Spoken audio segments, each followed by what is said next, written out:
Merhabalar, yayındayız. Nasılsınız? Merhaba. Merhabalar. Herkese selam. DevFest'in ikinci gününe hoş geldiniz. Çok heyecanlıyız biz de sizler gibi. Heyecanımız büyük. Konuşmacımız da burada. Bence çok uzatmadan direkt başlayalım yayına. Bugün süper rockstar konuşmacılarımız var. Bence de hiç şey yapmadan başlayalım. Ben öncesinde şeyi hatırlatmak istiyorum. Instagram'daki çekilişlerimize katılabilirsiniz. Burada bizi izlediğinize dair sorularınızı hashtag'le bizi etiketleyerek ve Twitter'dan yine de tweetleyerek Google Home Mini çekilişinize katılın. O zaman Evet. we can call Mark. Yeah, we can call Mark. We can apply the. Hey Mark. Hey, how y'all doing? Very good. How are you? Excellent, excellent. I'm happy to be here. Thanks for having me. I'm really excited today to talk to you about using the Cloud Vision API with Kubernetes. So let me go ahead and share my screen first. Actually, it will be a really great session. Yep, How many people we are? Already people here. Awesome. Everyone see my screen? Yes. Yes. Awesome.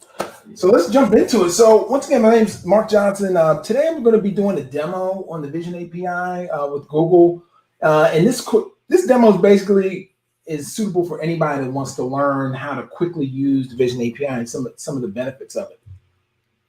So this is a little bit about myself. I've been working on a lot of Google projects for the past 10 years or so, been in IT about 20 years, and just really focusing really the past 2.5 years on GCP. Done a lot of G Suite, and which is now Google Workspace, of course, as well. And I work with a lot of clients, and I also do trainings as well, helping people learn cloud.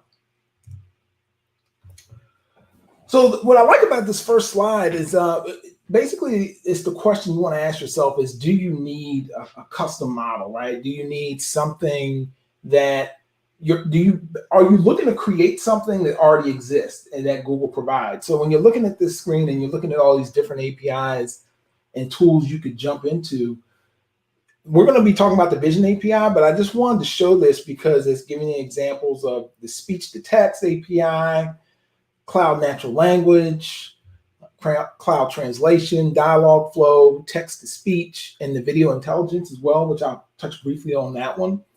And all these are already created by Google, and you as a developer, and you're trying to take advantage of some of the stuff, you don't have to start from scratch. So that's the idea here. So another thing, what we're going to do, and when I pull up, the screen as far as doing some parts of the demo, you're going to see Auto ML Vision, and you're going to see the Vision API. And it's important to understand the difference between the two. And on this slide here, so when you're looking at the Auto ML Vision, more so for the machine learning, it really helps your developers who don't have expertise in that area, right? There's just, it really kind of helps you get like a quick start. The Vision API is going to require you to know some more about development, how to invoke APIs, things of that nature. And then some other different primary use cases. So when you're looking at the Auto ML Vision, you're trying to classify, you have some data, you already, pictures, images that you're trying to compare it against other images out there, where the Vision API is going to give you that information on images, existing images. So you could take an image that you may have, put it into, use the Vision API to get more insight on it. As far as some of the requirements, when you're using the Auto ML Vision, you're going to have images that have already been labeled, that has data on there. You're going to have more information on it. Whereas Vision API, like I said, and you'll see shortly, I can just take a picture, plug it in, and we'll be off and running. So it's really cool. Kind of a few other things on this. I think the key thing to think about either of these tools is that they're both publicly available and you can use them right now. And they do have generous free tiers for these APIs. So it's really nice that you can jump right into it and start using it right away. So onto the Vision API. So looking at this, I like this image here because it kind of gives you different ideas and different ways you can use it, right? So One of my favorite ones is like, like the OCR, that optical character recognition, where you can basically you could take a picture of a sign or an image. It could be a screenshot of something, and it could pull text out. You also can look at things like the face detection as well. You take a picture. A lot of your cameras already. You pull up the camera, and it could automatically focus on someone's face. So this Vision API can do that as well. And then other things like logo and landmark detection. If you're doing any kind of moderation, you need to filter out explicit content. You can do all that thing. All this stuff is built right in, right from the jump. So it's really cool. So for instance, like I like this screen here, this slide. We're looking at some folks that took a picture, and you can see what the Vision API is picking out of the item, what is basically locating or finding, discovering. And you're seeing, hey, this person here is very likely to be happy, with the smile on the left-hand side of the screen. And then on the right side, the lady who's taking a picture with her phone, it's very unlikely that she's wearing any type of headwear. So these are some things that you'll see, like some types of data that you'll get when you're using the Vision API. And amongst other things, all you can see other fields here, if it's blurred, how it's tilted, things of that nature. And then one of the key stats that you're always going to notice, especially when you start talking about, any type of confidence or how sure are you of these images or what Google's detecting, that detection confidence score is, it's 93.5%, pretty much 94% sure of what it's found so far. So that's how it's determining that, and that's the result that you get. And then one other one, I like this one too. Like I've seen this in some demos in the past, and it's really nice because along with the Vision API, there is a video intelligence API. And this one, you can do the same thing, but you're doing it with video. So with video, in this image here, you're seeing at 1 minute and 14 seconds in this video, you have a bird's eye view. And within this bird's eye view, what folks are using this for is they can start labeling certain time sections of the video, certain start and end times to know what's popular to folks, looking at the video. So if it's movie trailers, they may want to know, okay, who likes watching videos or movie trailers that have bird's eye view in it? And if it's a high confidence score, you're seeing the 96% score again of what you're looking at. But the idea is for the developer to understand and get more insight on like what's popular. And these are just other ways of doing it. And it can just help you spark new ideas on how you can use this stuff, moving forward. All right, and then this last slide here before we jump into the demo is you can do this in your own browser now. So it's really cool. I'm going to pull over, do that here in a second, and just basically show you how this works, and then we'll jump into it with a Kubernetes cluster as well. So I will pull this over first.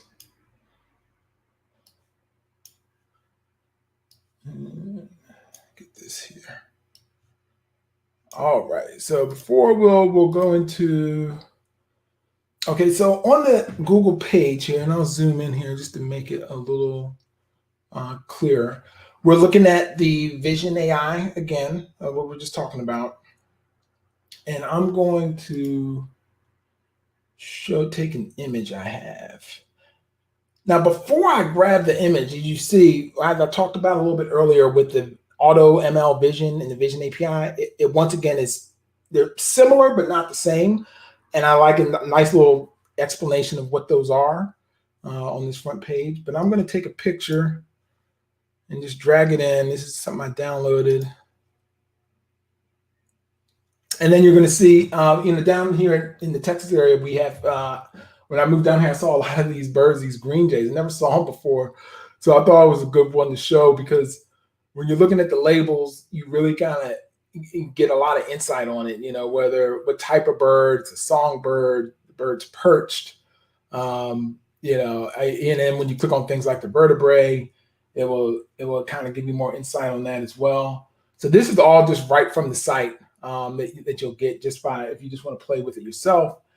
And then if you want to get your JSON code and so forth, you can just click on that and you can get that here at the bottom of the screen. So you can just get that just by uploading any JPEG right up here on the site. Some more info here with the dominant colors, which is very nice. So you can get, if you need to get specific colors, you'll have that.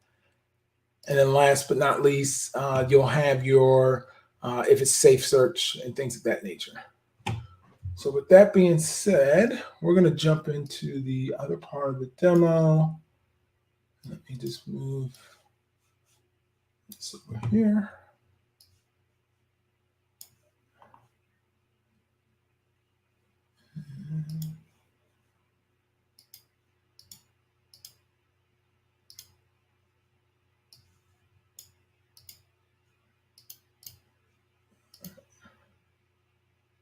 Sorry about that. I got so many windows going on here.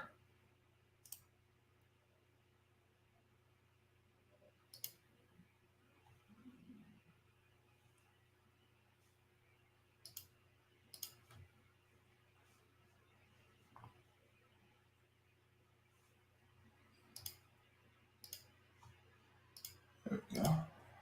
All right.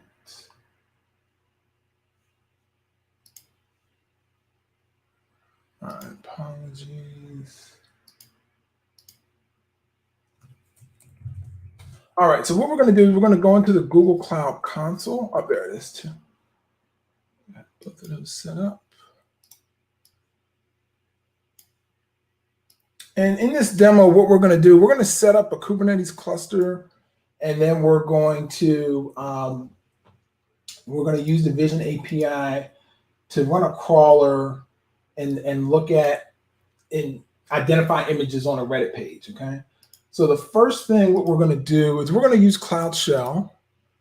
I'm going to go ahead and zoom in just a little bit here. And for those of you that don't know, Cloud Shell just allows you to, and you can install the admin SDK on your own computer if you like.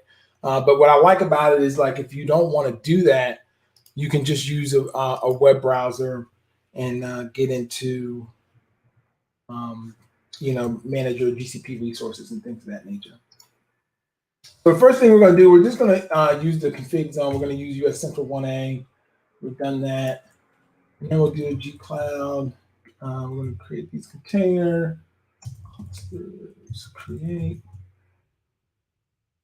And but once this session is over, I'll be sure to share with the organizers how you can do this on your own. These are publicly available in GitHub, and they're also there's some cool labs that are similar to this as well.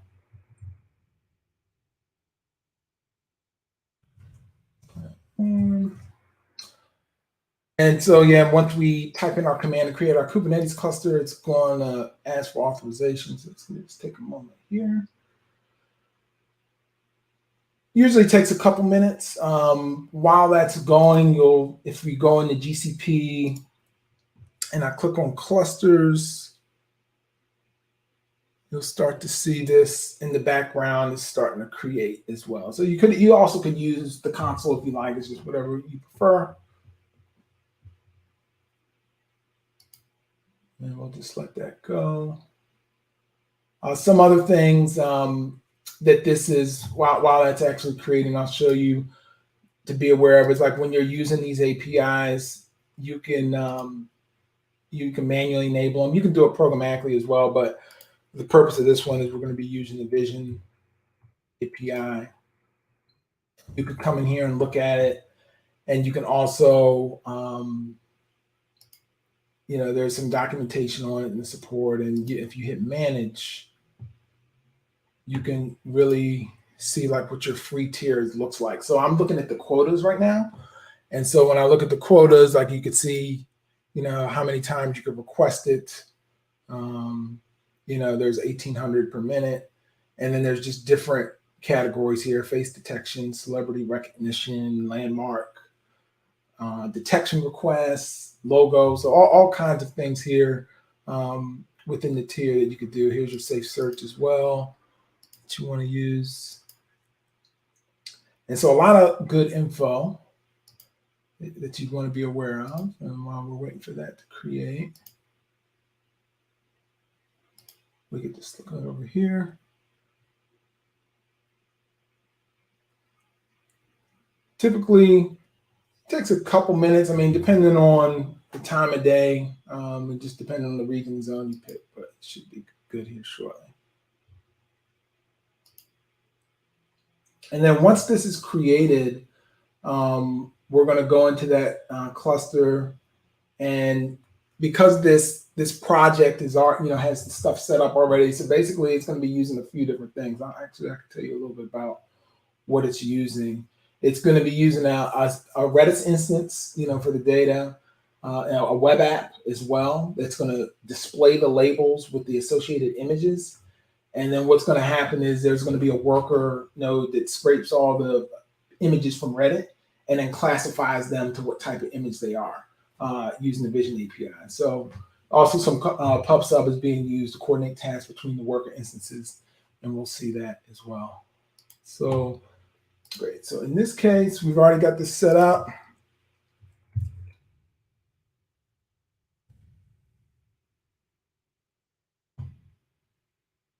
And before we even look at our kube control, we'll need to get authorization to this cluster. And then we've done that.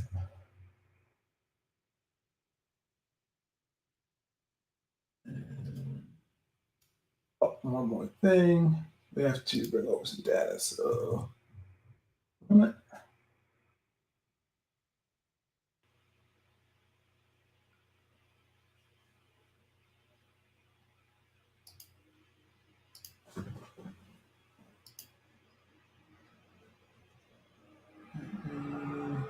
so there's a couple different ones that you can use.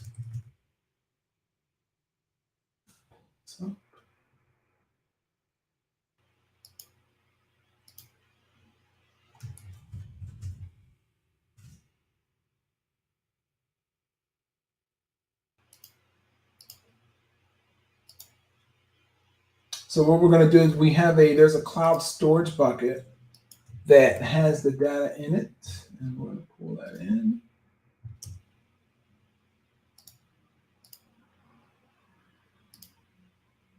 Right.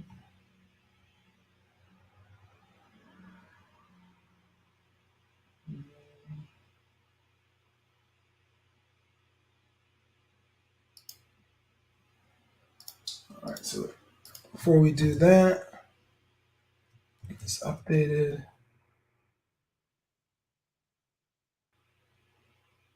And then, since we're using Cloud Shell, we're going to use a virtual environment for this. So we don't just have a lot of stuff remaining, once it's completed.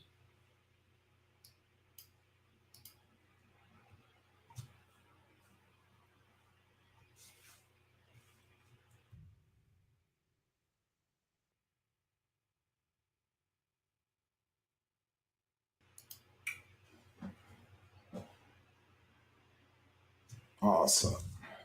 So we're going to we're using Python for this as well. And then we're also going to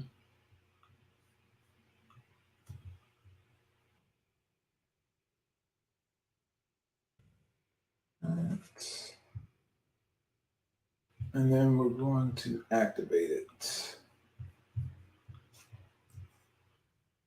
All right, so the next thing here, now we're going to get the sample. So this is the key. We're going to we're going to use gsutil to copy this over from a cloud storage bucket.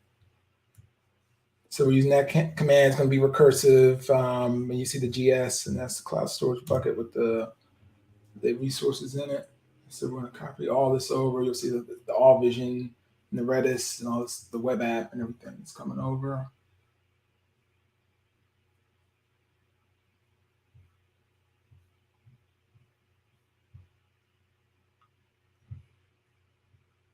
Okay, is that complete? Okay, that's it. And then now we're going to go ahead and on the Cloud Vision folder.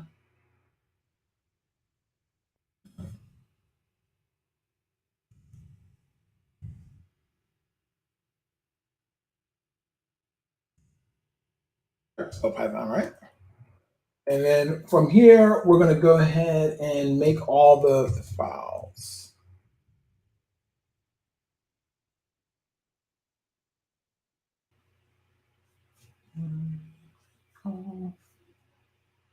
Once we get into the All Vision folder. All Vision. So we're going to go ahead and create this. So we're creating the application now. So a part of this process here, what it's doing is using Docker images. It's going to be built. It's put in the Google Container Registry, which is private within your project. I could probably, while this is going, it goes pretty quick. I'll show you something about the Container Registry as well.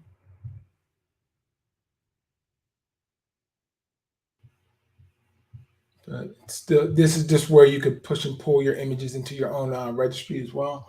So that's where everything's going to go. And then once that happens, we're going to, it's generating everything with these templates, and then it's going to fill them with information specific to this project, what we're doing in GCP. And then from there, we're going to be able to see all the different nodes running and things within Kubernetes. So just take a moment. You're seeing a lot of the Docker builds in this, some of this text here as it's going through. Let this continue. And you'll actually, while that's going, I will go back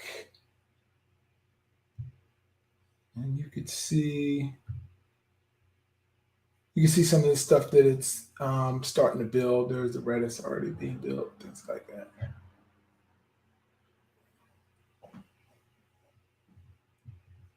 It's pushing all these images in here, this GCR.io, that's our container registry. This is the name of our project. And there's the worker that's going in as well. Let's see what this looks like.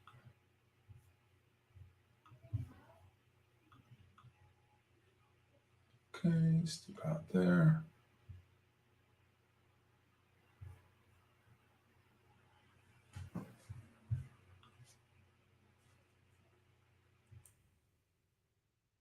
Okay. And now you can see these are all the different, the pods, the worker nodes running, things of that nature. And then what we'll do,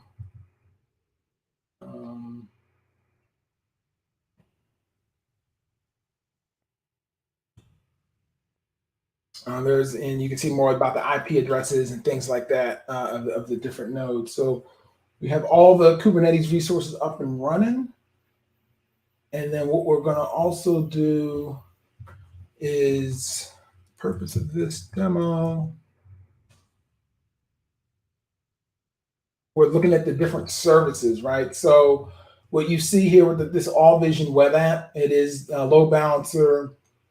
These are the internal cluster IPs here. That's what those are. And you're going to see it's going to be external. So there's a public-facing web app here. I'm going to go ahead and copy that.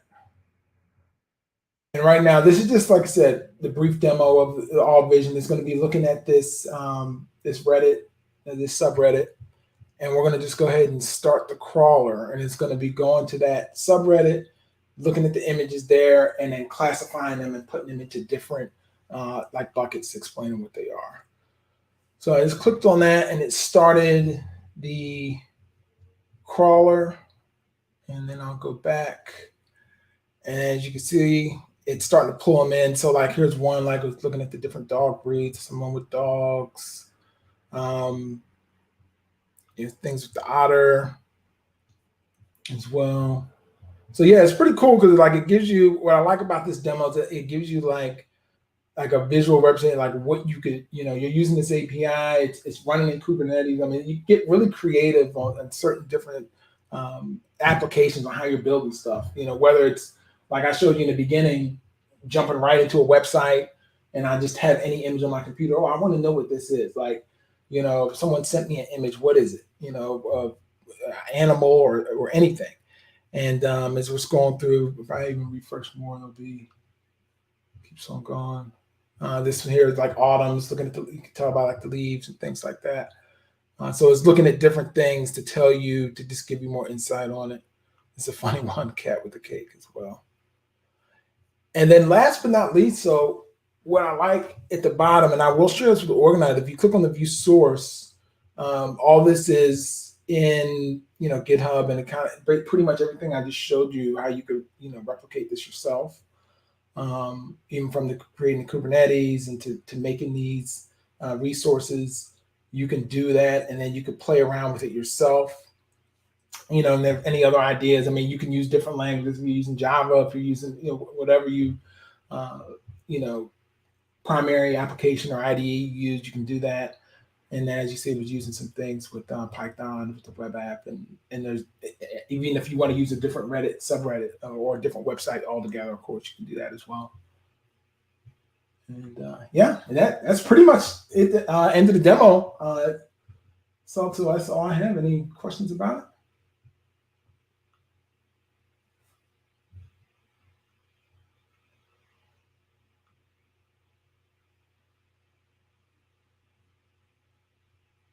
Any other questions?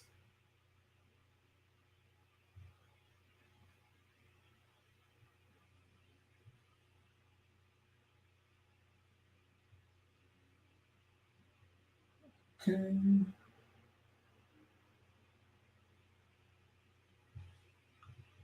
Any questions here?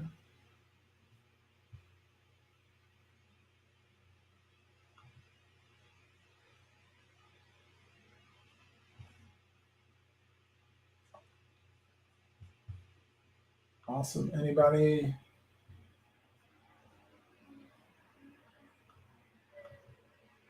Hey, Mark. I think he just shared a session. Are we good? Oh, did you? So it was a question because we didn't see your screen. Oh, you couldn't see it? Yes, now we can see it. Yeah. You can share it again. Okay, sure. Let me share it again. Okay. We're in the town, waiting your screen. Let me see. Could you hear me? Could you see that? Yes, Yes, please, now we you can continue. Oh, okay, gotcha. Did you see anything from the beginning, or I couldn't hear? No. No, it was just for 20 seconds or something. It's okay. Oh, wow. Okay, I'm so sorry. So, let me do a Go step ahead. back. All right, I'll do a step back after that. Okay, sorry about that. Yeah, I didn't have any feedback. So what I did is I went through and created a Kubernetes cluster within GCP. And with this cluster, what it did have in it is it had different, there's a web app and there's a worker node. And this web app is actually what we're going to look at on this screen here. And this is what the Vision API is basically using, is actually using a crawler to look at a subreddit, this All Vision subreddit on Reddit. It's called /all. And so what it does is that it looks at all the images in that subreddit, and then it's classifying them into different screens here, different categories. So like when we're looking at things like, hey, I could tell somebody, folks that are dancing, and these are all live things that people have been uploading, which is really cool. Look at a little cute cheetah here as well. And so the idea of this application, what it did is that once we created it, it was using three main parts, and I'll show you, some of the code here is simple Redis and a web app that shows you those labels that I was just showing you on the screen, and then a worker, a worker node that handling the scraping for the images and classifying them using the Vision API. So that's really kind of like the gist of it. I could, I know we're probably running short on time. I mean, I could show it again. I don't know like what time thing going, but for some reason I guess it didn't show initially. But this is how it's done. Yeah, and that's pretty much it. I mean, I could go back through it. Like, how do y'all want to handle the next part? I know we're at 8:30 now, or 8:30. Half past an hour.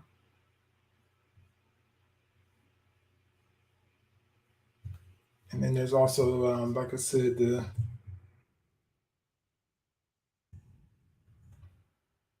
cluster info as well.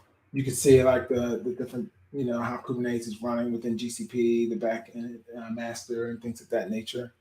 But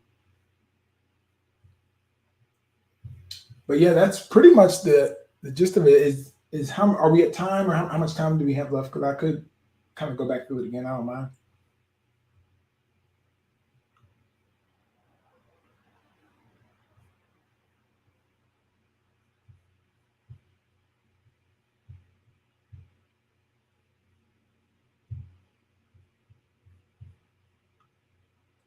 Can you hear me? Oh, I have 10 minutes. Okay, Yes, great. Yeah, 10 minutes. I'll just thank you. Cool. So this is what I'll do then. That being said, let me do this. I could run through it again. Let me go through it since there was an issue initially. It won't take me that long.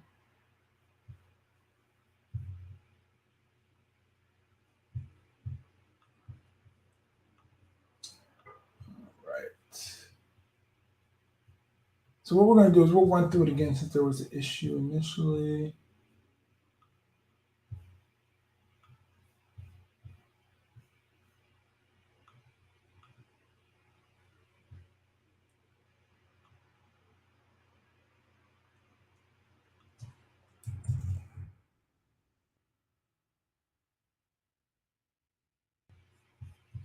So we'll use a different project. So what we're going to do, we'll run through the demo again. And I'll use it.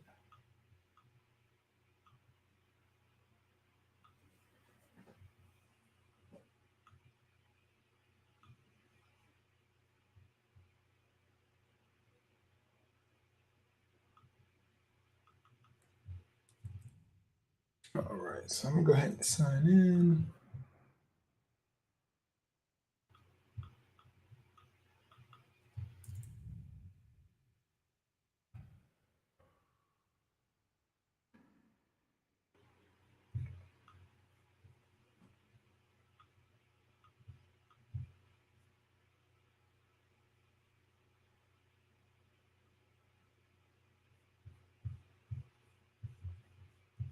All right, so what we're going to do is we're going to go through and set this up.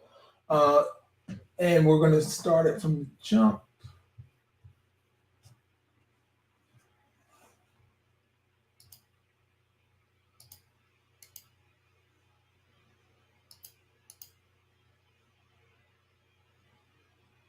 Okay. All right, so what we're going to do, we're going to go ahead and set up a Kubernetes cluster first. We're going to use project. We're going to use Cloud Shell. The good thing about Cloud Shell, and I'm not sure if you heard me, initially with Cloud Shell, instead of using your own SDK, which you could use on your own computer if you install the Google Cloud SDK, you can just use it in the browser built right in. So it's really nice from that perspective.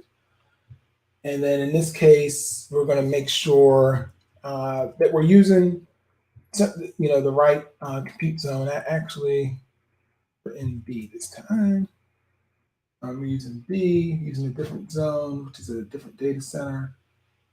And then in this case, we're going to go ahead and create a Kubernetes cluster. It's going to have 2 nodes on it.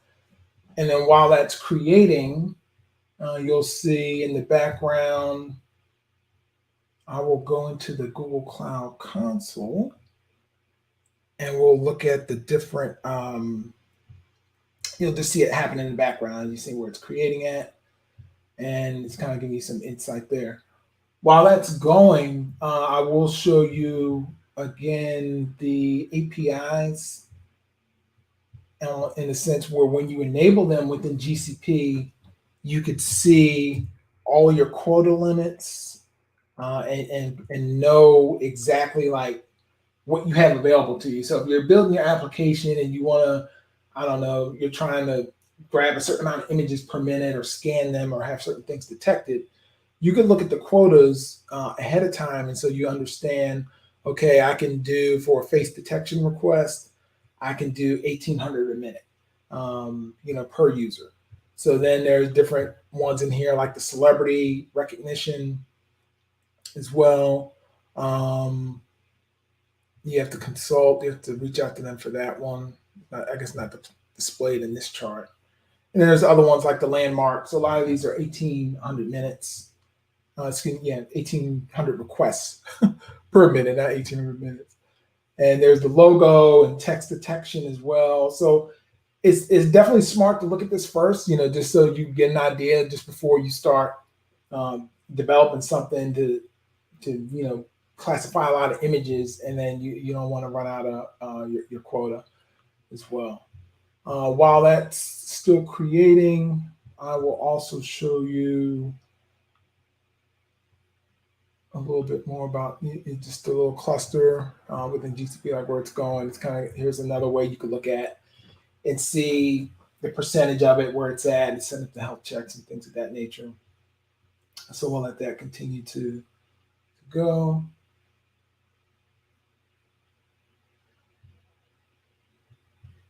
Right. So that's gone. That was the old one there. And then once this one gets ready,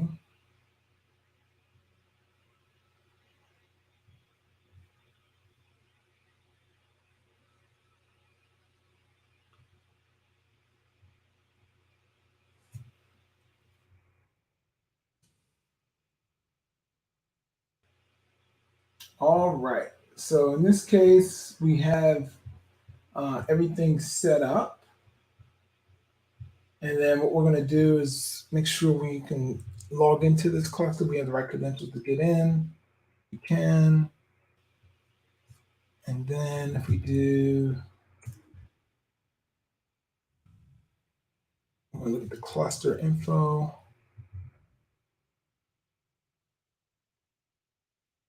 And then when we just run the kube control cluster info, we're just looking at, we have the master within GCP. You see the IPs here, the DNS, and the metric server and all that good stuff. So now we're going to update this, and we're going to set up a virtual environment real quick. Try to speed this up.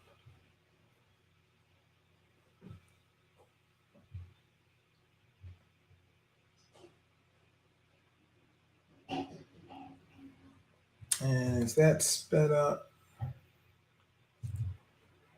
I'm going to install the virtual environment. And we're doing this so that it just doesn't, it separates everything that we're doing within Cloud Shell. We're not just wasting stuff here. Let's get these packages.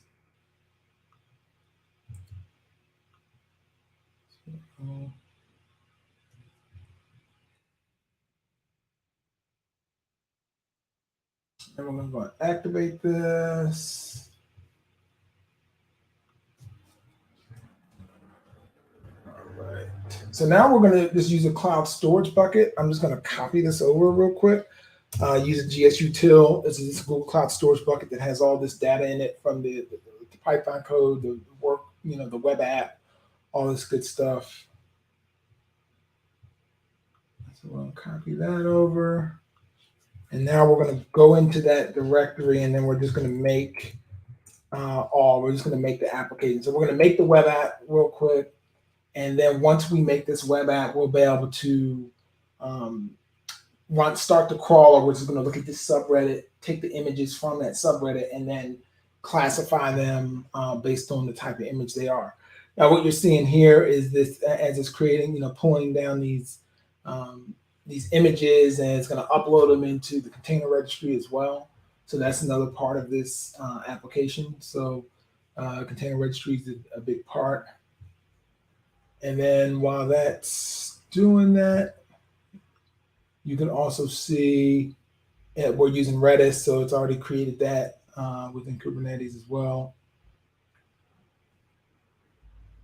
So we're doing that.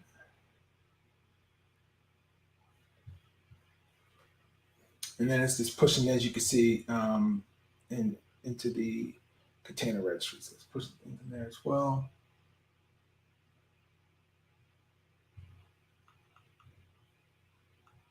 So for the purpose of this, what I'll do,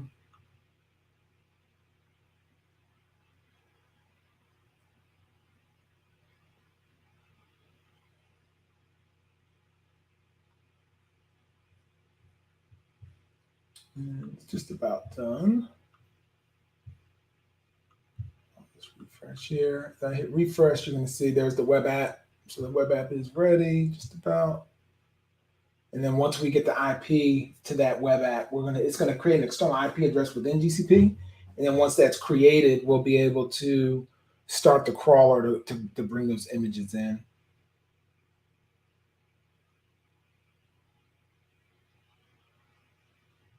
It's just about there. Refresh there. Yep, it's almost there. It's got a couple more. There we go.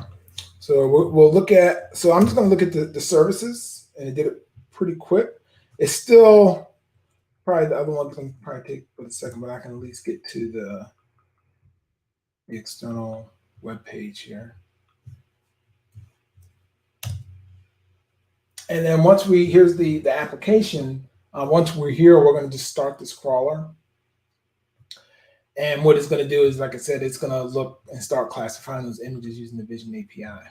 And just to do that, it's you could see the images it's pulling in, classifying whether you're looking at things like an otter or just different things in wildlife. The Vision API is looking at those images and putting them and classifying them. And things, this cat's in the cage here. Autumn, I'm sure it's looking at all the leaves here as well. And then if I refresh, you'll see even more images will come in as it's done. So now it's a lot more images. This is a vehicle door to the other one as well. So yeah, that's pretty much the demo. As far as like to do this yourself, if you click on, I'll make sure the organizers have this link. It's all in GitHub as well, as far as this application and how in different ways you can use it, about the Redis web app, the worker nodes, the whole 9 yards.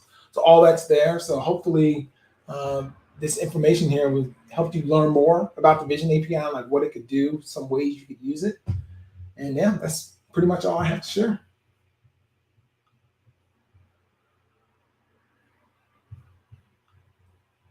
Thank you. Hey, Mark. Yes.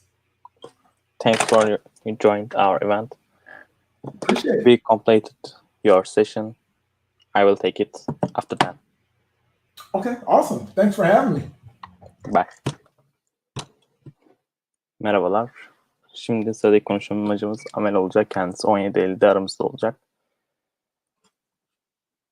O gelene kadar da kameramı açamıyorum. Bundan da bahsedeyim. Kameram arızalandı yayın öncesinde. Çekilişler konusuna değineceğim. Bir saniye.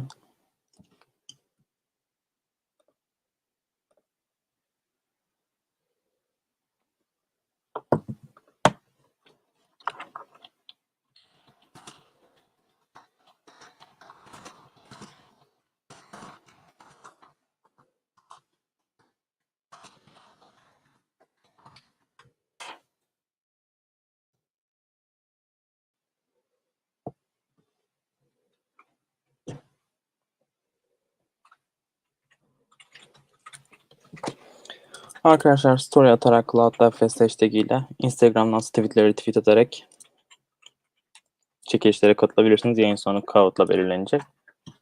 Amel de gelmiş. Kendisini alalım isterseniz.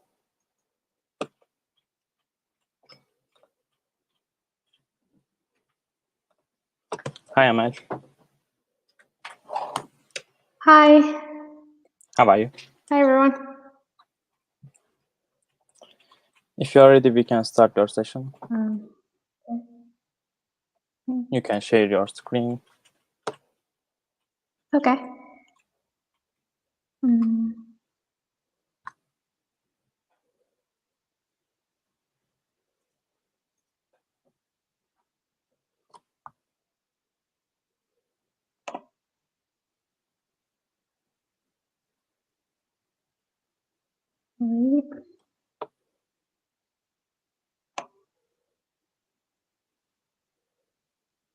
Can you see my? Okay, I will take it.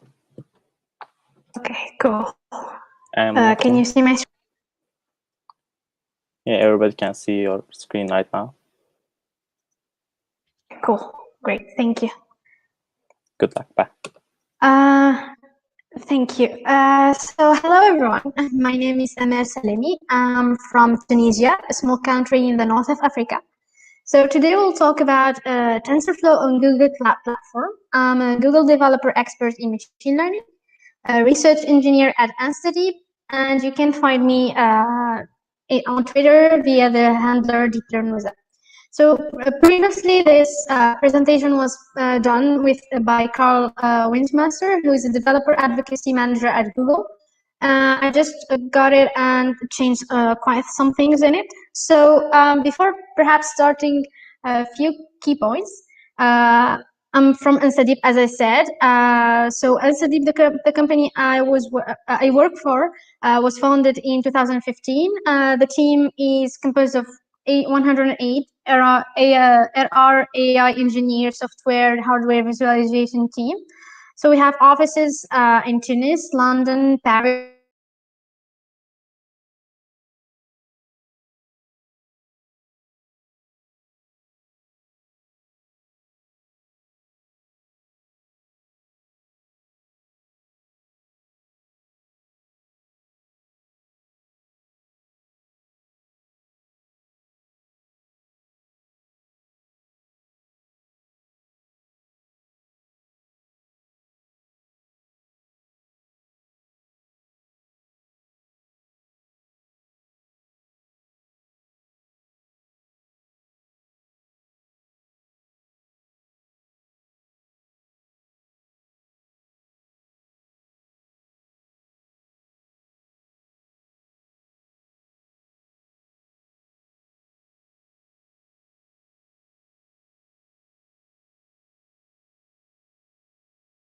In general is deep learning, the deep learning book by Ian Goodfellow, who is one of the founders of the generative adversarial networks, if you have heard about them. If we're more interested in reinforcement learning and all this kind of stuff, Errol, An Introduction by Saturn is also a good book. There is also YouTube links like Deep Learning Without a PhD by Martin Gorner. You can also find online classes from Coursera, Udacity, and there are a couple of kind of platforms that helps you learn while meeting incredible people in the AI community like Kaggle or Zindi for Africa.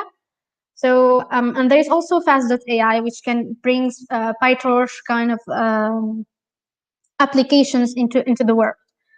Okay, the first thing that I wanted to try before diving in the Google Cloud kind of things with TensorFlow is that the ML pipeline is basically, we have like the data and streaming. We try to get the distributed data storage and streaming, like for example, from Google Cloud Storage, HDF5, and all of these kind of things. We try to pre-process and analyze the data that we have using Jupyter Lab, Jupyter Hub, Spark, Apache. Lots of frameworks, like for example, TensorFlow and PyTorch helps us build models easily and then train them, whether locally or on any kind of platform. It could be Google Cloud, it could be Google Colab, or any other kind of things. And basically, there are two types of machine learning kind of problems. Let's say the first one, when we try to do more or less research with it, try to find new architectures, hyperparameters, give new insights to the machine learning community, or more or less trying to do machine learning for production. And some kind of production, we use it basically every day in our lives, like, for example, advertising, or trying to find, I don't know, traffic jams, when you try to monitor the traffic jam, to monitor any kind of, for example, for video or image analysis, and all of these kind of applications. So it depends actually what you want to do. And basically, we try to use Google Cloud Platform for basically production kind of type machine learning problems. So why do we want to use Google Cloud Platform for machine learning? It could be, basically, we can use it locally, right? If you're having like small data, what we call is pet projects or toy projects, where you have the data, and this data is small, you can use it with your just one GPU or your two GPUs on your local machine. But it's not the case when we want to do something for production and give customers and clients insights and get insights from these data that you can get out there. So basically, one of the pain points in machine learning problem is that the data needs distribution and chunking. By distribution and chunking, we mean that big data and lots of data, when it's getting bigger, it's really hard to do this on small machines and local machines. TensorFlow help us in doing the distribution of the data and streaming from it and chunking it. It also help us in the feature engineering part, for example, for data scientists or ML researchers. And one of the other things that TensorFlow and Google Cloud Platform help us is that we train, the training needs, we need to experiment with variety of different models, architectures, or hyperparameter tuning. That's why we try to use Google Cloud Platform, because when you want to test different kind of models for the same problem, it's very hard to do it locally and offline. Another important thing that we must say is that this is not just true for data scientists or ML researchers, it's also true for when you want to auto-scale. For example, we have more clients ranging from 0 to 10,000 clients. You just need to use an API call or any device with any language that you have, for example, Java, Python, or all these kind of things, and it's able to help you create these kind of models. So how to use Google Cloud Platform to serve these models into production? Basically, on Google Platform, it provides multiple ways for deploying inference in the cloud. So one of the three major things are compute engine cluster with TF serving. The other one is cloud AI platform predictions. Can you is there anything? Sorry. Yes. Yes. So we can only see your first page of the presentation. Yeah. So can you check? Okay. Okay.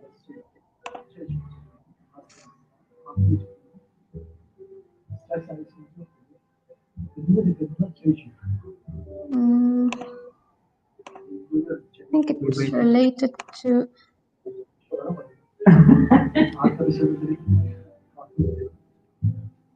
Okay, can you see it now? How about this? Okay, I think I'll just leave it this way. You can see my. So we can see it now. We just want to warn you because we only see this page. So if you're talking about here, okay, it's fine. Okay. Yeah, I was saying the. Well, basically, these are the learning resources. I'm not sure if you saw them or not. This is the machine learning pipeline. And this is why we use machine learning problems, as I said. And I was into the Google Cloud and how to serve models. if there is anything that you don't understand, I can get back. If everything is clear, I can carry on. What do you think? You can Okay. continue. It's fine. It was understandable. We just want to warn you because of the presentation is so bad. Okay. Okay, cool. So what I was saying is that Google Cloud Platforms provides multiple ways for deploying inference in the cloud. So basically, what we use is compute engine TF serving, cloud AI platform predictions, or cloud functions. And typically, basically, for cloud AI platform prediction, use it with TensorFlow or scikit-learn kind of models. We don't use it. PyTorch for now is in the beta mode, and yeah. So these are the three kind of ways to deploying inference in the cloud for machine learning models. So for TensorFlow serving, we use a cluster as an inference for the model, the TF serving, as we said. What we do is we organize inference on one or more of the virtual machines. After we add a load balancer on top of the cluster, as you can see in here.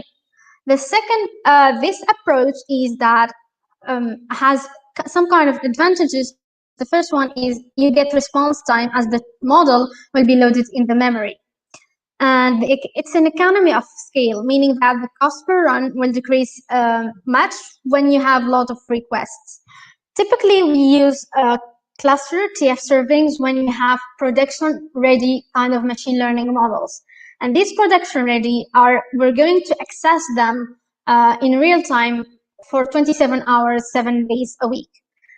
This is the kind of things that you want to use when you have this kind of architecture or this kind of problem. The other one, as we said, is the cloud AI platform, which is AI platform predictions. So it has lots of advantages. One of the things that it's really important to say that we can use AI platform serving with the cloud functions, but I'm not going to talk about this in this presentation because it's not in the scope of work. So the advantage for inference when it's compared to the cluster or the TF serving is like it's codeless inference, makes getting started easy, scalable infrastructure, no management of infrastructure required, and you have separate storage for the model, which is convenient for tracking versions of the model and for comparing their performance. Typically, when you do machine learning, as we said before, you want to try different kind of architectures. And this kind of architecture depends on different kind of things, hyperparameter tuning and all the things that we use in machine learning. That's why I think it's really, that's why one of the reasons to use AI platforms is to try two different models and try to compare them. AI platform predictions make it easier for you to do this kind of versioning of the models and comparison between them. One of the things that it's important to say, you can use in the AI platform predictions TPUs, GPUs, and CPUs as you can desire, and it's pretty much not hard to use. The third one that we are talking about when we try to do serving a model on Google Cloud Platform is that we have the advantages are Google Cloud provides some free invocations of the cloud functions per month, which is basically would be perfect for a pet project or a toy project, a small kind of project for a startup that wants to get early custom access for feedback on a prototype or something. You have a simple code for implementing the inference, which at the same time allows you to implement custom logic, great scalability, ranging from 0 to 10,000 K almost immediately, and cost structure, which allows you only to pay for runs, meaning you don't pay for the idle services or the other services that you use while trying the model. And the ability to use custom versions of different frameworks, TensorFlow 2.0 or PyTorch, as you say. Okay, so this kind of table shows the different kind of three platforms, the best part of them, the things that you want to use, and all these kind of things. Because basically, when you're going for a model, when you're going to use a model in Google Cloud Platform, you're going to ask yourself, what do I want? What do I need? What is the model that I'm going to use? And all these kind of things. For example, if your end goal is just something for experimentation, you're going to use cloud functions because it's lots cheaper, because Google Cloud Platform is obviously a paid platform. If you're, for example, for production, you can use Compute Enter or AI platform predictions. If you're for scalability, basically the three of them are scalable, but with the AI platform having to do for extra configuration with it. If you hate, for example, infrastructure management and you don't want to do that, you just need to use the AI platform predictions. So actually, it depends on what you want to do and how you want to do it. Okay. So what we're going to talk about, to dive a little bit more, is the second one, which is cloud AI platforms. And we're going to use the TensorFlow on Google Cloud Platform. So when we say TensorFlow is a popular open source machine learning framework with an end-to-end support on Google Cloud. And this presentation we're going to do, it shows how to get started in hands-on way. So basically, we'll talk about TensorFlow Enterprise, the virtual machines and the notebooks as the infrastructure that you're going to use for training and then serving and then explaining your model in this kind of machine learning algorithm. So first of all, when we say the cloud AI builder tools, it depends on the level of automation that we have, whether it's high or low. So basically, there are ML infrastructure, AI platform, cloud AutoML, and API pre-trained models, and it depends on what you want to use and what you want to do. So basically, as I said, we'll focus on the AI platform. Just to a small kind of pipeline for our model using the AI platform is you do the ingestion, you pull in your data streaming, you analyze your data, then you transform it in feature engineering and all this kind of stuff related to data sets. And then you do the training, whether with AutoML, custom code, or trained outside the cloud AI. And then you do the tracking of your model, you do your evaluation, and then you have your deployment, which is the endpoints could be on endpoints or batch predictions. So this is the big picture of the AI cloud AI platform. And what to say is that TensorFlow, in a nutshell, is an open source deep learning library where it was released by Google in 2015. Actually, it was a research paper. And in 2019, the TF2 was released, which is much easier. If you're more interested, there's also a new version that was released 2 or 3 days ago, if I'm not mistaken, the TF2.4. And if you're for more tutorials or community stuff, there is TensorFlow.org's tutorials or blog TensorFlow, Twitter, and YouTube. The ecosystem for TensorFlow, we use basically Keras, which is the high-level APIs for beginners and experts. And we can use like TensorFlow.js, Light Micro, or Serving for deploying models using a REST API that we'll talk about later. And there is also Swift for TensorFlow. So just a quick overview about TensorFlow Enterprise, which is basically a cloud scale performance. It offers you cloud scale performance, accelerate and scale your machine learning workflows on the cloud with optimized performance. It also helps you manage services, like deploy and develop TensorFlow across managed services in the Google Cloud. And there is enterprise grade support. It's a long-term version support on Google Cloud, meaning that you can have patches and bug fixes backported in your project. And this is actually, sorry, for at least, let's say, 3 years in a row. Okay. The second thing that I wanted to talk about is the deep learning virtual machine images and the notebook. So as I said earlier, one of the user pain points in data sciences and machine learning, also apart from the one that I've talked about, our installing framework is very hard and the reproducibility is harder. What I mean by the framework, installing framework is hard, is that deep learning libraries have a vast network of dependencies that make them hard to install. This is why the solution we're going to get it later. And also reproducibility, which is differences in how users set up their development environment, can affect how reproducible this code is and how easy it is to move to production. So one of the solutions, the solution to use here is using the DLVM, which is deep learning virtual machines. For example, use a Debian 10 images for key deep learning frameworks optimized for GCE hardware with a wide array of libraries pre-installed. So just a basic virtual machine on the Google Cloud. But we can use how to create this virtual machine using the command line. You just need to say cloud compute instance, create my instance. You use the zone that you specify. Specifying the zone, it depends on where you are and how costly it can be. So it's another topic. And image family, we use the TF2 latest GPU and the image project, which is deep learning platform release. You can use the CPU and GPU images available and can also specify versions. Okay? So, as I said, we're going to talk about the virtual machines and the AI platform notebooks. These are the two things that can help you train and then deploy your model. First thing is, what is AI platform notebooks? A hosted Jupyter notebook solution that makes it easy for data scientists to spin up the Jupyter Hub, and it gives DevOps kind of controls they need. Well, for example, you don't need a learning curve. It's like using the standard Jupyter Lab inference that we use. It's scalable and cost-effective. It's centrally managed, and you have the Google Cloud Platform integration.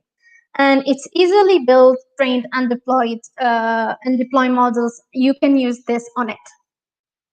So basically, you just want to do the runs on the deep learning virtual machines using for example, PyTorch or TensorFlow, it depends. So it's just one-click deployment. Like you spin up a Jupyter Lab instance and then pre-configure, which is pre-configured with TensorFlow. But how am I going to create a notebook like this? Just a simple command line like this is sufficient. You just need to say Google Cloud Beta Notebooks, the notebooks that we're going to use. You do the instance, you create my instance, you decide your location, you use the virtual image family machine, and then the virtual machine image project, and then you mention the machine types. There are actually different types of machines, but basically the most famous one is, or the most used one is the standard machine. It's just a machine that you're going to use with GPUs and CPUs cores in it. So after like having this specific kind of architecture, we're going to train our model. And to train our model on cloud AI platforms, it has quite some advantages, as we said before. And as we said, it's serverless training with AI platform. You don't need services. And basically what you're going to do is train your model without managing infrastructure. If you don't want to do infrastructure, this is a good thing. So it supports TensorFlow 2.x, and it leverages distribution training on the latest GPUs and TPUs to finish the job faster. And what you're going to do, you can also improve your model quality with automated hyperparameter tuning that we are going to see next. And how are we going to do that? But first things first, how am I going to train a TensorFlow model? Basically, it's just a Docker user journey. First, you're going to develop a TensorFlow model and training code. You create a Docker file, you build the image, you push it to a container registry. Like, for example, it could be Google Cloud Container Registry, and then you kick off your AI platform training job. Okay? So, as we said, first we create our model. This is our model, a typical machine learning model using Keras. You have your model, you have your TensorFlow, which is the Keras, a sequential model, basically. It could be with an input 100 and the output 1. We have our activation, which is ReLU, the input shapes, and all these kind of things. This is built in a file. We named it model.py. And also we have another one, which is task.py, which is the task that we're going to execute later. And the task.py is just executing the training of the model. With basically, when you train your keras model in TensorFlow, you just need to do keras model.fit. This is our model. We're going to train it later. And you give it the kind of hyperparameters that you want to change or do. For example, here steps per epoch, the validation data, the validation steps, and all these kind of things. Well, you can find the coding structure in Cloud ML Pearls repo if you're interested. The second thing, as we said, we are going to create our Docker file. So our Docker file has an extended deep learning virtual machine image.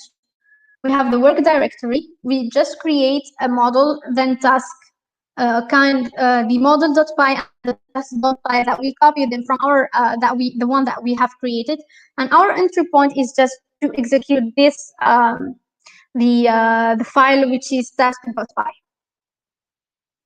After creating the model, now we're going to build, test, and push the image. First of all, we build a Docker image normally, like we build any Docker image, and then we test it locally. It's really important to test locally before you test it on Google, before you deploy it on Google Cloud.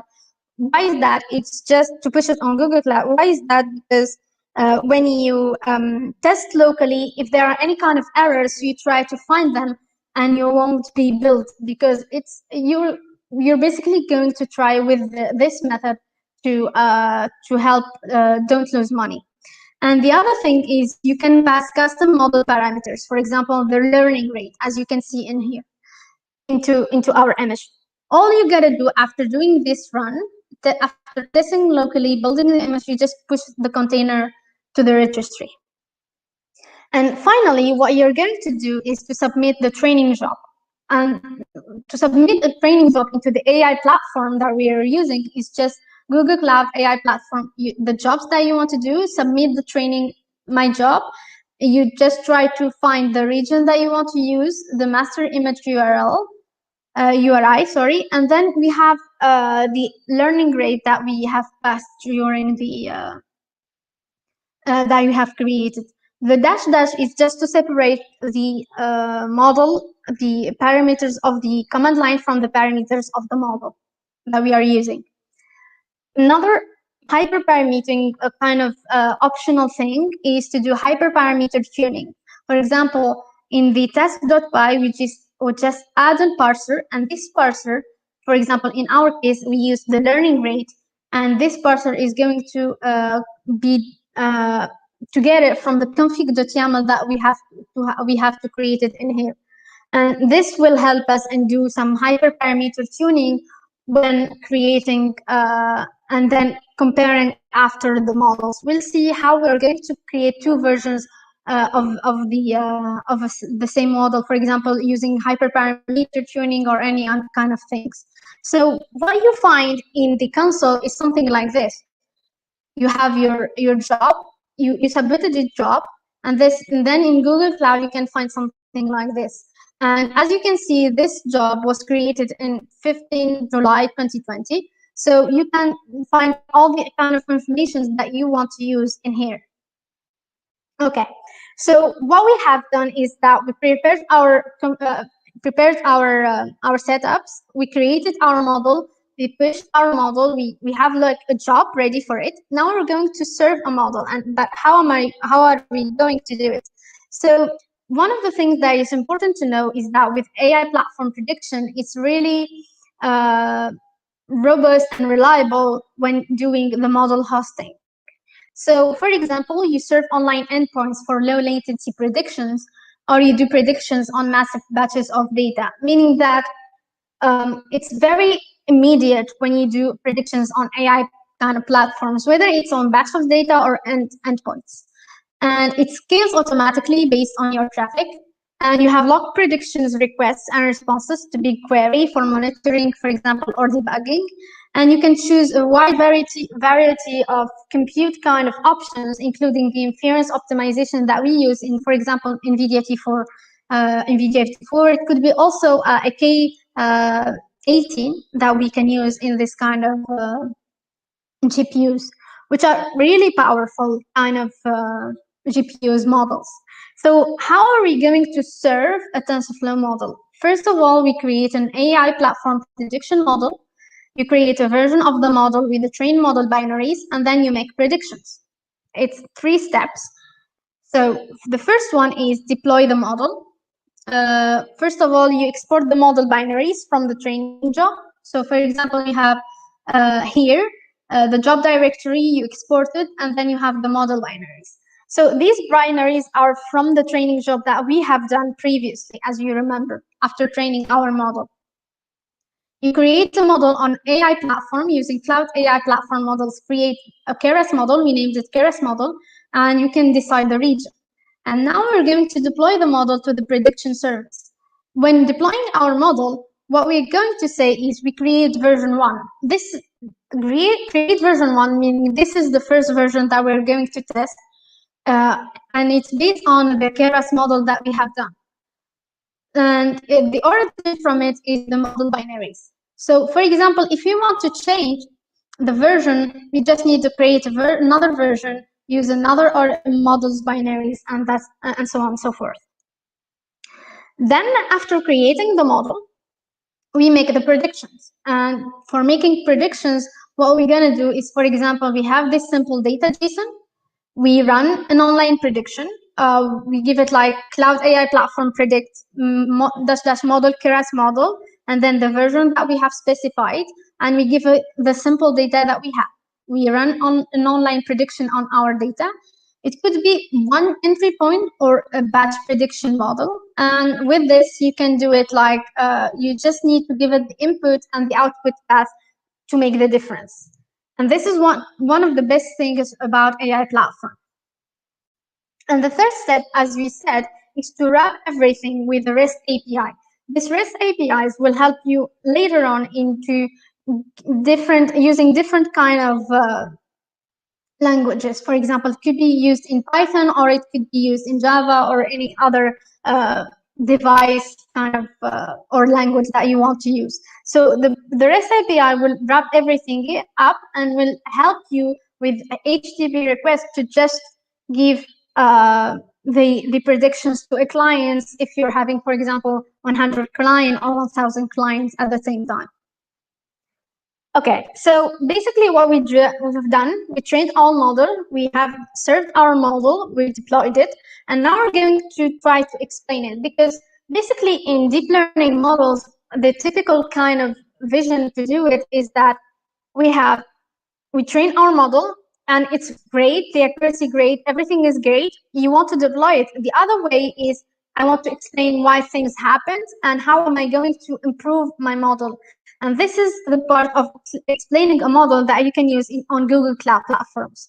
So explanation on AI platform is typically when you have your request prediction on AI platform, AI explanations tells you how much each feature in the data contributed to the predicted result.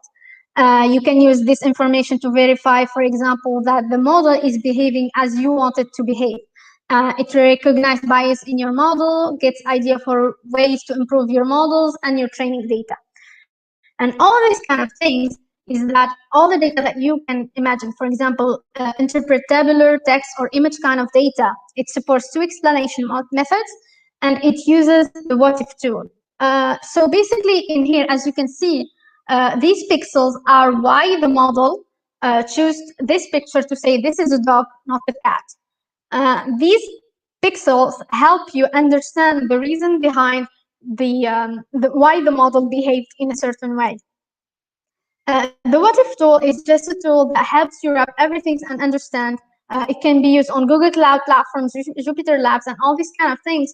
It's just like a TensorBoard or TensorBoard kind of architecture to help you understand and explain things. So basically, an explanation on AI platform, this is how it works. As I said, you just build an image, text, or tabular model in TensorFlow. You deploy your model, as we said, to AI platform via Google Cloud or the API.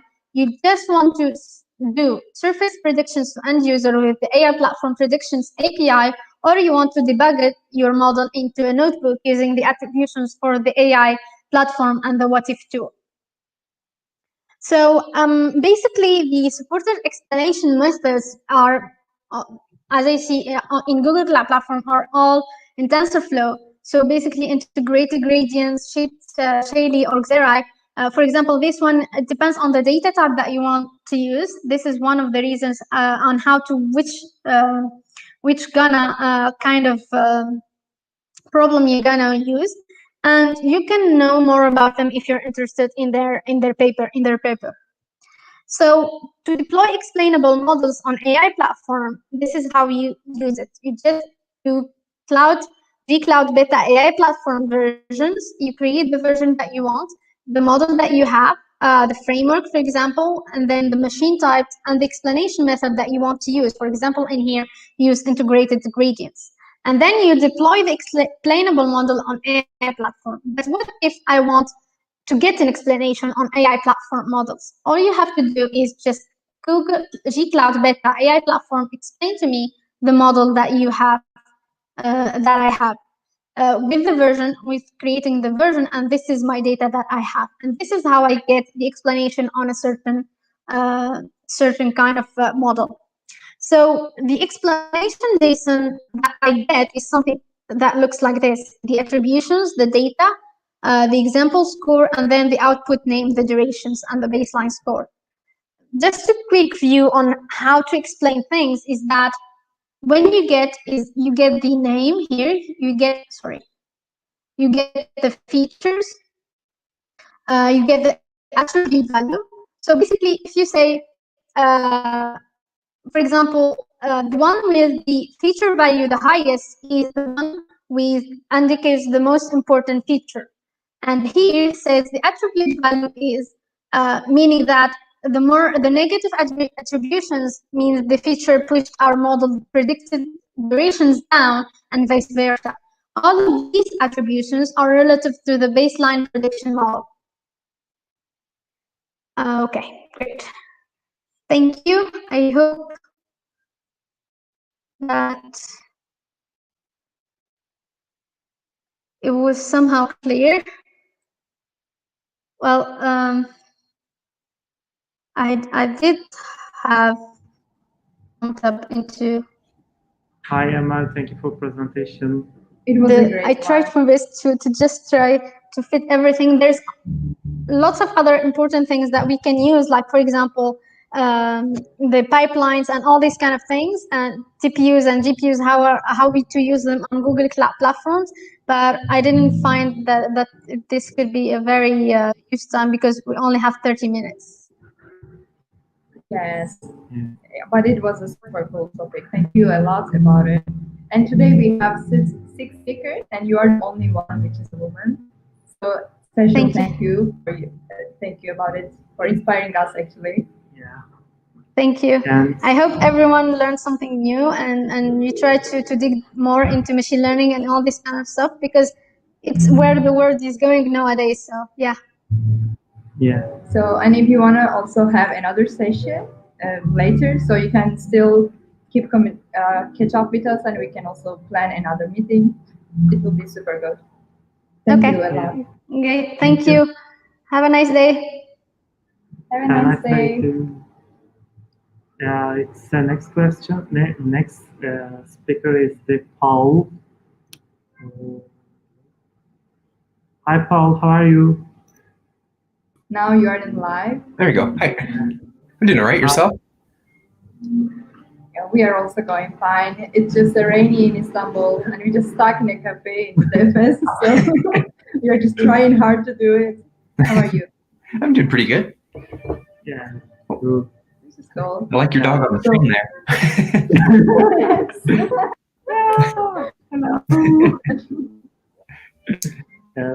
Your presentation is prototyping with rapid prototyping with Firebase and Flutter.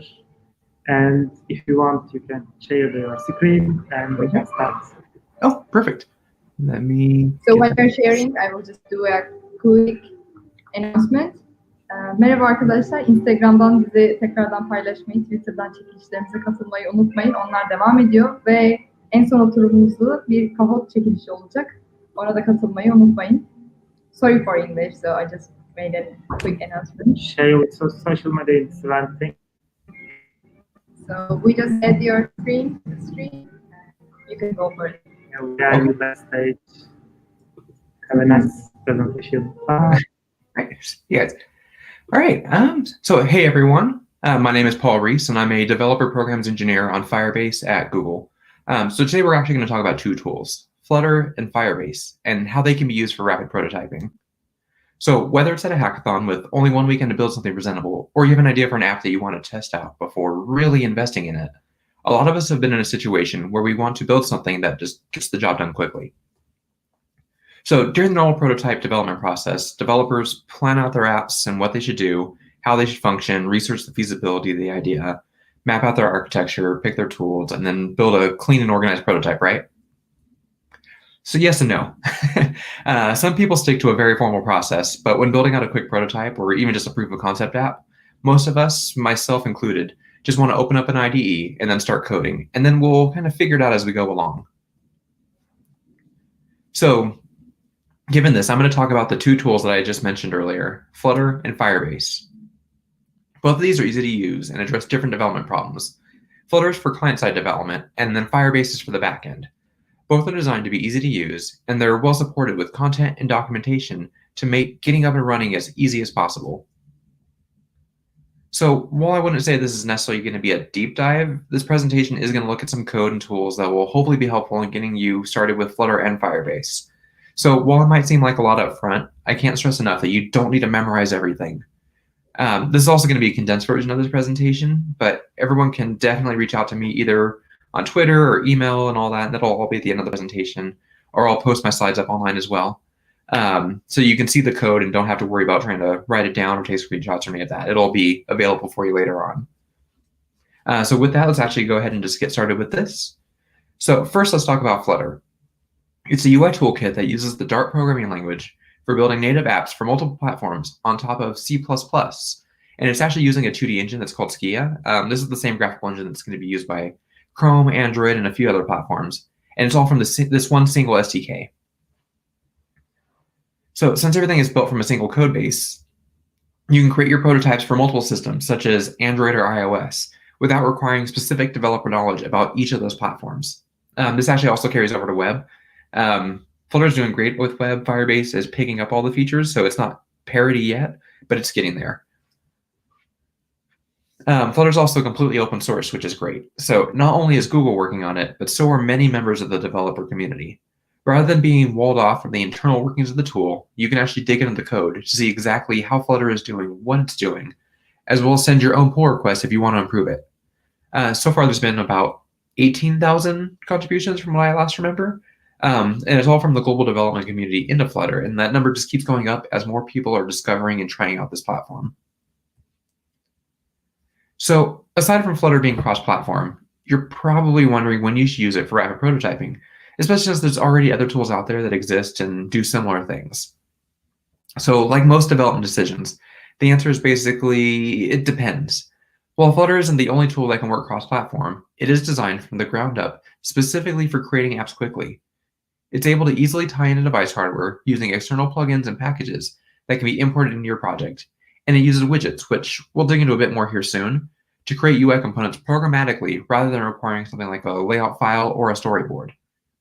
One other feature of Flutter that I think is just super valuable also is hot reloading. So you don't actually need to restart your entire app to test out small UI changes and things like that. Instead, those UI changes will automatically be applied to your running app as you change various values and then just save the files in the IDE.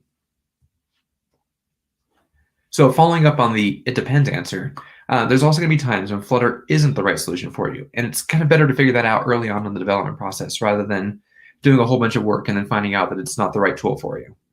So for starters, while games are a lot of fun to develop, Flutter just isn't really at a point where you can make most types of games quick enough to call it a rapid prototype. You'll need to write a lot of components from scratch that other platforms currently give you out of the box. Additionally, calling native APIs directly just isn't really super easy. Normally, you would write native Swift or Kotlin code and then use platform channels to communicate back and forth into the native level through a bridging process. So while it isn't necessarily a deal breaker, it is more work than just throwing some UI together and then calling it good. The next thing to consider is audio support, or rather, kind of the lack thereof. While audio isn't supported by native widgets, there are third-party plugins out there that can provide this functionality. Which actually brings me to my next point. So while there's a ton of plugins for Flutter, some third-party libraries that developers have grown to love just aren't really available right now.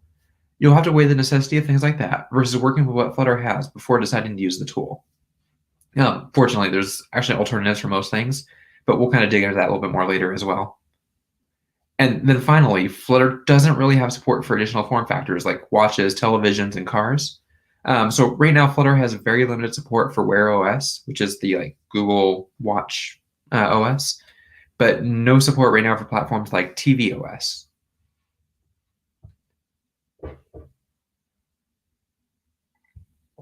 So like we've talked about a little bit already, one of the biggest draws for Flutter for rapid prototyping is that it's an easy-to-use tool for creating custom UIs.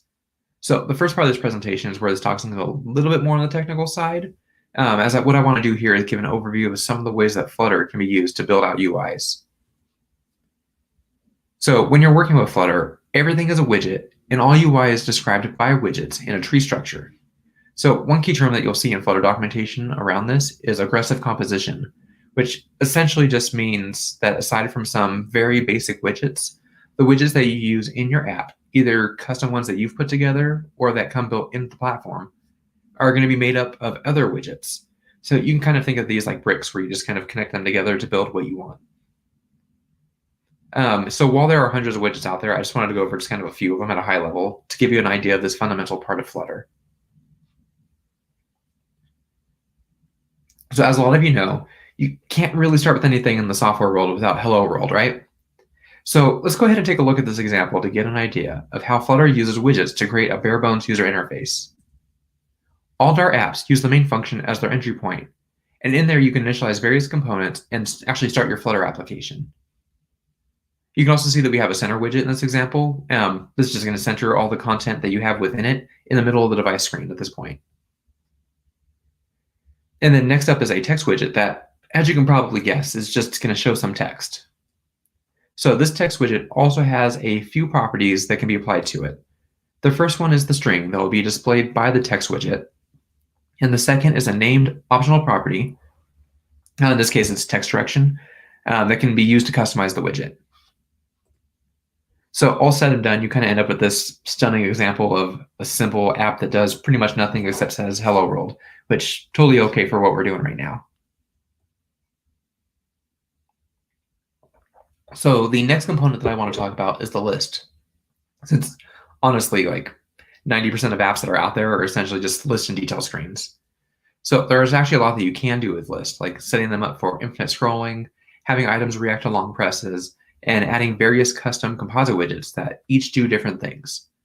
To keep everything simple for this example, we'll start by just looking at the code for a super basic list of generated text items that have a circle icon. So the first widget here is the scroll bar. Well, it's not necessary. It does provide, as you can probably guess, a scroll bar on the side of a list so that users know how far along in the data they are. After that is the actual list view widget, which provides the scrollable area that contains and controls the list of items. This widget also has a collection of properties that can be set to customize the list. So here you can see that we're setting up the padding at the top and the bottom of the list view, though actually the only required property in here is the children array, and this will house the items that exist inside of our list. So this next part is where this component gets a little bit more interesting. So while you can include a simple list or even just an array data structure of other widgets, there's also this great list.generate call that can loop a set number of times to create widgets for your list view. So in this case, we'll simply create 100 items that will then be displayed inside of our app. Each of these 100 items will be made up of a single list tile widget. So this is going to implement the material design spec for your list items, and it's completely out of the box, which is great when you just want to throw something together really quick.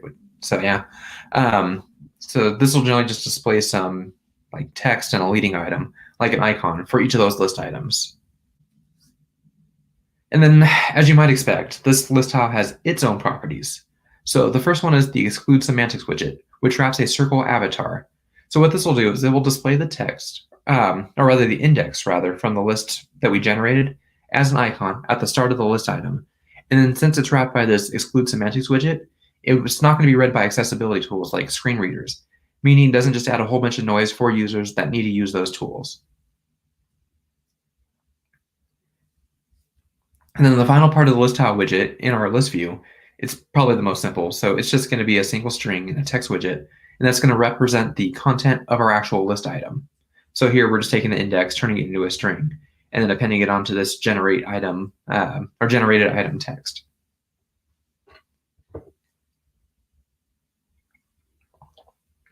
Cool. So for the next few slides, I just want to introduce some widgets that I think were particularly useful for developers who are just starting with Flutter.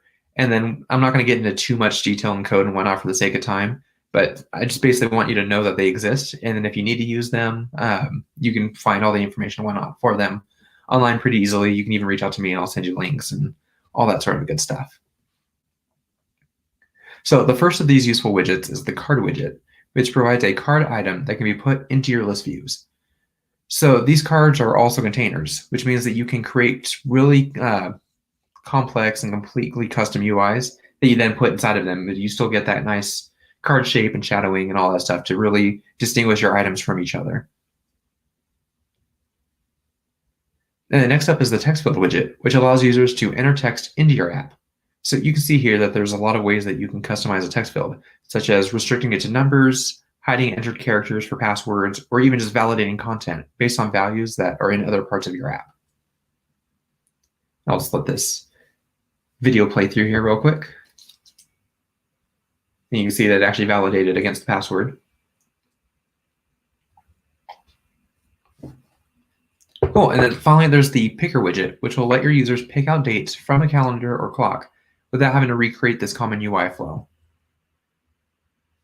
Oops, I guess I'll go back and let you see this one play out as well. So you can see it actually has a calendar built into it as well.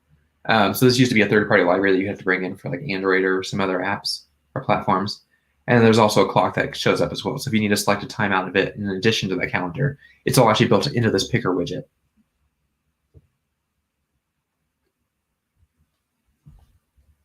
So far we've covered just kind of a small handful of common widgets, but we haven't even broken the surface on how many are actually out there. So to learn more, I really recommend that you check out the Google Developers YouTube channel to find the Widgets of the Week videos and to check out the official widgets reference documentation at flutter.dev. Those are actually, if you are writing, flutter.dev, great one to just pull up in a browser or save in a text file or what have you. Or again, this will all be in the slides that I'll post out there later as well. So now that we've covered some common widgets, I just want to get into some stuff that's a little bit more interesting and useful when it comes to actually learning the platform quickly and then creating some prototypes. So the first tool that's great for getting up and running quickly is the Flutter Gallery app. So this app is entirely open sourced and it's available on GitHub, meaning that you can grab whatever functionality that you like out of it to throw into your prototypes. So it goes over a collection of widgets that you can use with both Material and Cupertino stylings, which is the way iOS apps look. And it also has a whole lot of other useful features that you can just kind of mess around with in this little playground app that you just install and change and mess around with. So each widget section in the Gallery app is going to include a descriptor, and you can actually bring up the code that was used to create that section. Each widget page also has an icon at the top that will take you directly to the official documentation for the widget that you're looking at.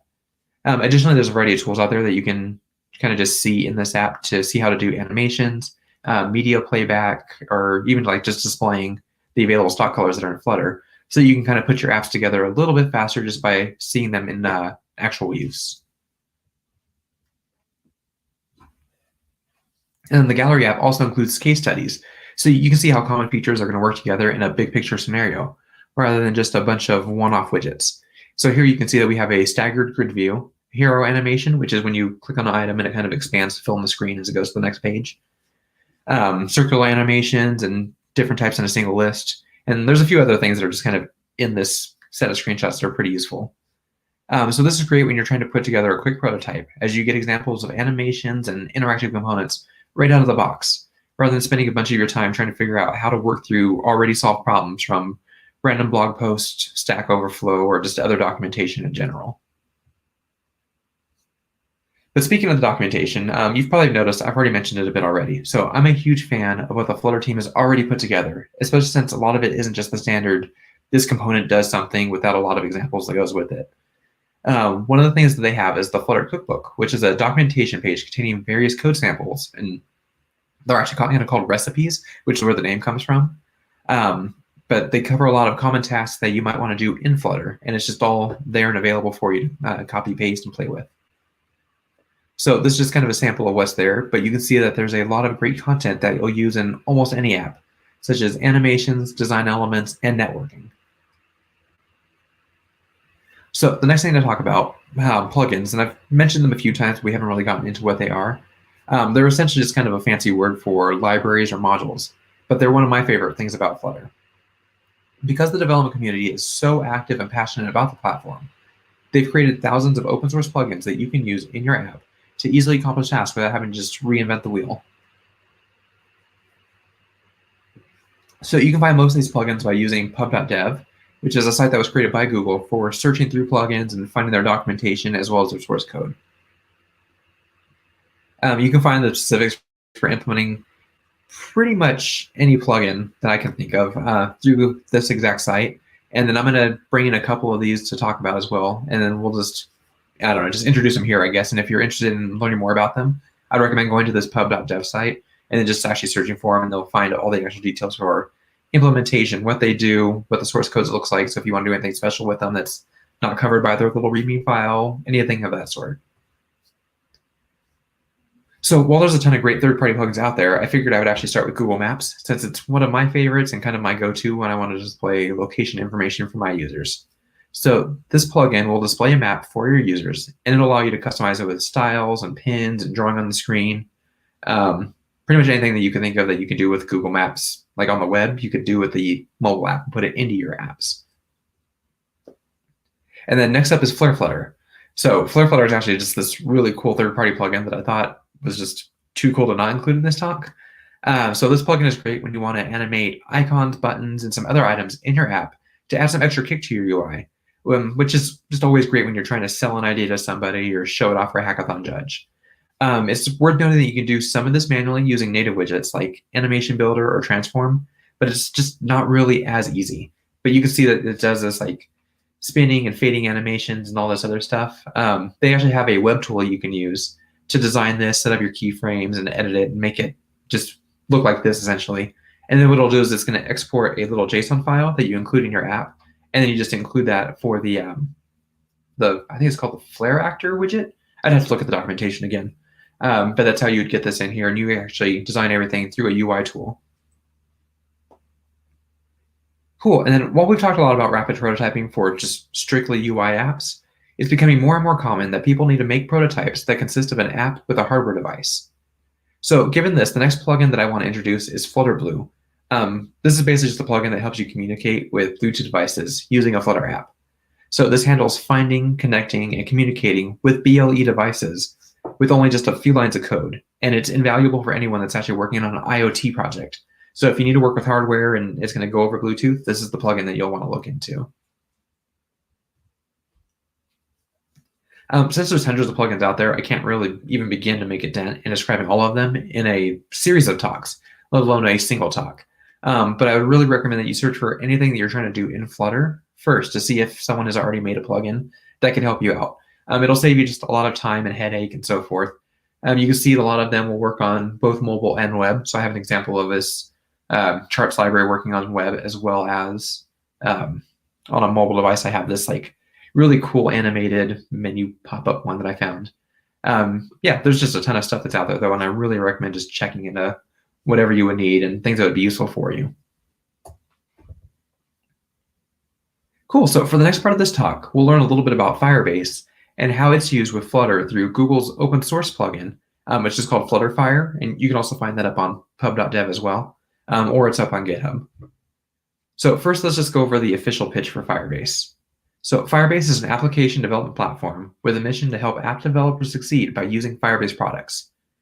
Firebase accomplishes this by taking common problems and developer tasks that occur during a product's lifecycle and making them easier to solve, be it by providing more information about your app and their performance, or providing tools to handle complex problems like security and network connectivity when you're storing data. Great. So Firebase is actually divided into these like 3 main categories of tools, and each of those has a specific goal. So the first one is this build category. So what this does is it helps you build better apps by making complex coding processes easier. Or there's improving app quality by helping you catch issues early and fixing them quickly. And then finally, there's helping you grow your app by understanding how others are using it and engaging with them in kind of a meaningful way.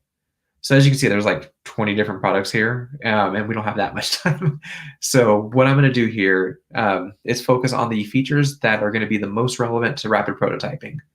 So again, the goal here isn't to overwhelm you, but rather just to let you know what is available when you need it. And this just is meant to give you kind of a foundation so that you can go out and learn more of it when you're interested in it. So the first feature that I want to go over is authentication. While it's not the most flashy feature, there's always going to be that one hackathon judge that's going to ask you about security. So you might as well just toss it in since it's easy enough to use. Firebase authentication will allow your users to log into your app using a name and password, a phone number, a third-party identity provider like Google or Facebook, or a few other options.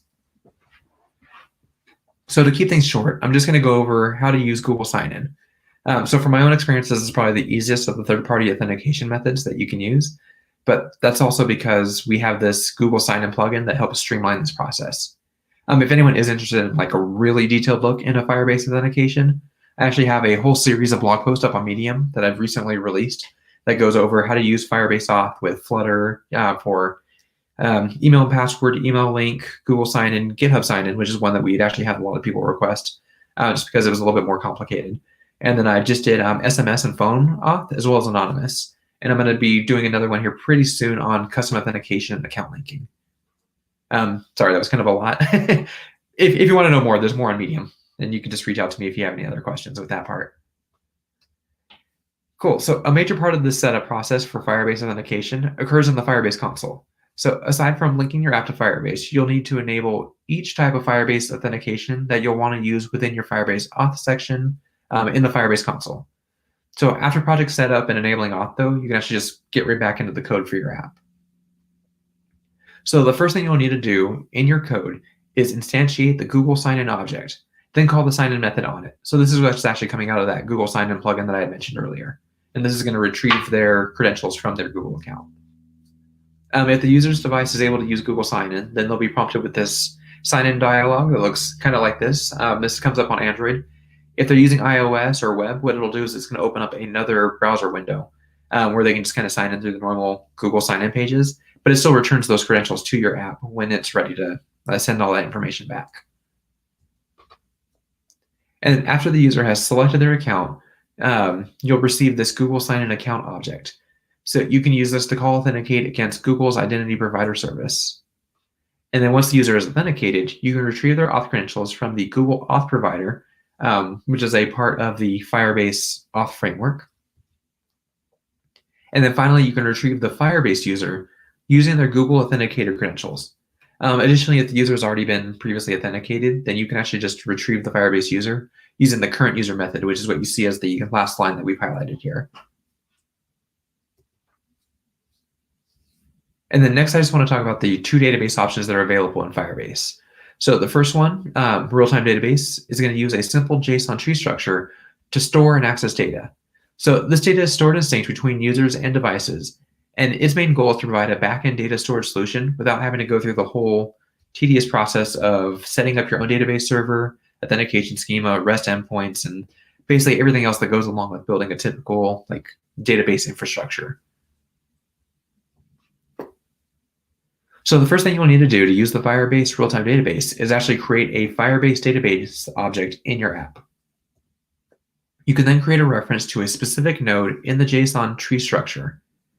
So in this case, the node is actually just going to be called messages, and it's a child of the root node. So that's where this .child messages part is going to come from, based off of that database reference, which is pointing to the root of the structure. You can actually just create as many of these references as you like as well, just depending on what you need to do in your app. So in this part of the code, what we're doing is we're going to create a reference to a counter node which is also going to be coming off of the main root. So there are going to be two simultaneous nodes on that data structure. And then all we're going to do here is just read that value once before we actually print it. So you can see that we're using this once parameter here on database reference child with the counter value passed in, and then just once. And then once that gets retrieved, then we just call then, which means once we actually have this data, then we're going to do something, in which case we're just going to print out the message and the value. And then after you have your reference, you can actually associate it with the listener in order to take any actions on that data that you would need to do as they actually happen. So here we're just going to continuously listen to the messages reference that we have using this stream subscription. And then we're just going to say, hey, give me the last 10 items that are available on there whenever any kind of item is added onto this data structure. And then again, we're just going to print it. And then finally, I just wanted to introduce this new graphical widget from the Flutter library, which is called Firebase Animated List. So this is going to work like a standard list, but what it'll do is it will animate as list items are added or removed. And it works specifically with a Firebase reference to listen for data changes without having you kind of retie everything back together manually. So if this widget doesn't work for your use case, then there's also the Firebase list and the Firebase sorted list widgets. Actually, what I'm going to do, I'm going to go back a couple slides here. So I'm actually using that animated list here in this screenshot. So you can see how the items are kind of folding in as the new items come in. And as we delete items, they fold out. So you get that nice kind of fluid transition with your UI rather than just something abruptly showing up or disappearing. Cool. So the second option, which is Cloud Firestore, is a database tool that allows you to group data using a document collection structure for straightforward access. So what it does is it offers many of the advantages of the real-time database, such as real-time syncing, offline support, and scalability. But also instead of, or it also just supports basic queries in addition to that direct data access that we had just seen. One thing that's important to remember here is that the Cloud Firestore can be used in conjunction with the real-time database. So they can be used at the same time, as each has its own unique purpose within your app.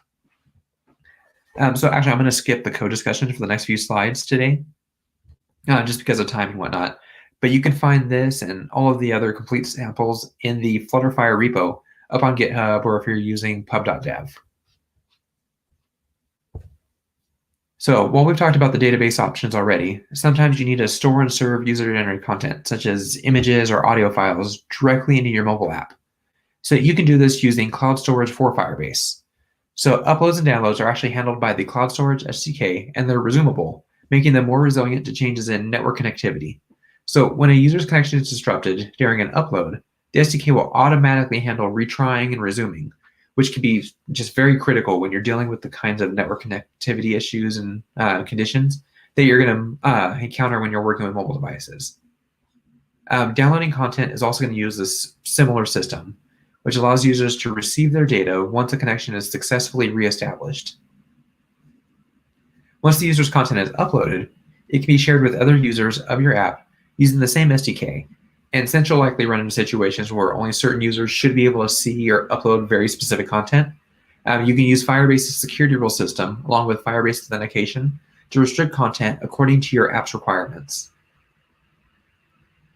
And then we also have cloud functions for Firebase, which are just these single-purpose functions that are executed up in a secure, managed environment for your Firebase project. So these are powerful tools that let you handle complex logical operations from within Firebase, such as performing operations on your Firebase database or interacting with various other Google or even external services. So these are great for handling backend logic for your app without setting up a whole complicated backend, which is kind of a general theme of why Firebase even exists, just to make life easier for your developers, and as well as just getting analytics, analyzing it, making sure that your apps are as good as you can make them using our tools. So also at the last FireConf, well, I guess it's not the last one anymore because we just had one, but the one before that, back in 2019, we released a new product called Extensions, which are pre-made functions that handle common tasks for developers without having to just kind of reinvent and redo things that other people have already solved. So you can actually find these in the console to see what can work for your app. And there's still way more that are being released over time. We're trying to get as many of these available as we can for our users, just to make development even easier. Cool. So we've covered a lot today. If you want to learn more about Flutter or Firebase in depth, then the top few links will give you a ton of information and resources like code labs and videos. For Flutter, I highly recommend checking out the Flutter Codebook that we talked about earlier. And you can find more information about all the features available in Flutterfire out on GitHub. So again, my name is Paul Reese. I'll be posting the slides for this talk for anyone that's asking for them, or I can even send them to the organizers if that works as well. But my Twitter account is here. It's at TK14863. Or you can just reach out to me directly through my work email if you have fairly in-depth questions. So that's at that ptruiz@google.com. Cool. So thank you. And then if there are questions and whatnot. Paul, thank you for your time. It was a very informative and well-made presentation. Oh, yeah. I hope we can see you more in our future events, but not only virtually, also physically, after the pandemic, of course. Yeah. Is there anything else you want to add? There is still time. No, unless there's questions. I don't know if we're able to take those or not, and if not, let me check for questions. I think there's no questions. Okay. Okay, well then, have a nice day. It was nice to have you here. Yeah, you too. All right, you have a good one. Goodbye. Goodbye. Birazdan Loan Pika bizlerle olacak. O gelmeden önce de çekilişle ilgili bir çekiliş saat 8'e kadar devam edecek. 8'den sonraki katılımlar kabul edilmeyecek. Onu hatırlatmak istedim.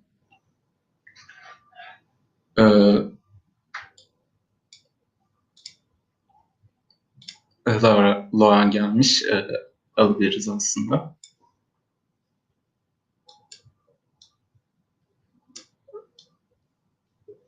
Loan, thank you so much for joining us today. Can you hear me?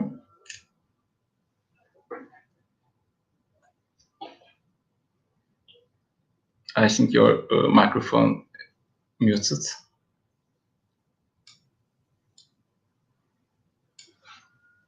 Hi, thank you so much for joining us today.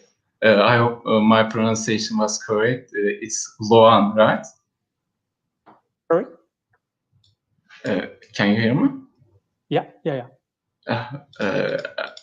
I am saying Zigan. Thank you so much for joining us today. How are you, Loan? I'm fine.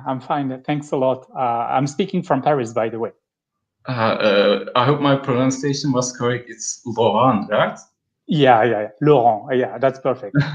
I am taking French course this year, so I'm Nice. trying to. First of all, thanks for being here.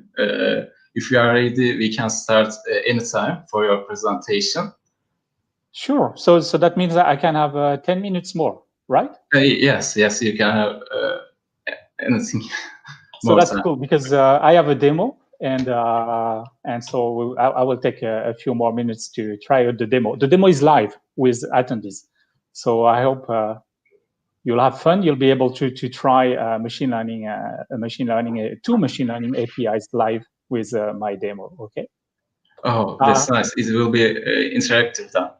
Yes. If you have a smartphone, you will be able to try the demo with me live. I am looking forward to it. Yeah. Is everyone on YouTube, or is there another stream? Everyone is on YouTube. Okay. Do you know how long is the delay? I think delay isn't that much. I don't know how. Okay, maybe something like 10 seconds or? Yeah, it's like that.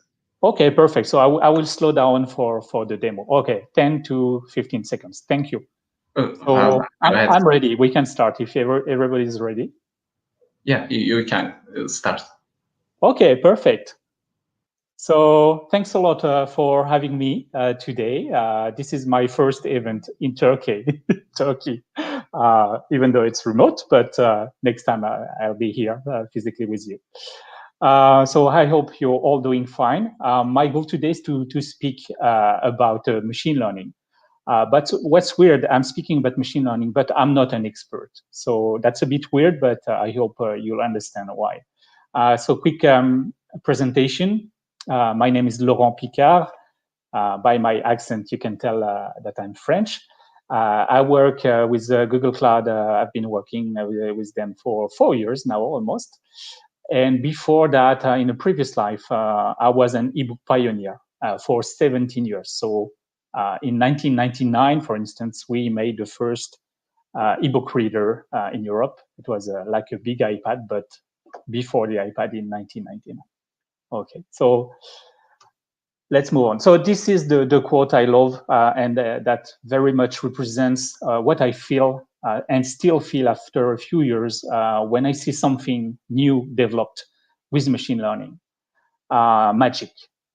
But you know, this is not magic. This is just technology. You scratch a little bit the surface and it's technology. And you all know technology. So my goal today is to show you, even if you're not an expert, that you can use machine learning in different ways and maybe build smarter solutions thanks to machine learning.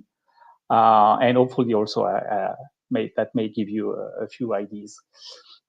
So what is machine learning? So this is my own definition of machine learning after a couple of years. I'm not an expert. For me, machine learning is you have data as input, right?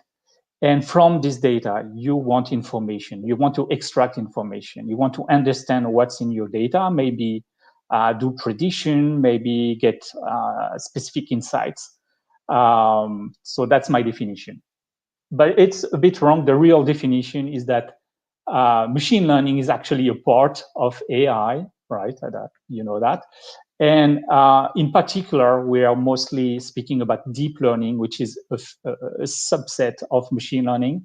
Now the term machine learning is catching on, so I will mainly use machine learning as a term, but experts use deep learning.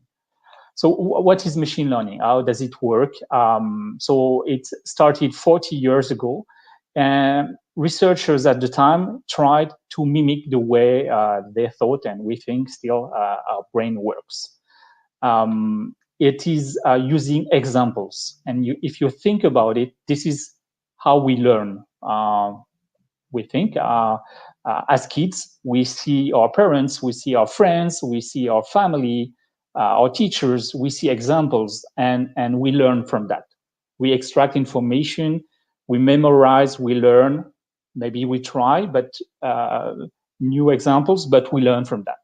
And this is what machine learning is doing. It is learning from examples. And the magic is that we now manage to solve problems thanks to machine learning, problems that we couldn't solve before or badly with algorithms. Right?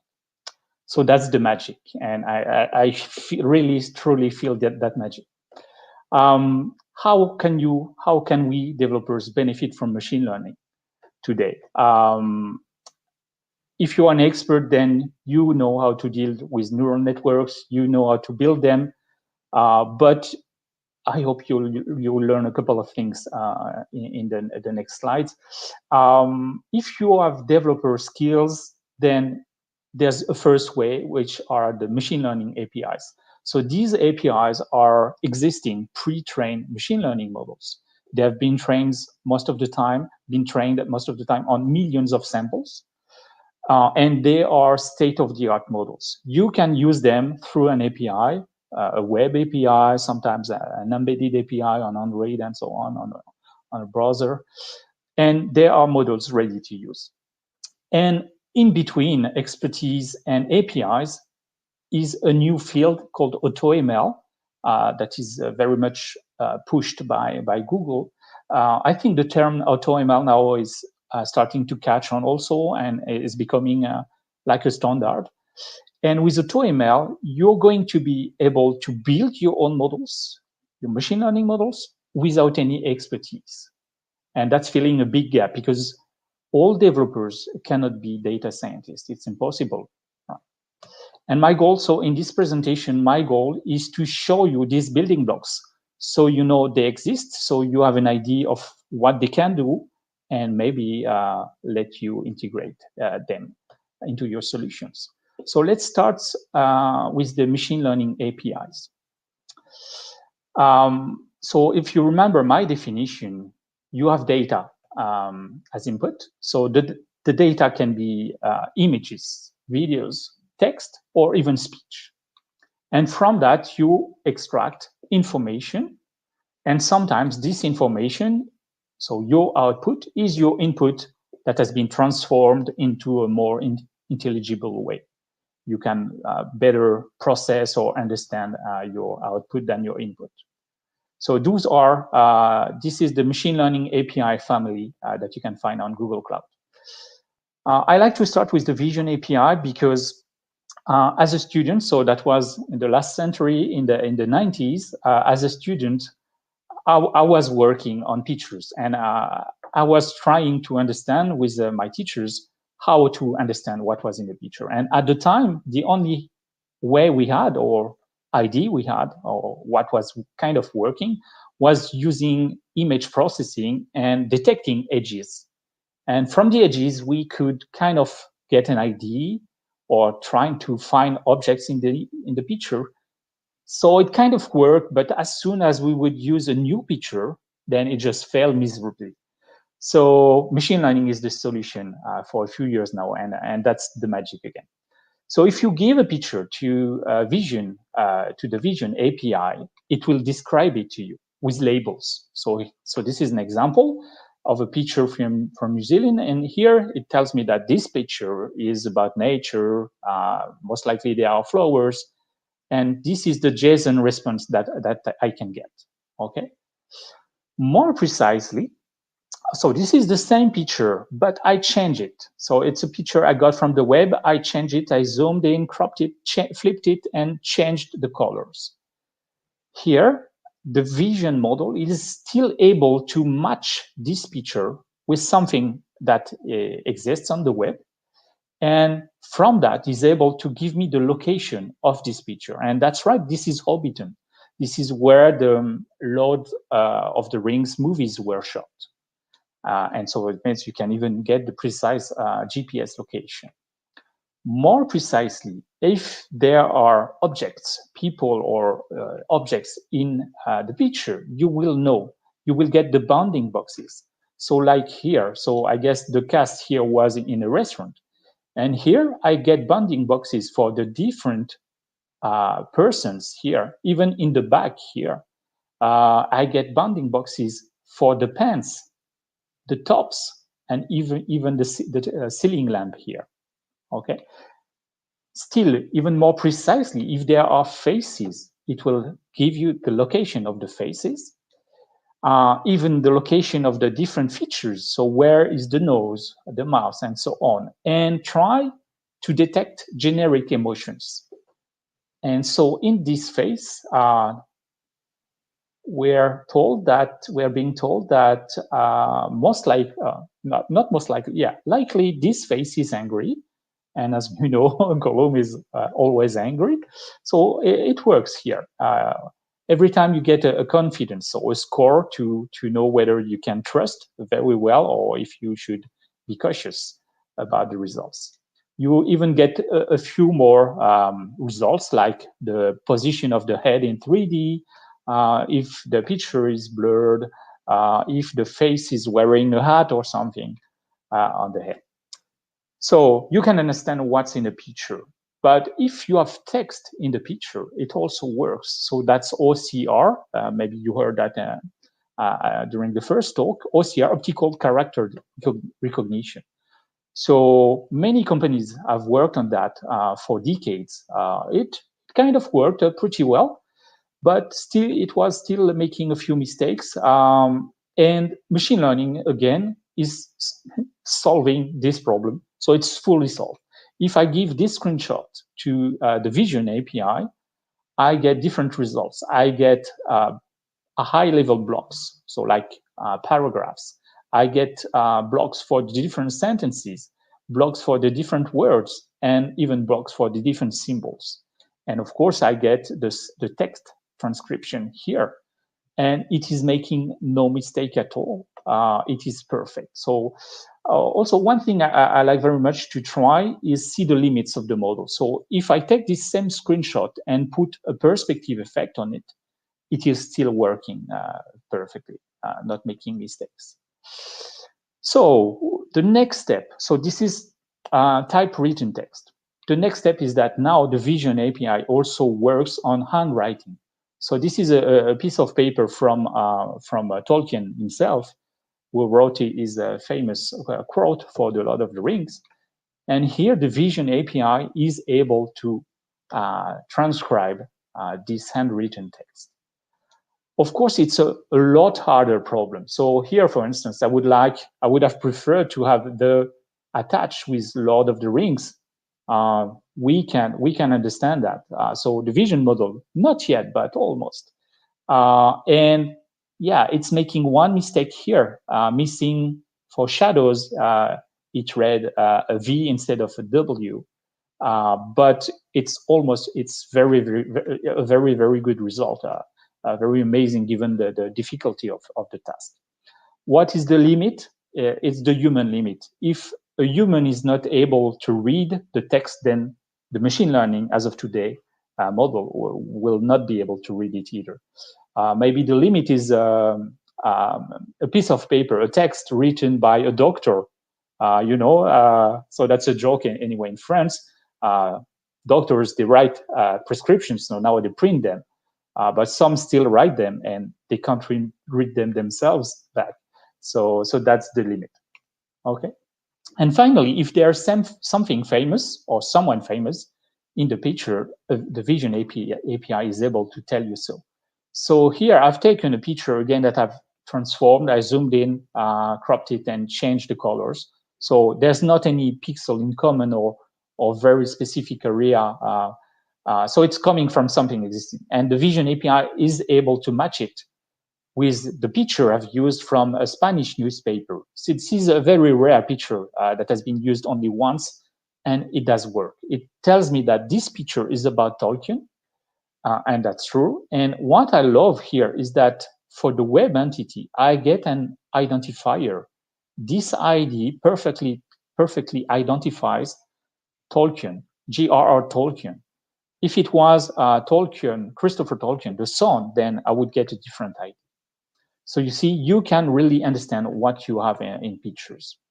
I've told you it's an API that you can use with a web request, but actually, if you don't want to work in JavaScript, there are client libraries that you can use. And I'm pretty sure here that you will find one of your favorite languages. So in my case, currently, this is Python. So here in this code sample, it's always the same principle. You create a client, you provide the input. So here it's a picture. So here you give the URI of the picture, for instance, and you call the feature you want, face detection. And then in something like 1 second, you get the answer. You get all the faces with the bounding boxes, with the sentiment, that the emotion that has been detected. So you see, it's very, very easy to use. I've used that for my first demo that we'll do a bit later. And it took me 2 hours to integrate that into a demo. So it's very, very easy. Now, the Video Intelligence API. So it's basically the same, but with one more dimension, time, right? A video is pictures in time. So you can extrapolate the features, but with the additional dimension with time, it also means that you can detect the different sequences within the video. So it means that here, for instance, the Video Intelligence API is able to tell me that at this segment, this location, this sequence, there is a polar bear. And if you ask for object tracking, then you will get the location of the bear and you will track it. You will know exactly where the bear is. And if there are a few of them, then you will track the different objects. Okay. Once again, with the client library, it is very easy to use. The same principle. If you want to track object, you create a client. You specify the features you want. So, for instance, object tracking. You can specify if you want to work on the whole video or just on some specific segments, and you call annotate video. It takes a bit more time than for a picture, of course, because it depends on the length, the duration of your sequences or of the whole video, if you want to analyze the whole video. But after that, you have your results. So here I have written this code lab, this tutorial, and from this tutorial, I'm being able to do that and extract, track this insect and do a small animation out of it. Okay. By the way, I will give you the link to this presentation at the end, so you will have everything. Don't worry about taking a screenshot or anything. Okay. Next, after pictures and videos, text. So once again, this is a very, very big field. It's called NLP, Natural Language Processing. So like OCR, it's a big field, or vision, computer vision. NLP is a very big field, maybe the first one on which experts work to try to understand what's in a text, to understand text. And once again, machine learning is solving this problem very, very nicely, providing better results than previous algorithms. So another example with Tolkien. If I give this sentence, but it can work on a whole book almost, or paragraphs, big corpuses of text. If I give this sentence to the natural language API, first I know which language it is written in, so English here. And I can get the syntax of the different sentences. I can know the nouns, the verbs, and all the different natures and types of items, including the punctuation. That's very often something that was not taken into account by grammarians. And one thing that I love is that you can also ask for lemmas. So for here, there's one. You can get to be, the verb to be, where in your text you had was. So it means you can work with canonical forms, the lemmas of your nouns and verbs. So that's pretty cool. From the same piece of text, you can, like in pictures, try to detect entities. So here, the entity detection is based on classes. So here on this sentence, I get three different types, three different classes. In red, we have persons. Tolkien is a person, of course. A writer is a person. A poet, a philologist. A professor is an author is a person. And maybe you'll notice that I get also something very, very cool, is that here I get the same ID about Tolkien that previously when I had a picture with Tolkien on it. So it means I can maybe work on the same entities in pictures and in text. That's something pretty cool. British is mapped, is related to the United Kingdom. So it's mapped here to a location. And at the end, in yellow, the three books are mapped as works of art, which is also the best result, a great result. Basically, an entity is something or someone famous that you can find on the web, and very often it has a Wikipedia page. So this is why in the results you can very often find Wikipedia URLs. Okay.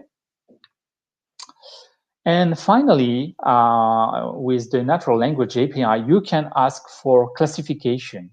You can ask, okay, tell me how I should classify this piece of text or this whole corpus.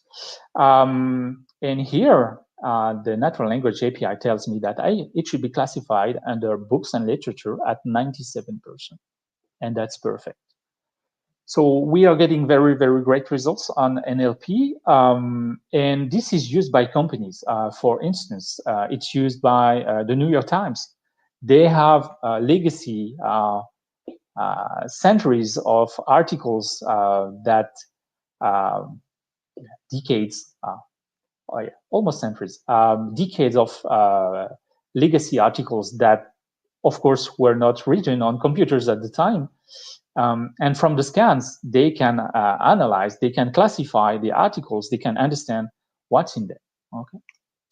And finally, like in pictures, if you remember the emotion detection, from text, you can try to understand the sentiments that are present in the text. So to illustrate that, I've taken two articles. The first one is positive, is from the New York Times back in the days when The Hobbit was released. And the second one is a more recent review, a very negative one. And when you give the two different articles or two different reviews to the NL API, you get per sentence or per level of text, it depends, you get everything, you get a score between -1 and +1. And it describes how negative or positive is the sentence, for instance. So these sentences come from Pauline's review, who hated the book. Okay, nobody can love the same stuff. You, of course, get a lot of neutral sentences or pieces of text in the results, because in general, we are more neutral than positive or negative. And finally, these sentences do come from the positive review of the New York Times. So it works pretty well. And once again, you can know the confidence by the level of this score. This is used by companies. If you are able to understand how positively or negatively we talk about your company, about your products, then it means you can have some kind of intelligence and be more efficient. You can browse tweets and know whether we talk positively about your products or negatively, and react, maybe communicate and answer back quickly when something is very positive or very negative. Some companies are browsing their customer emails, and they treat negative emails in priority to be more efficient, to try to solve problems faster. Very positive emails can wait a couple of hours more, right, to be read and to have a nice answer. But someone who is very angry maybe needs a faster answer. Once again, in Python, but it's available in the different languages. How to use the NL API? You create a client, you provide a document that can be in text or HTML, and if you want to do sentiment analysis, you call analyze sentiment, and then you have the results very quickly that you can use right away here. Okay, so once again, I've written a code lab here that, if you're familiar with the code labs, those are tutorials that you can use and follow. So all of them, you can follow the tutorial in Cloud Shell. So still on text. So I will go quickly on this one, the translation API. So you have, I would bet you have all used at least once in your life Google Translate somehow. And so this is how it works. So the input is any or almost any language text. There are over 100 different languages that you can specify, and then you specify your target language, the output that you want to get your translation in. So that's thousands of different combinations. I like to share something because I discovered that when I started to work at Google. In 2016, so 4 years ago, almost exactly 4 years ago, I think it was in October, I was using Google Translate and 4 years, and I was not working with Google, so I was just a simple user of Google Translate. I was translating Asian, Chinese, and Japanese text into English or French, and it was working okay. You could tell the issues because the translation was okay, but there were a few mistakes. And one day, 4 years ago, the quality was a lot better. So, okay, at the time I was happy and didn't bother. But since I've been working with Google Cloud, I learned that actually 4 years ago, Google switched from a statistical model to a machine learning model. And what's amazing is that I could tell just by using the product, just by using it. And once again, simple algorithms, fine-tuned, made by humans, are now we're now getting better results with machine learning models than algorithms that we fine-tuned before. And the quality is very high. So of course it's not the same quality as a professional translator, but almost every day it's getting better and better. So why?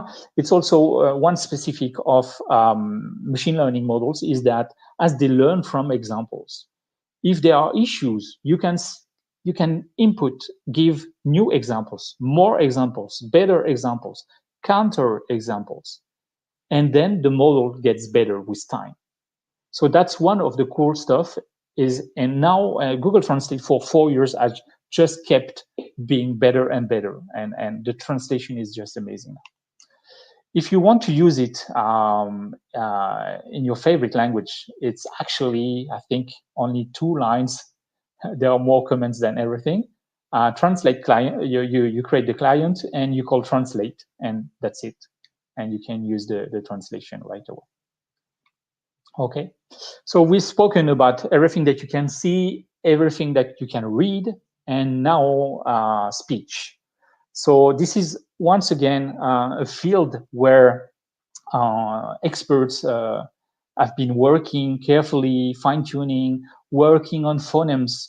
So if you remember, I told you I work in, we released 20 years ago the first ebook reader. At the time, I worked with a text-to-speech engine, and I was trying to work with speech.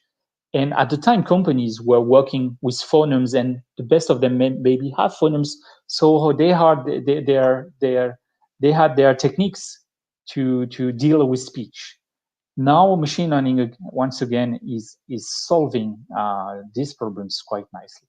So the first one, if you speak, the speech-to-text API is able to transcribe your speech into text. And if you're able to understand or transcribe speech, so it means like before for videos, you can index everything. You can understand exactly what you have in your audio. And it works at the level of every word. You know exactly, you get the timestamps of every word in your stream. So this is another code lab I've written. You create a client, you call recognize with the configuration. And here, if you try this code lab, you will hear me pronounce a French poem, French poetry, a very famous one.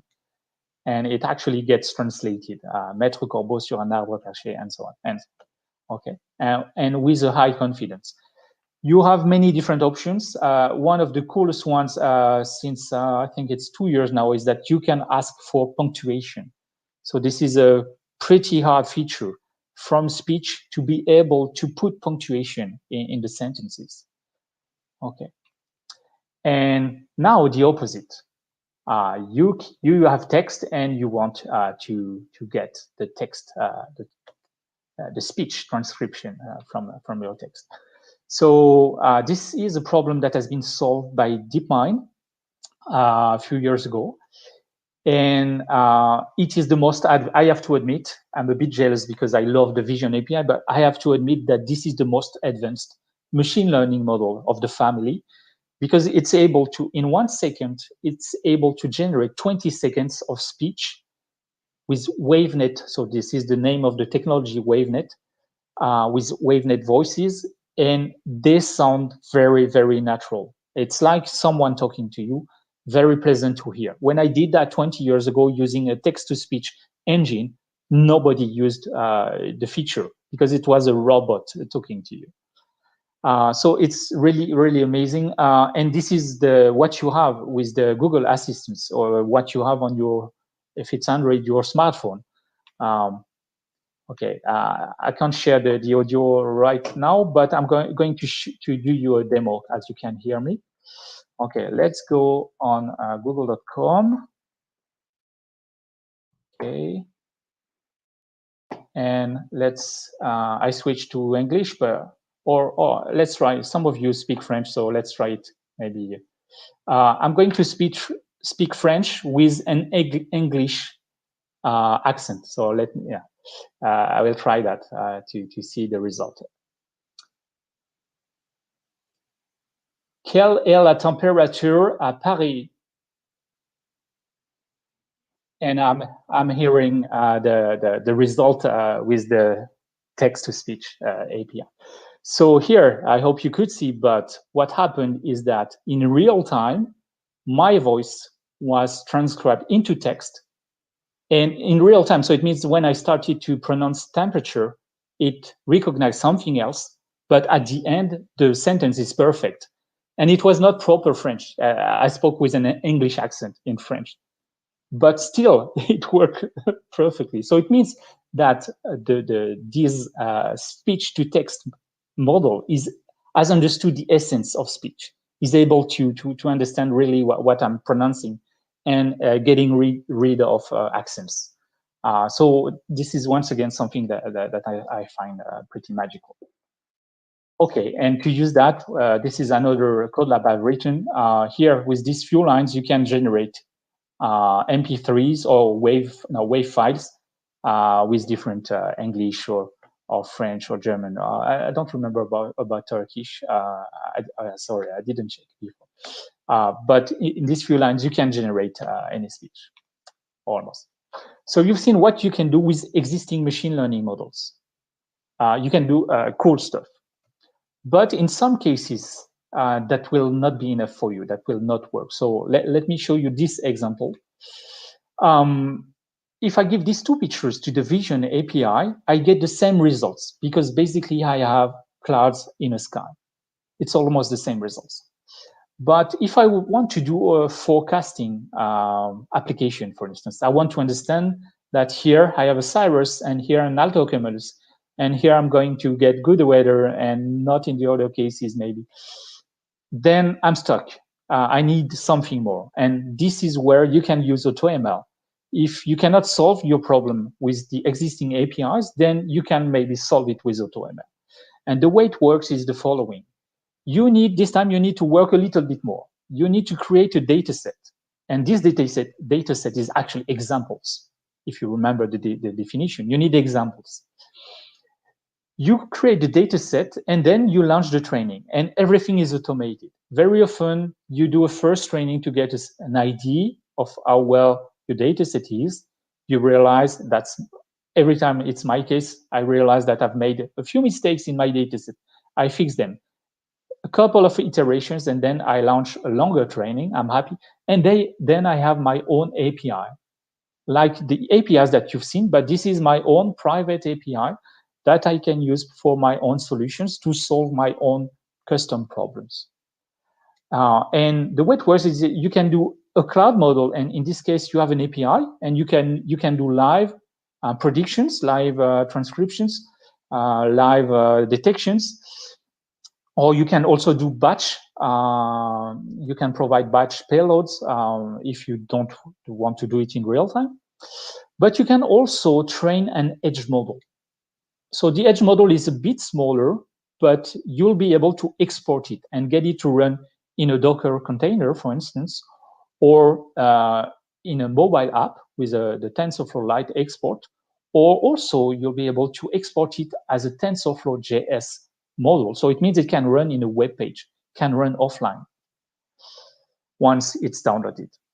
Okay, so with the cloud example, what you need is pictures of clouds. You need to label them. So here, this is classification. This is image detection. We want to make the difference between the different types of clouds. So you do that. You launch the training, as I said. And so this is the first training I did, 1 compute hours. And I realized there were a few mistakes. And then I did a longer training, 3 hours. And then I get a very good model after that. It's fully automated. So if you remember, I'm not an expert. I'm just a user. I've been using machine learning for years. To evaluate an image classification model, you can use this tool, the confusion matrix. And here you see that it's doing greatly with the cumulus and so on, but badly on the altocumulus, because half of the pictures, the test pictures, are not well recognized.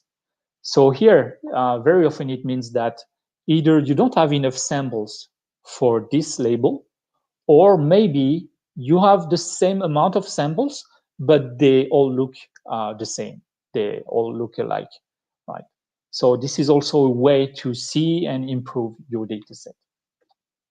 And once it's done, you can use your API. And here, yeah, it means you can directly upload pictures here or send pictures in batch mode, and you get predictions. And here at 97%, there's a cumulus in this picture, and that's great. There is one. Okay. And so this is for pictures, but like the machine learning family, as of today, and it just keeps evolving.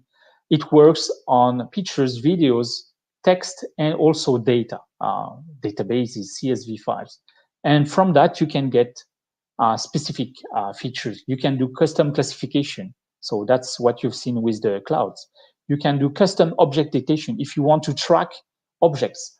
If you want to detect objects in a picture, but you can also do custom classification and soon maybe in beta, custom object detection in videos. And likewise, you can do your custom translations, custom entity detection in text.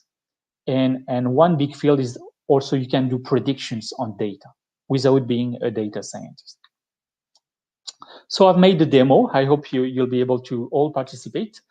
The demo is the following. I want to detect how you're feeling. So you're not in front of me, but you're going to use your smartphone, if you'd like. Send me a selfie. And in the first test, I will use the Vision API to detect generic emotions.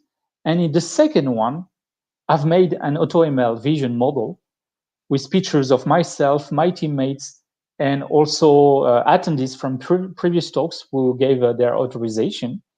And I'm now able, hopefully, to detect people with the tongue out, people yawning, and people sleeping. Okay, and we're going to try that all together. Okay, you will find you will have a look in the slide about the way it works. So I am giving you this QR code. I give you a moment to get connected. Okay, maybe I will wait for 10 seconds. You can also, maybe I will give you the URL in the chat. So that's this one. Okay, and come back to the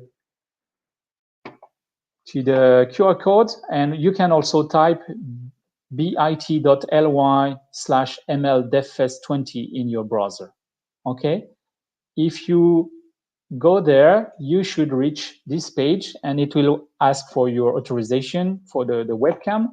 And we are in the first mode with the machine learning API. And here, what you can do is try to trigger one of these emotions. Okay, so that's not my API, that's the Vision API. So let's try to be happy, hopefully. Yeah, so here it found that I'm joyful with the maximum confidence. And if you remember, the Vision API is able to give me the location of the nose and the mouth, the eyes. So here I've been mapping a mustache to everyone. Okay, let's try another one.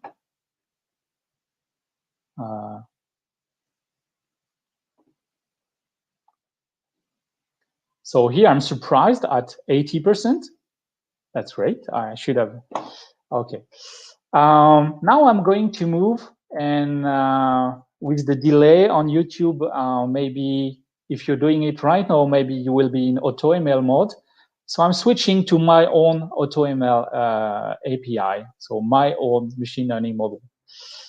And if you go next, if you refresh the page, now you can try my model. You can try to stick out your tongue. Okay. So now in AutoML mode, you will have the Turkish flag colors, red and white. So here I have the tongue out. Let's try to sleep. Okay, it does recognize that I'm sleeping. But you could say that I'm kind of cheating, right? Because I have created this model with pictures of me. So yes, it's normal that it's working. So now let's check out how it is working with you. I hope a few of you have been doing it. Yes. So we have a few happy people. I'm the only one surprised. So yeah, and now with the AutoML model, let me refresh the page. Maybe we have more coming now. Yeah, it's because of the delay. So yeah, I will keep refreshing a little bit. So people with the tongue out, it does work, you see. People yawning, nobody. Okay. People sleeping, myself. Yeah, so I won't get more here. Maybe in AutoML mode more. Okay. And finally, also, if you remember, with the Vision API, we're able to detect objects with the precise location. And so it means that here we have people with glasses.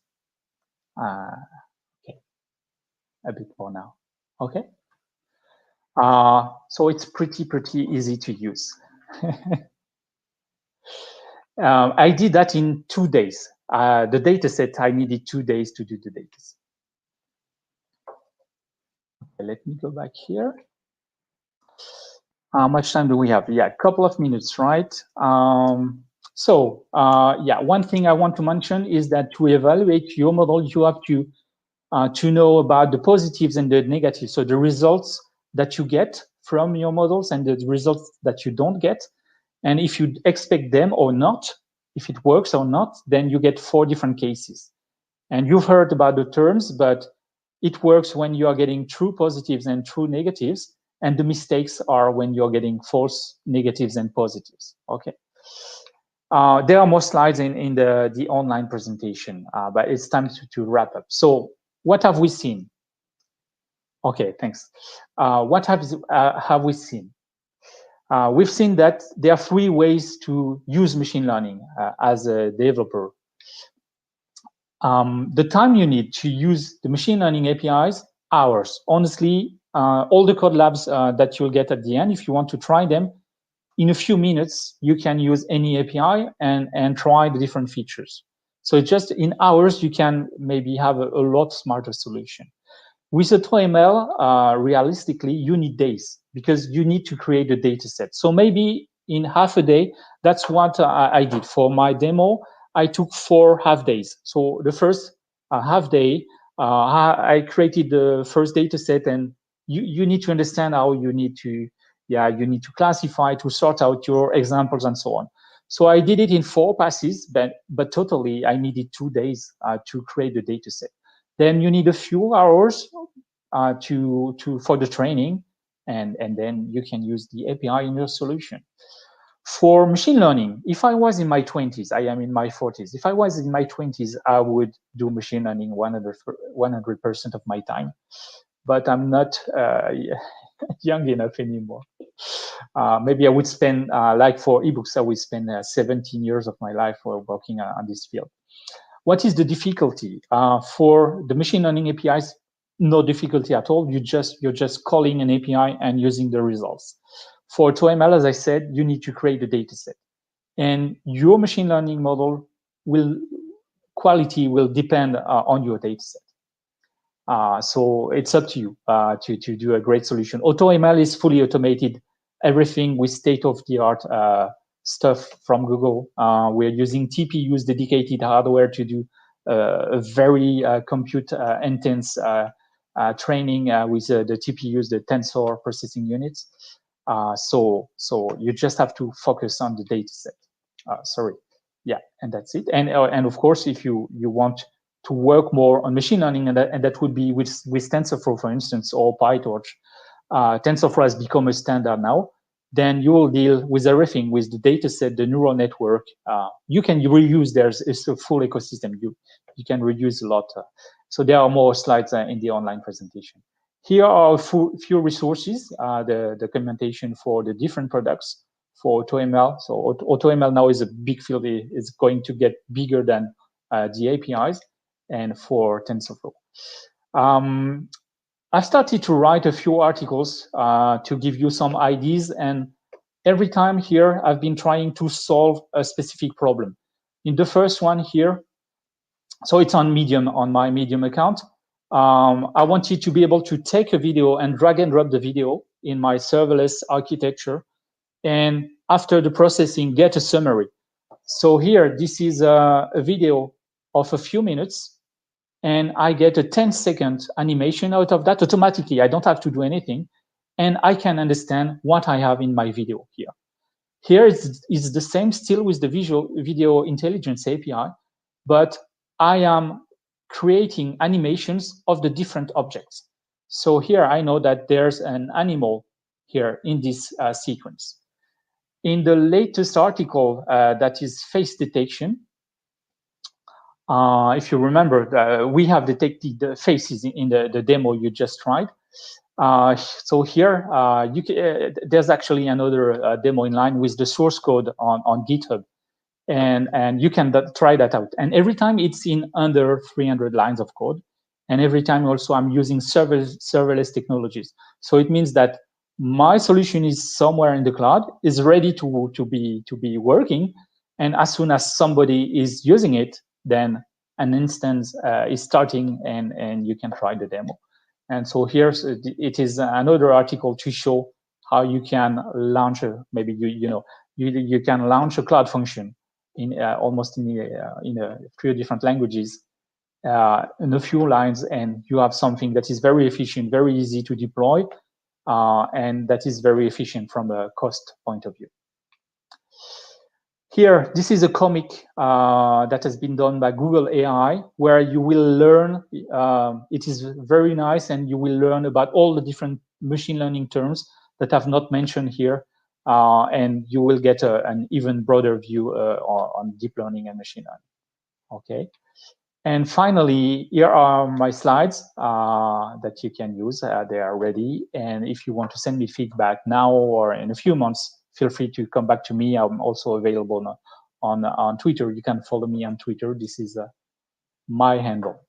So I hope you learn a few things in this presentation. And my real hope is that it gave you ideas and that you'll be able to solve your own problems thanks to these APIs or maybe to AutoML. Thanks a lot for having me today. Have fun. Thank you. Hi. Thank you very, very much for the presentation. It was so lovely and so much fun. Thank you. I'm going to put the link in the chat for the presentation. Okay. Thank you.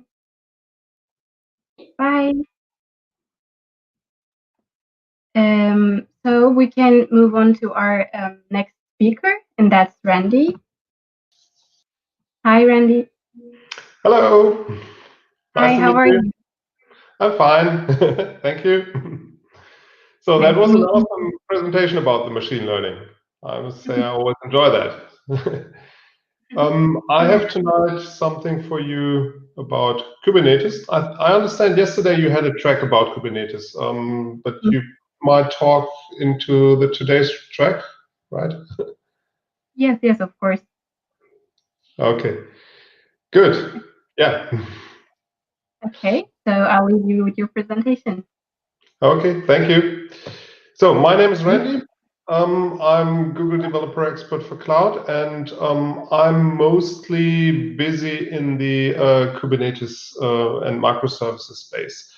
And I would like to give you a brief introduction into Istio.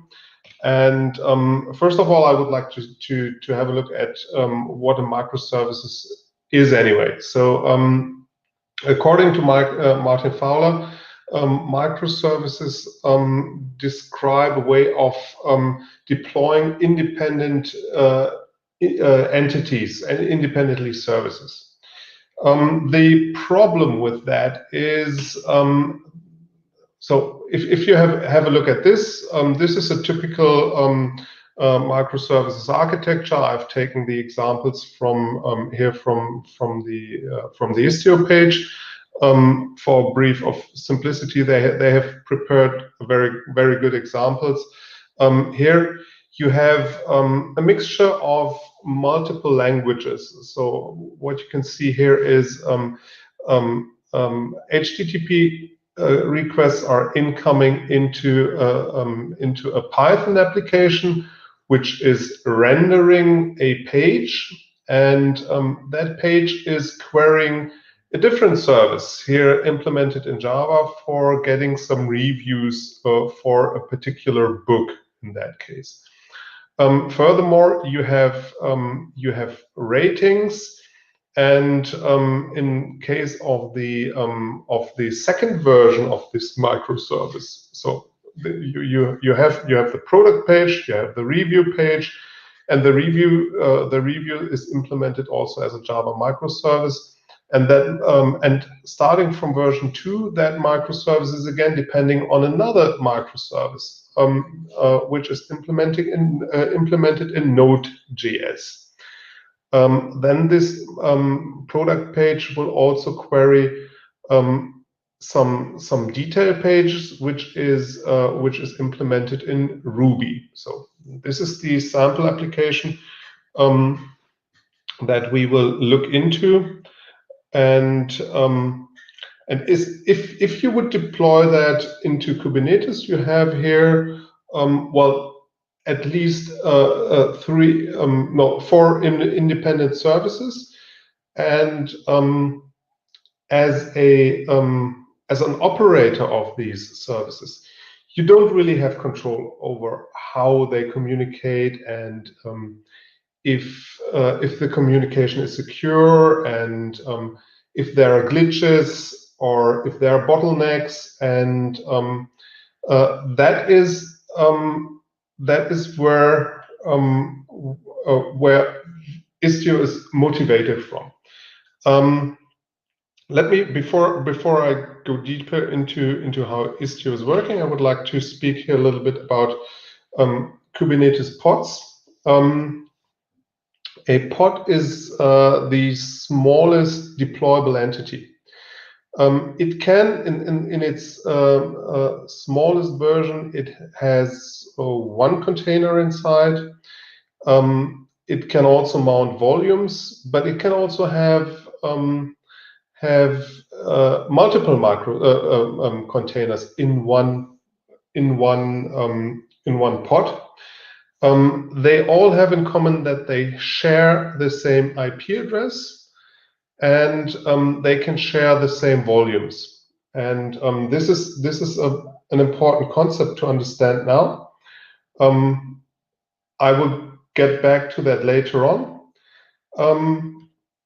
Istio is an implementation of a service mesh. So it helps us to get control over the zoo of microservices.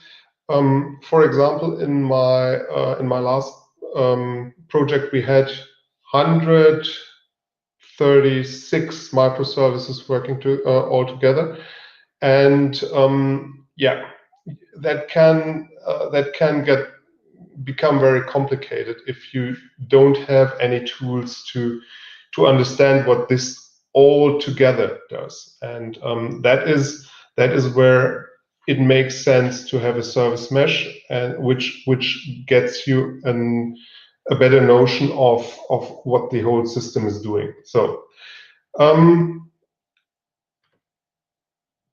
when it comes to Kubernetes, Kubernetes itself is focused on high availability. It makes sure that your services are all up and running. Kubernetes, in turn, helps you configuring the traffic and tweaking the traffic, and that is how these two products separate their concern. Kubernetes will never add more functionality into the network space.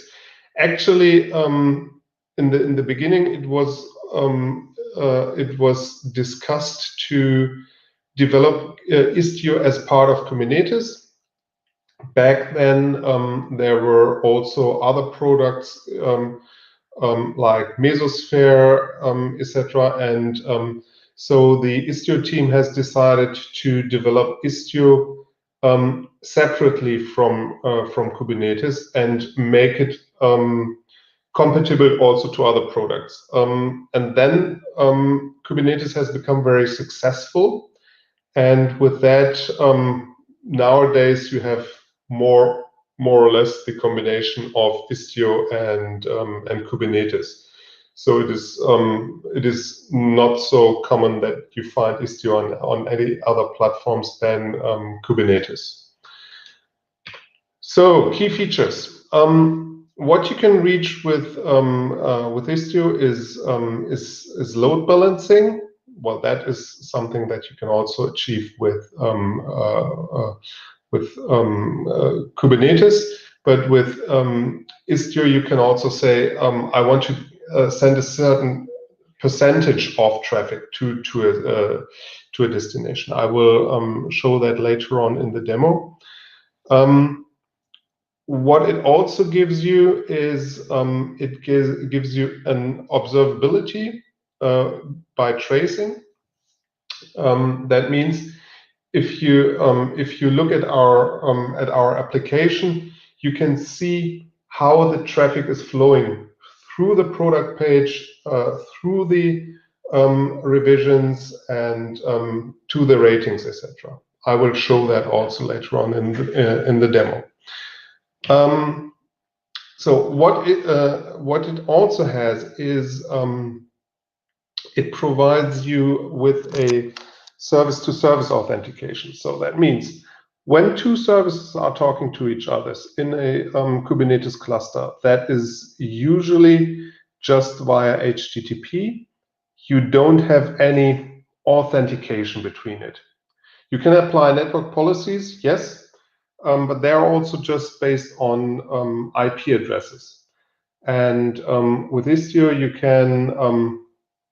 you can enforce a mutual TLS authentication. That means the server is providing a service certificate, and the client is showing a client certificate. So, and if someone makes it to intercept traffic within Kubernetes, it cannot do any harm because there is an authentication between the microservices. It can provide you with circuit breaking. For example, if you have a destination like a database or an external backend, and you want to make sure that you're not overwhelming these services, then you can set a limit so that a certain traffic, a volume of traffic is not exceeded. Also, in case of a failure, traffic can be rerouted to a different destination. Canary testing is a very exciting feature. I will also demonstrate that in the demo. You can send traffic if you have it if you have different versions of your microservice, like in this bookstore application. You can say inside of the mesh when a particular request comes in to use a particular service, for example, a newer service. And here with the canary testing, you can say, okay, just 5% of my traffic will go to this new microservice, so that in case there are any problems, that you're not losing all your traffic. So you can gracefully increase the traffic to your new microservice. You don't have to do a cut over of 100% to the new microservice. So, and this is the bookstore application with Istio. What you can see is these brown bars there. These are sidecar containers. If you remember in the short explanation of how a pod works, you will remember that a pod can have multiple containers. And what Istio does is, inside of your pods, it will inject another container which contains an envoy proxy. So, in that envoy proxy, acts as a firewall or gateway, you name it. So that means all the traffic that is supposed to hit your main container has to pass the Envoy proxy. And so that the Envoy proxy shields the main container from from incoming and also from outgoing traffic. Yeah, that is a routing rule. Yeah, I will come to that later on. Yeah, and here you can see that this product page has 3 different versions at its disposal. Usually, the traffic would hit just one version, unless you say, okay, it should do a round robin. But actually, it just needs one version. Yeah, I can show that application to you here. So that is this is the bookstore application in action. It shows you some reviews, and these details are provided from the respective review microservices here. You can see here when I reload that page, sometimes I get it with stars and sometimes without stars. That is because I have currently configured this application to do here a round robin a load balancing. That means I'm going to get these review informations sometimes from version 1, sometimes from version 2, and sometimes from version 3. So, and this is an example routing. Here I can give a criteria and say, okay, every request that has a header with the user JSON is supposed to get the reviews from version 2, and anything else from version 1. This is also a scenario where you can test your microservices inside of your service mesh just by setting a particular header without exposing that to your normal users. I will demonstrate that also in a few minutes.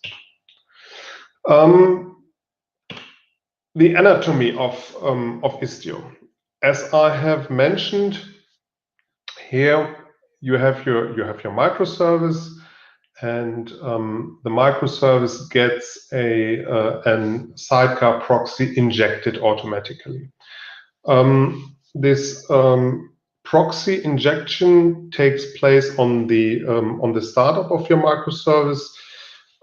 It is an automated process, or at least you can automate that, where you set a particular label on your namespace and say, okay, everything inside of that namespace should get its a sidecar proxy injected. You can also exclude microservices from that rule, or you can say, I do that whole thing manually so that you get more control. But the easiest way to get started is to say, hey, Istio, inject it for me automatically. Istio itself is just deployed in a namespace of Kubernetes, and it used to be multiple microservices. Nowadays, it is, thank God, it is just one microservice anymore in the Istio namespace, and that is the Istio daemon, Istio D abbreviated here in this picture. and that consists of 3 components, which is Pilot, Citadel, and Galley. Pilot and Galley are there for the communication with the proxies, and Citadel is actually a certificate authority. That means if you want to use mutual TLS or SSL in general, you need to have a certificate authority which is there to issue these certificates. This is a fully automated process, like you might know from Let's Encrypt, for example, where all these certificates are issued fully automatically, and that is what the Citadel component is doing. Pilot itself is there to configure the proxies and hot reload configuration. So the Envoy proxy is a very nice proxy that can be reconfigured without any restart, and that is done through Pilot, for example. So this is a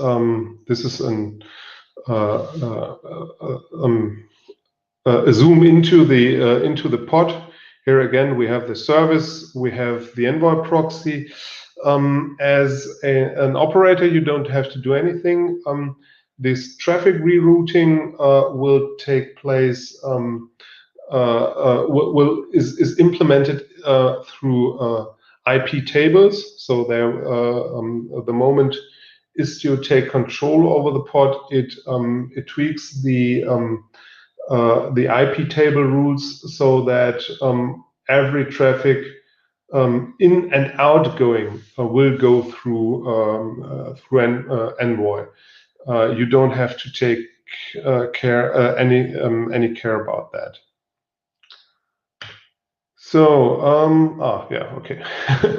I sometimes have forgotten that I have here also some text. Again, all the traffic is routed through Envoy, and Istio is with that replacing Ingress controllers and also the Ingress rules. It provides you, as mentioned, with mutual TLS and IP table firewall rules. So, and now I have a small demo for you. That is, as I said, I have here this this bookstore application. It is not my invention. It is a sample that has actually evolved over the years with Istio, and which gives you a good entry into Istio. So as I said, I have here. Let me go back to this slide here. Where is it? So let's get back to this picture. At the moment, all requests are hitting, well, both of these review microservices equally. So what I'm going to do now is I want to control the behavior of this mesh a little bit more in detail, and I want to tell it, okay, first send all the traffic to version 1. So therefore, a moment, where's my snippet? So let's apply that. So what I'm going to do here is I'm applying a destination rule. Well, let's have a look at it first.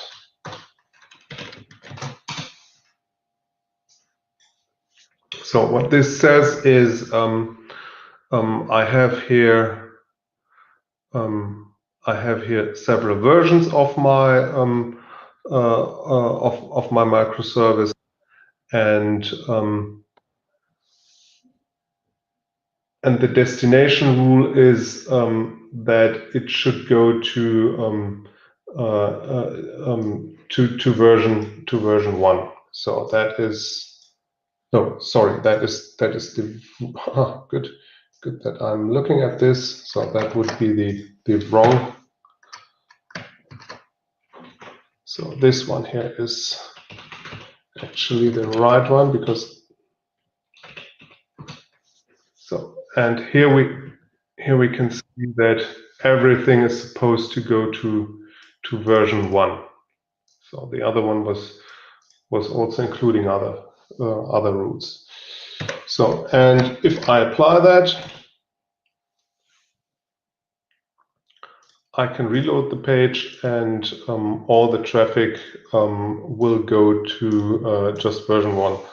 Although I have here still my all of my microservices up and running. So I have showed you the sample where there is a header, and based on that header, we want to route the traffic to different service. Again, inside of the service mesh, not just at the ingress level. So, and for that, I'm logging in here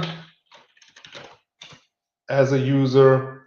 At the moment, I'm getting here still the same traffic as anybody else, but now I'm applying an additional rule, which is this one here. Let's again have a short look at that.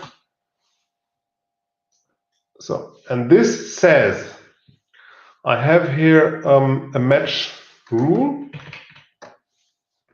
that says if an HTTP request has a header with the key end user and the value JSON, then the route for the reviews should be set to v2. Again, if we look into that, it is not here just at the first level. That would be something that you can even achieve somehow with ingress routes.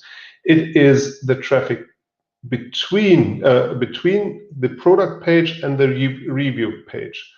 If a request from the outside world comes and has a particular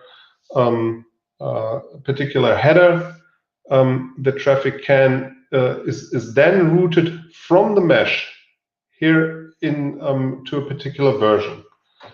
And here this says if I have this match, the destination should be reviews with version 2. And anything else which does not has any particular header should go to version 1. So, and if I apply that, I can then reload my page, and the user JSON will then get the version 2. The version 2 is the one with the black stars here. So now the this particular user is getting a different version of this microservice. Again, inside of the service mesh. We're just changing the routing inside of the mesh. And that works also with cookies, with IP addresses, and or with user agent headers. So you can say, for example, if you have an application where you say, okay, an iPhone should get handled differently than an Android phone, you can use Istio to handle this. So if I log out here, so I don't have the header anymore, then I still get the version 1. if I sign in as Jason, no, I don't need that. Then I'm getting this new version. So I can. Another nice thing is I can inject a. I can perform a fault injection. I think I'm going to show that later on. What I would like to show you now is how I can visualize my service mesh with Istio. I mean, it is nice to have here control, but it's also nice to have here some visualization. And therefore, you have several components, and one of it is Kiali. What I'm doing now is, okay, that is already, okay, good. So I have this here. Let me adjust that a little bit to the screen. And Kiali shows me a graph of my application. This is derived from the information that that Istio is providing. So this is derived from pure metrics, and I can see here how without providing any additional information, Istio and Kiali can visualize the whole traffic flow through just by the metrics that have been gathered through the proxies. So they understand, okay, there is a traffic hitting the product page, and that is going through reviews, and reviews is using ratings, for example. So that is Kiali, and also another important tool is Grafana. And with Grafana, we can also get insights how the workload is. At the moment, I don't have much traffic here, so this is these are some metrics that are also gathered by the service mesh. It is stored in the metrics that are gathered here are stored in Prometheus. And let me put a little bit of traffic here on that service. Let me see if I can.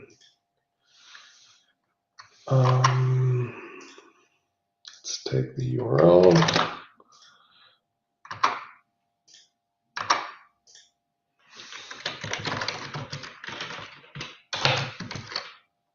So just a little bit of traffic, and that should then appear here in Kiali. So we should see here a few more requests.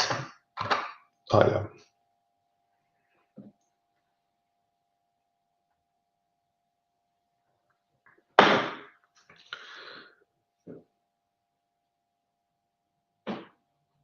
So here you can see more traffic.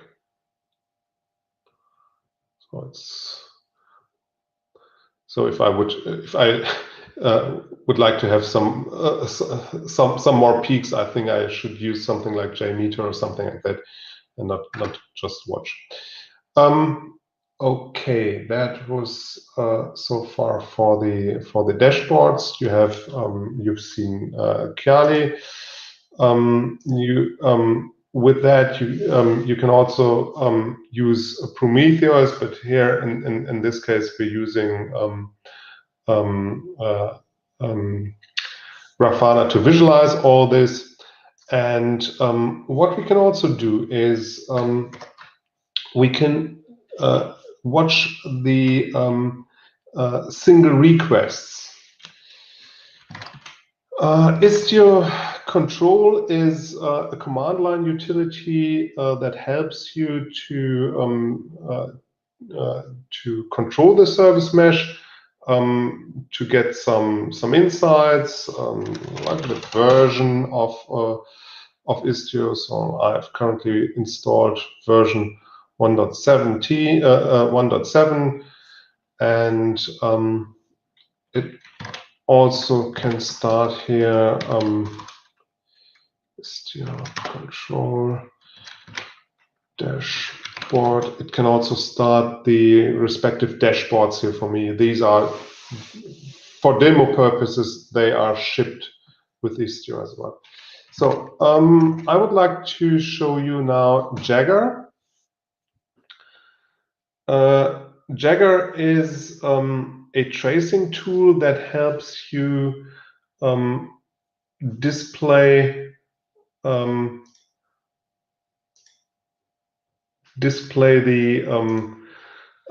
traces, like you might have seen it with the Chrome developer tools, but here from the perspective of the service mesh. So if I look into this one here, I can see how long a request takes. So this request here, for example, takes 21 seconds, and it hits the product page, and then you can see how long the request to the default page takes, and then it does another request to the details page, and another request to the review page. And here with that, you can easily see how long everything takes. You can identify bottlenecks with that, and that is a huge help if you have a larger application, and for example, in your end-to-end experience, you see, okay, that request takes very long. And remember, as I said, in my last project, I had 136 microservices. Without these kind of tools, it is really tough for you to find out what is actually the bottleneck, because at the end you have just a very slow request, and that can happen very fast. So Jagger is a tool to visualize these things. It has an implementation that is built on open tracing. Open tracing is a standard that is now going to be merged into open telemetry.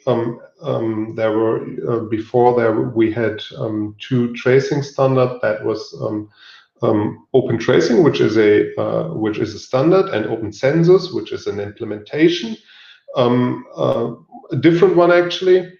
And these two projects are now merged together into open telemetry, and Istio is implementing that. And basically what it does is it adds some headers into the requests, which are then identifying, okay, what is the parent request and what is the child request, and these are then the information that are used by Jagger and Kiali, for example, as well, to visualize things. So I think what we can do is we can also do a fault injection. That here we're adding some delays. Actually, we're just simulating that. So let me let us have a look at this.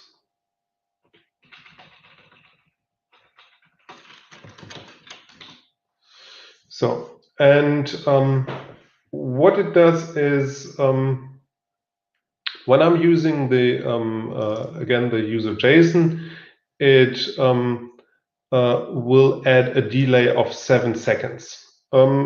Just for testing purposes, this can be helpful if we want to test the resiliency of our service mesh and our microservices.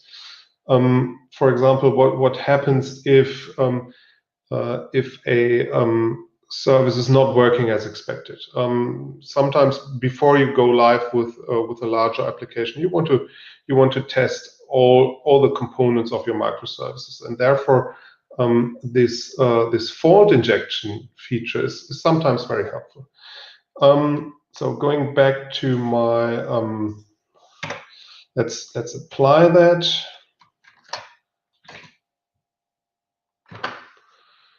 So, and I'm now logged in as JSON. So this, let me open that network. So this should now take around about 7 seconds to get a request, a response from this. Okay, and that was actually working here. I had here. Okay. Furthermore, it's showing an error. Oh, okay. This error is actually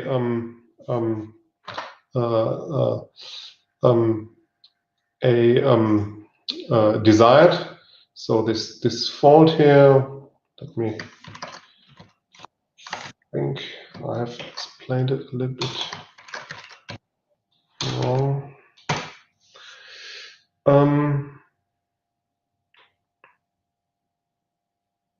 Yeah. This means that after 7 seconds, we consider this as faulty, and that therefore we have here this error message. So, and let's see how this service is behaving without this header. Then everything should go back to normal. Within a few milliseconds, I got my reply. Again, I log in as JSON. I will get a slow response. Yeah, here. After 7 seconds, I'm getting inside of the application. I'm getting here all the HTTP 200s because the product page itself is loaded correctly, but inside of that page, something is not working as expected. So that is the demo part. So what you can do as well with Istio is you can expand the mesh. That means you are not restricted to include microservices inside of your Kubernetes cluster. You can, for example, position your sidecar proxy in a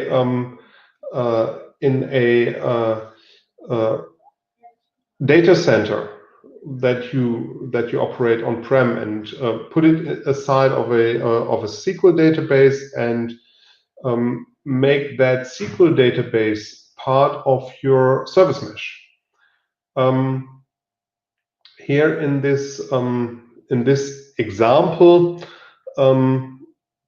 we have one cluster that acts as a master, and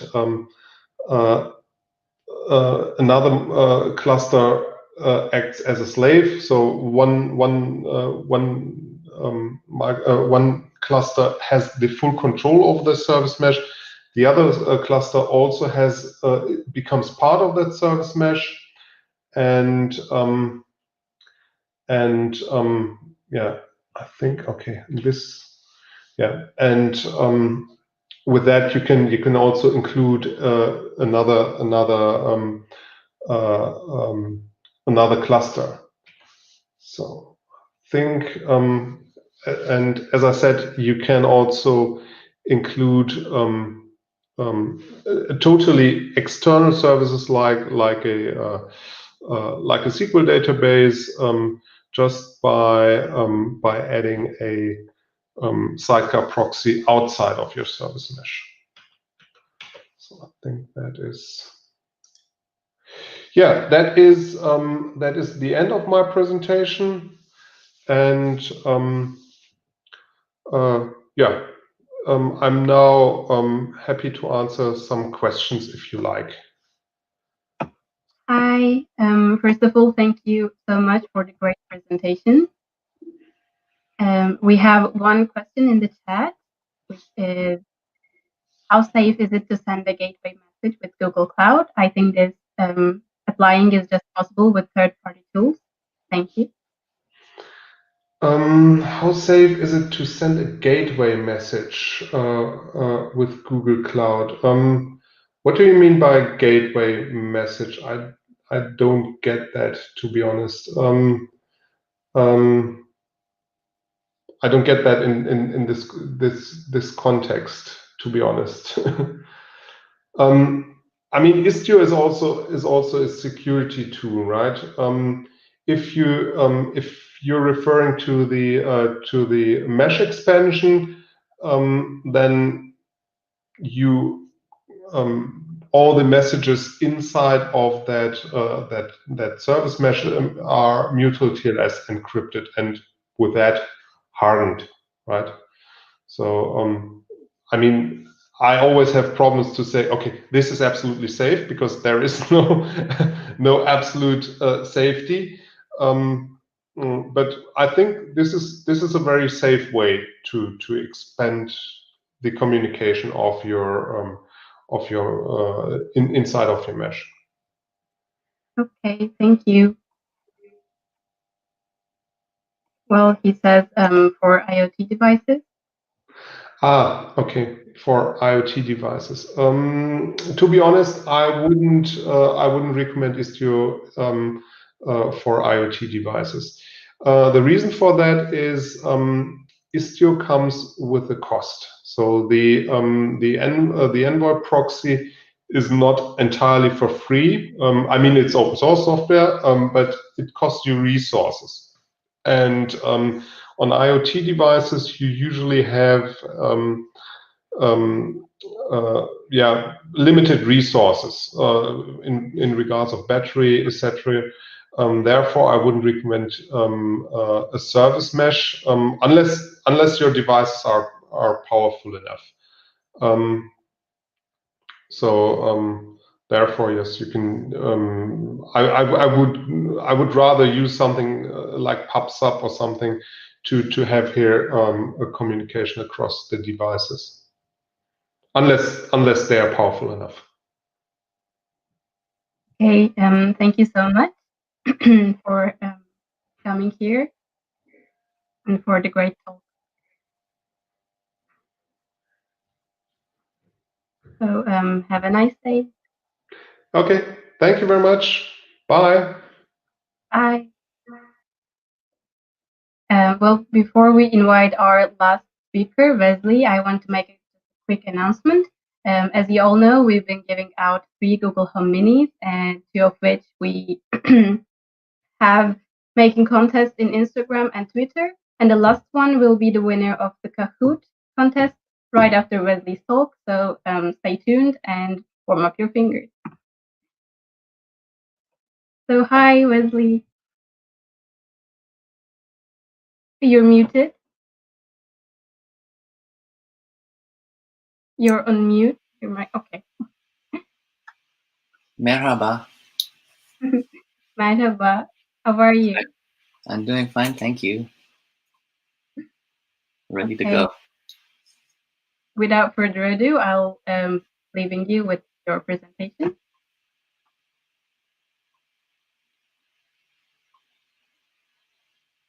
All right, can everybody see? Yes, we can see. Okay, great.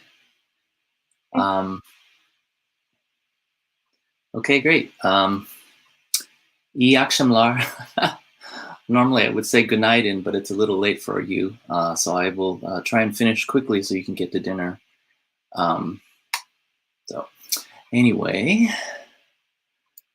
I'm Wesley Chun. I am a developer advocate at Google, and I'm going to spend the next half hour with you talking about serverless computing with Google Cloud.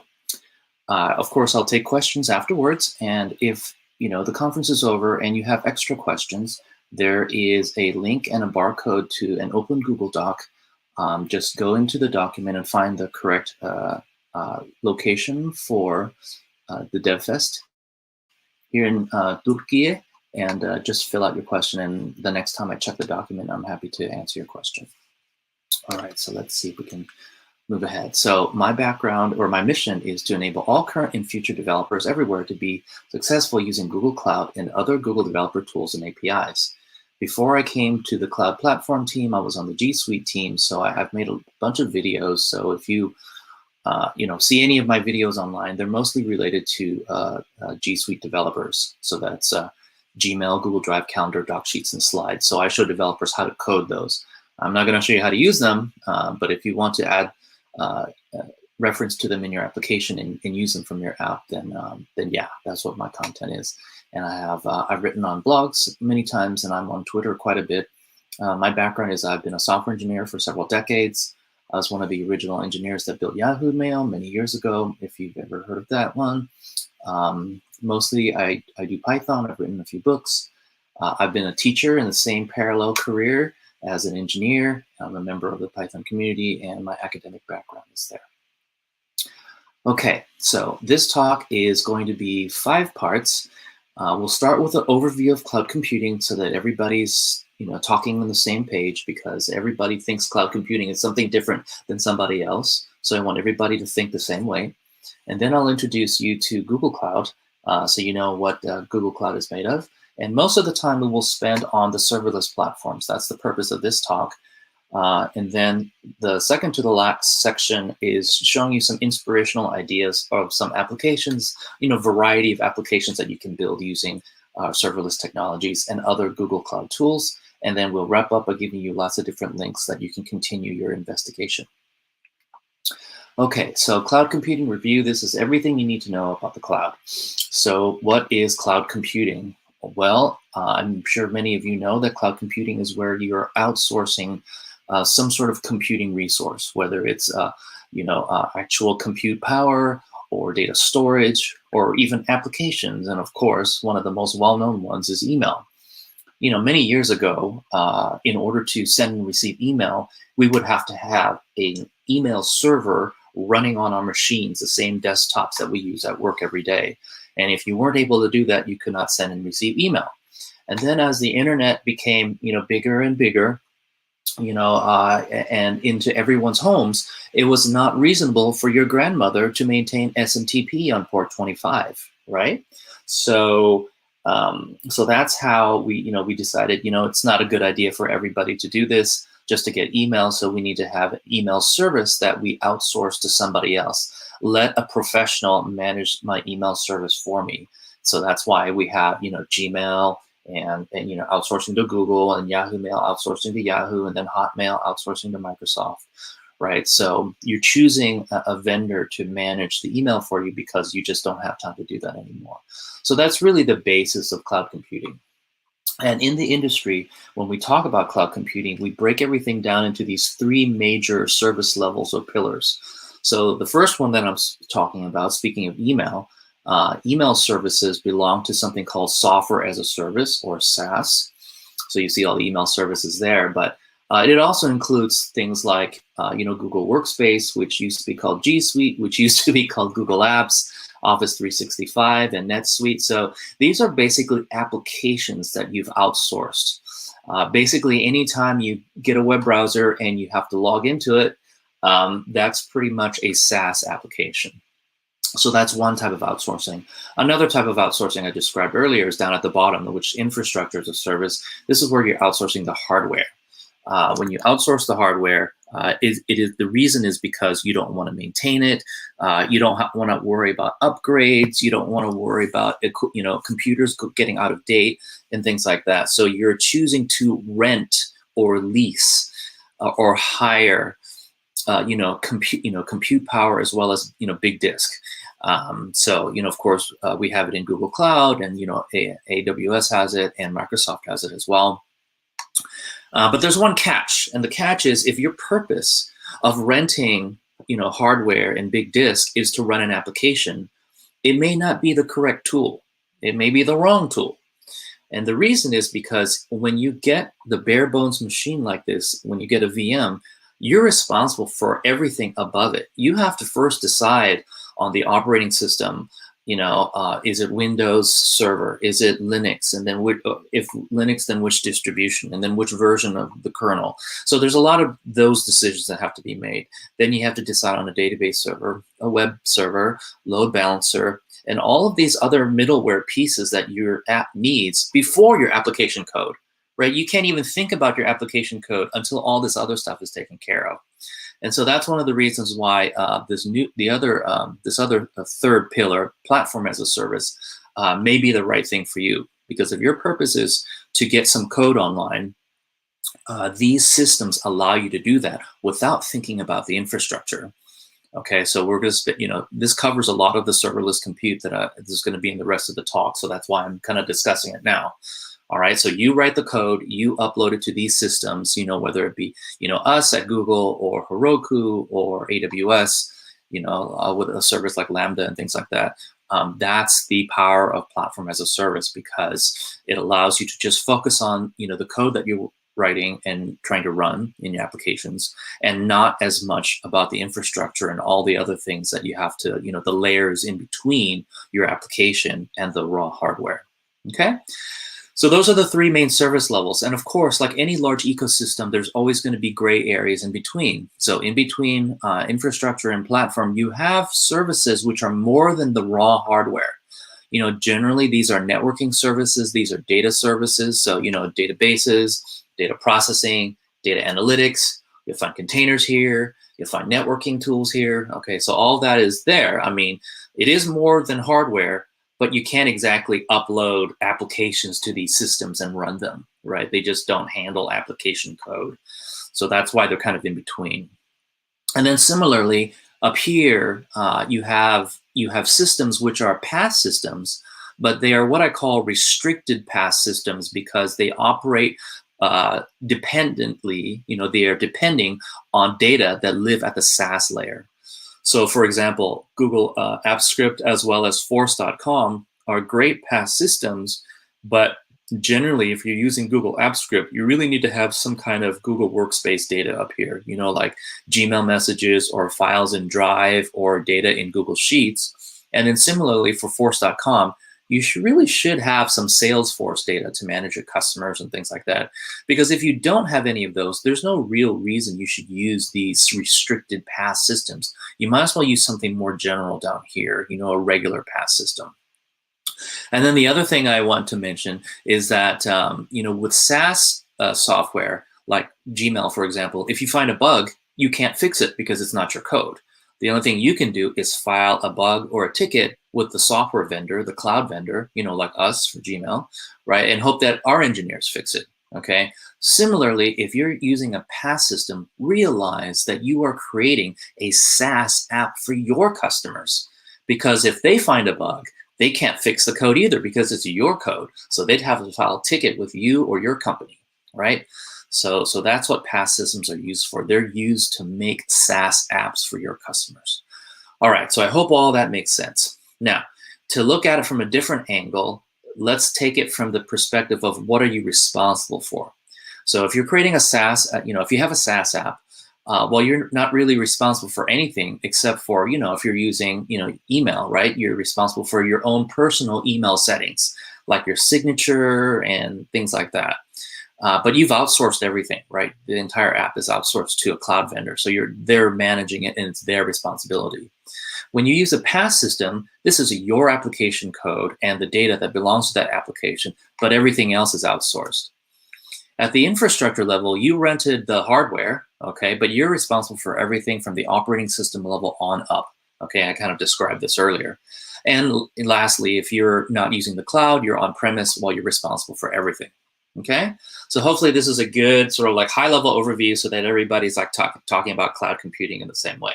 Because now we can take this, you know, vendor agnostic view and kind of like focus on Google Cloud. Okay. All right. So what is Google Cloud? Google Cloud is an umbrella organization that produces two well-known platforms. Google Cloud Platform, which is what we're focused on today, as well as Google Workspace, which again used to be G Suite, which used to be Google Apps. A lot of people think, oh, the left side is all for developers and the right side is all for users. Not quite true, because as I mentioned earlier, I used to, you know, help developers learn about Workspace APIs. So behind Gmail, Google Drive, Calendar, DocSheet, Slides, there's APIs behind them, so you can code them too.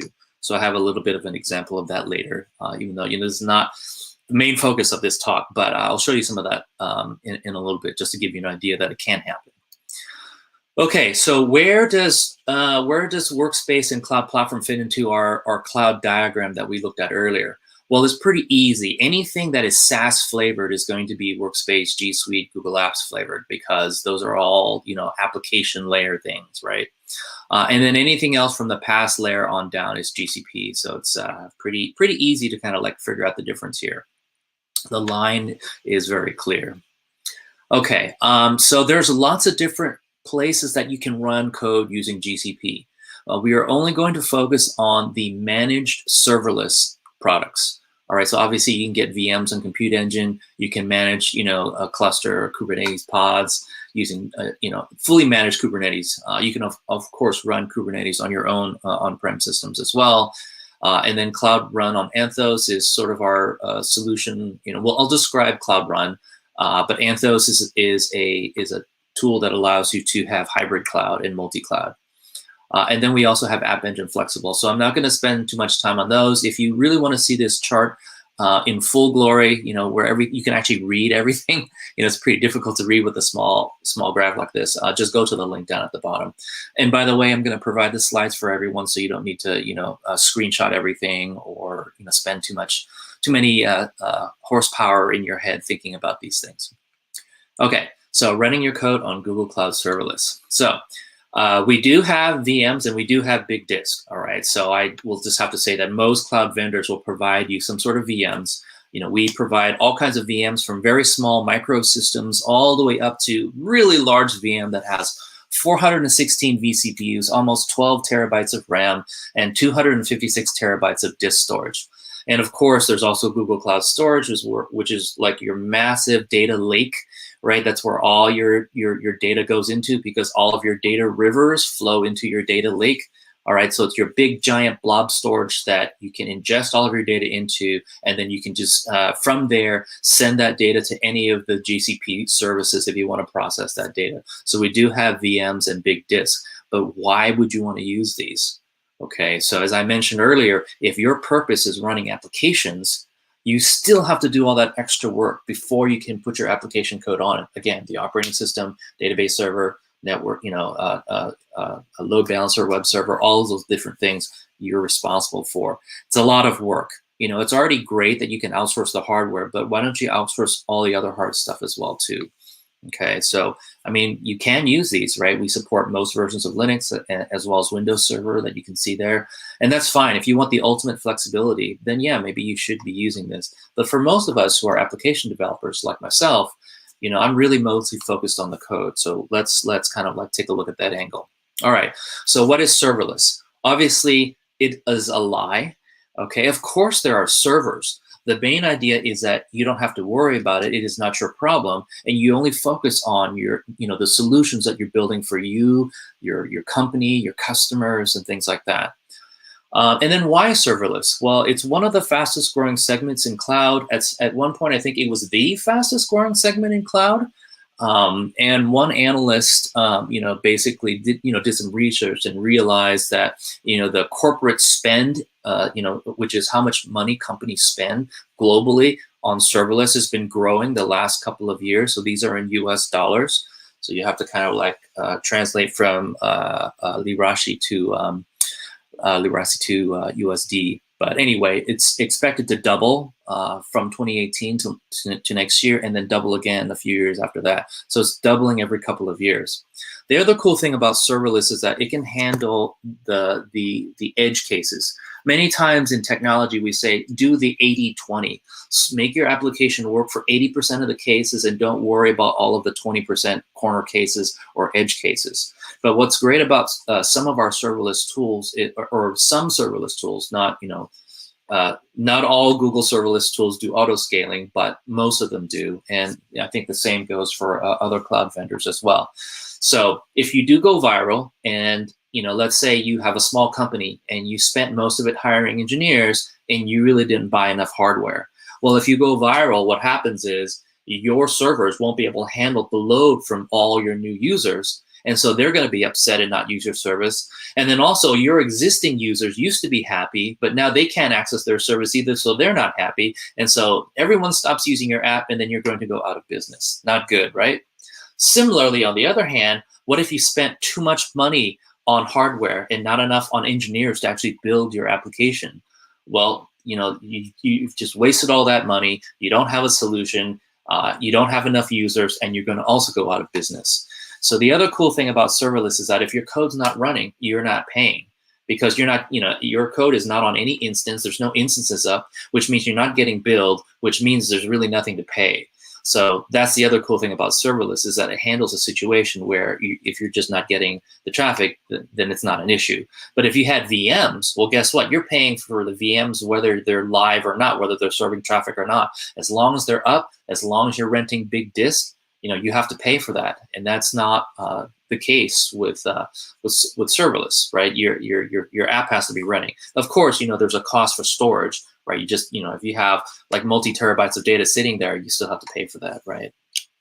Okay, cool. So when we talk about serverless, lots of different things are serverless, all right? But we want to focus on serverless compute, which is the, kind of like the one in the middle, like you see over here. When we have, we can have databases, you can have a cloud SQL that's either a MySQL or a Postgres or a SQL server in the cloud. And of course, you're not managing the servers. So that, that is also serverless, right? But when we're talking about serverless today, mostly we're talking about serverless compute. So that would be in these two categories here. So very much platform as a service flavor. So that's sort of like the middle one. But yes, it's also true. There's lots of other serverless products too, but we're not focused on them as much. Okay. All right, let's talk about App Engine, which is app hosting in the cloud. So App Engine exists because, developers spend too much time thinking about those other things that they have to put on their infrastructure, right? Remember, operating system, database server, web server, all those different things. It really delays speed at which you can execute and get a service available around the world quickly.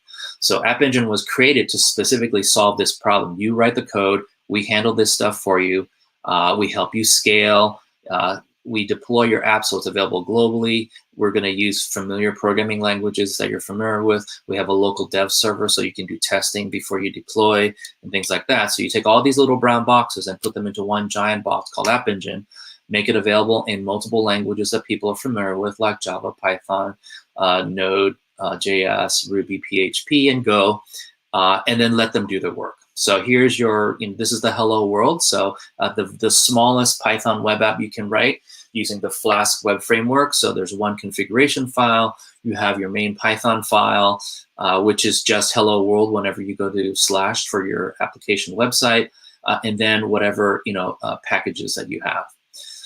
So in this case, it's Python, so requirements.txt. So if it was Node, it would be package.json. All right, and I just want this web framework called Flask. I want higher than version 102.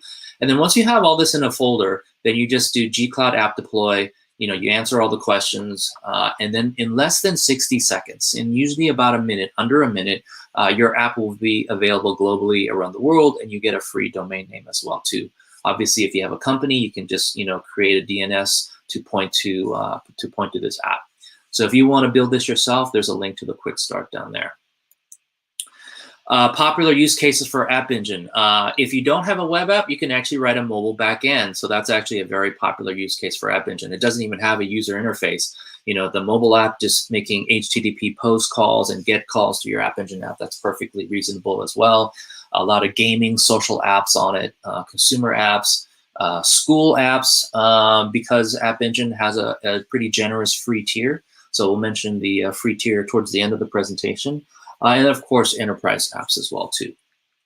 Okay, if you want to get started, here's another link to the quick start. And once you get the slides, you can just click on it because the PDF has the hyperlinks connected. So there's a quick start to get you started. You can also get the quick start in Java, Node, PHP, Go, and Ruby as well. Okay, let's talk about Cloud Functions, which is function hosting in the cloud. All right, Cloud Functions is where maybe you don't have an entire app. You don't want to think about a LAMP stack or a mean stack or any kind of like web stack, right? You just want to deploy small little pieces of code, functions, microservices, and things like that. And it has some features that App Engine does not have, and those are going to be in bold font. Okay, so like App Engine, like Cloud Functions like App Engine, you can make an HTTP call to it. That's pretty easy. Something that Cloud Functions can do in addition to that is it can process background events like I sent a message in through PubSub, which is our message queue system, kind of like Apache Kafka. If you've never used PubSub before, they're kind of similar. Or maybe you uploaded a new file to cloud storage, or maybe you logged into Firebase or something. So you can actually trigger Cloud Functions based on any of these events. And like App Engine, it's also highly scalable, highly available, and you only pay if your code is running. You code on the command line, just like App Engine, or something that Cloud Functions can do uniquely is you can also do everything in the browser. You can create your Cloud Function in the browser. You can code the Cloud Function in the browser. You can deploy and you can test. You can do all of that in the browser. So you don't even have to worry about having a local development environment. There's also a special version of Cloud Functions specifically for Firebase because Firebase is our mobile development platform. And maybe you just want to have, Cloud Functions handling all the little things from your mobile app. You can use the Cloud Functions version for Firebase. They're the same product, but it's outfitted more for mobile apps, whereas Google Cloud Functions is more for cloud-based applications. So either product, they both work very similarly. Depends on your use case. And it's available for all these popular languages. Not as many as App Engine, only because Cloud Functions is newer, but we're introducing new languages all the time. So keep an eye out. I think there are some new languages that are in beta already. Okay, here's your hello world. In Cloud Functions is a one-line hello world in Python. The deploy line is a little bit longer than App Engine's because you don't have a config file anymore. So you have to put all these different things on the command line itself. And then like App Engine, in less than 60 seconds generally, your app is available globally, so you can curl to it, or you can use a web browser to hit it up. So if you want to try this quick start, there's the link to it, but I also have a thing too. But here's just one quick peek into what it kind of looks like in the browser. Our user interface changes quite often, so it doesn't exactly look like this anymore, but it's going to be very, very similar. So the general tab is controlling all the different aspects of your Cloud Function. The trigger is how you want your Cloud Function to be called, whether it's HTTP or some cloud storage or Firebase activity. You can edit your source code, and then here's the tab for testing. So I'm not sending any payload to my Cloud Function. I click test the function, and they get hello world. Okay, so you can do everything in the browser. And so here's a link to the Cloud Functions getting started that you saw earlier. All right, so the second to the last one is Google Cloud Run, which is container hosting in the cloud. So, containers have gotten very popular recently, right? Because it lets you bundle anything. You can use any language, any library, any binary. There's a whole bunch of different certified, secure base images that you can use. It's, having a Docker container is an industry standard, so it's very, very flexible.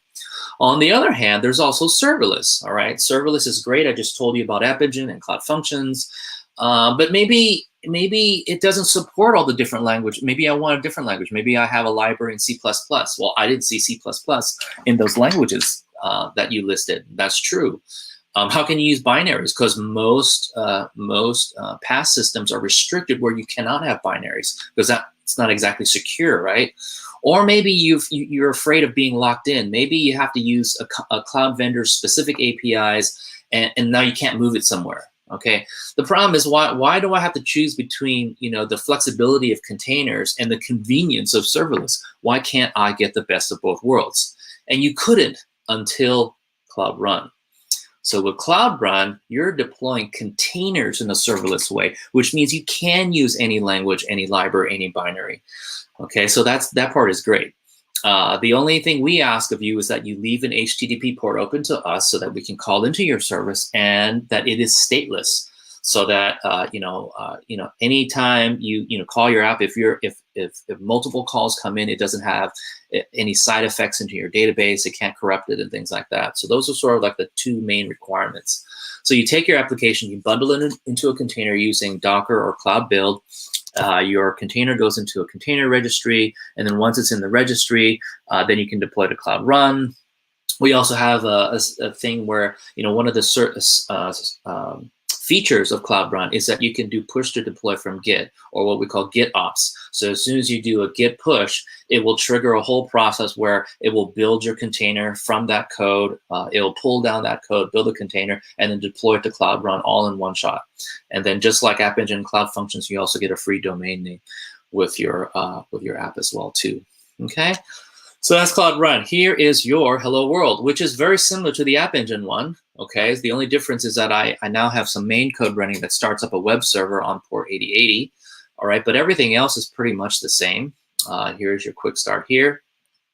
And of course, we, like I said, any language, any library, any binary. And so this is the starting list, right? This is not the complete list, but this is a list. And you can read up on how to, launch a container using those languages on Cloud Run. All right, with Cloud Run, of course, it's in a container, and typically you would have a Docker file for containers. You probably should have a Docker ignore so that you don't bundle everything into your container image.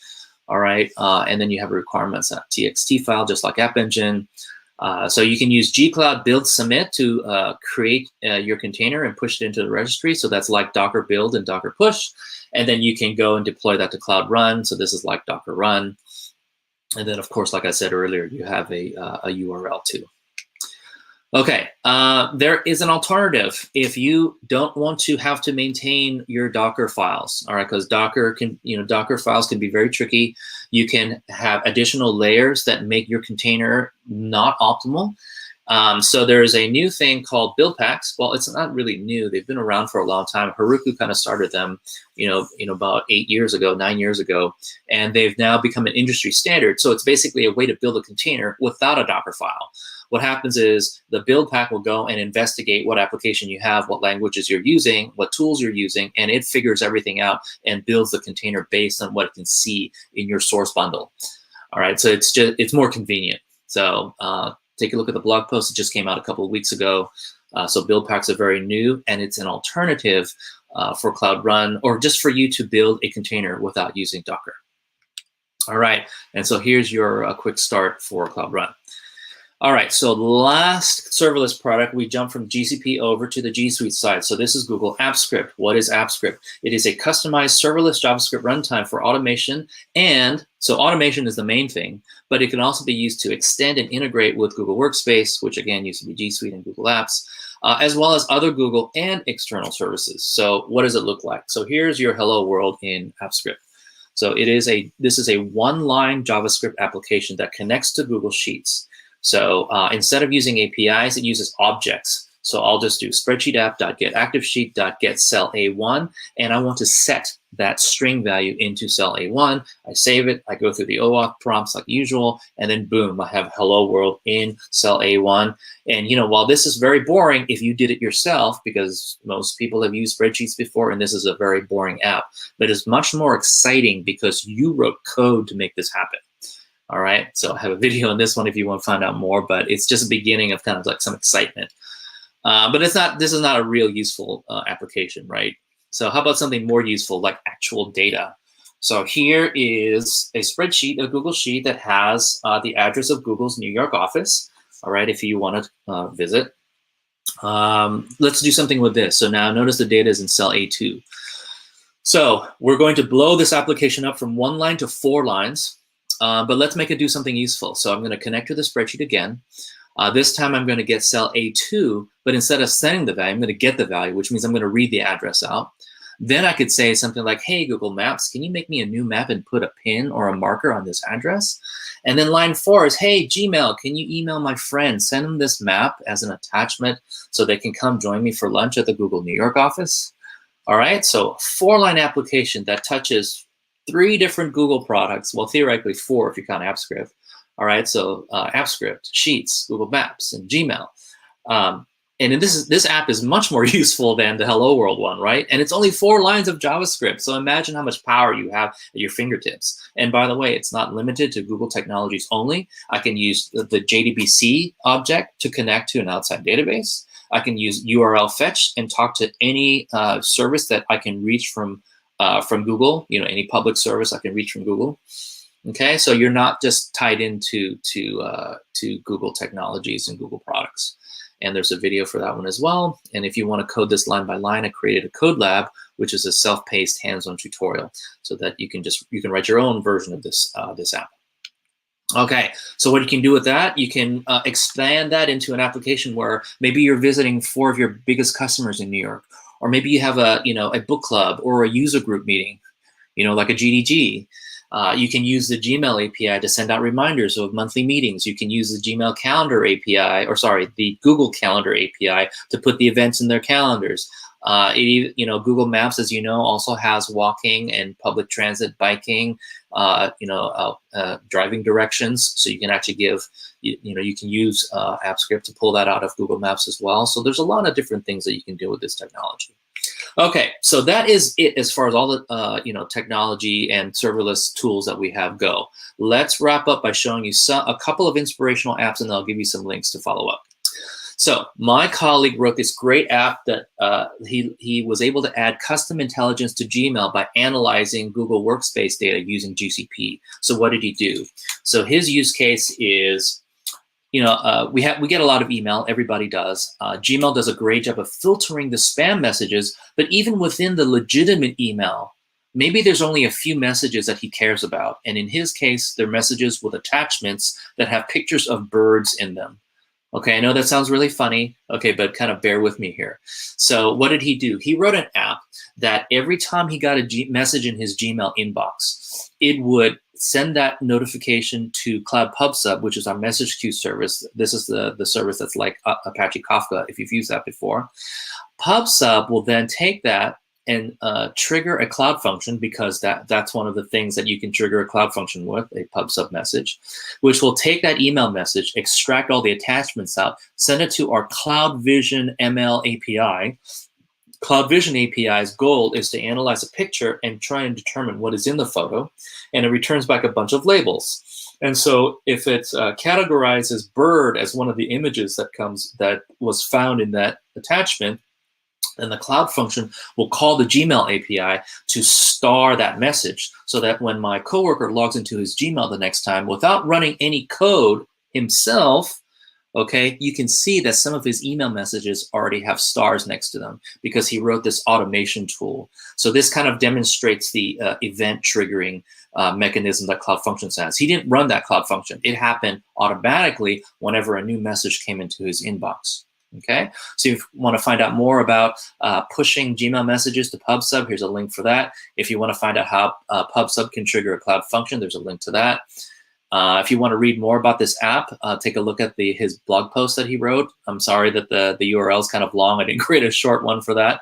But if you just want to say, forget that, I just want to look at the code, it's on GitHub. All right, the last sample app is one that I wrote along with, sort of like we presented at the same time at Cloud Next a couple of years ago. But this one helps you go from big data analysis to slide presentation by accessing GCP tools from Workspace, which is sort of like the opposite of the previous app that I just showed you, where he reached into G Suite and Workspace tools from GCP. Now we're going the other way around. So Big data is everywhere. It's, everyone has to deal with it. It's a common thing to look at data now to get insights on your business and customers and things like that. And one of the great data analysis tools we have is called Google BigQuery. So it lets you analyze multiple terabytes of data with just simple SQL. And normally you can't do that with a relational database because your select will take too long. All right, but with BigQuery, you can just throw in multiple terabytes of data, you issue some SQL, and you'll get results back in seconds. It's really a great and fun tool. But what do you have here? When you're done, all your data is in a nice format on the web, but you can't really use it in your app. You could download it as CSV, but that's not really that visual, right? So you've done the hard work, but your data is not visual enough for people. You need to make it more, accessible to everybody, not just CSV file. It's not it's plain text, but it's not necessarily that user friendly to look at, right? So it's like these stairs. You've done most of the work, but it doesn't look that good. Let's do the last 20% and make your data look great. For example, let's put it into a spreadsheet because that's much more visual than a CSV file. And if you're going to be using the Sheets API, you might as well tell it to make a chart based on that data. Right, and if you're going to do that, then you might as well, ingest that data into a slide presentation because you probably have to show your boss anyway, and then you might as well import that chart as well.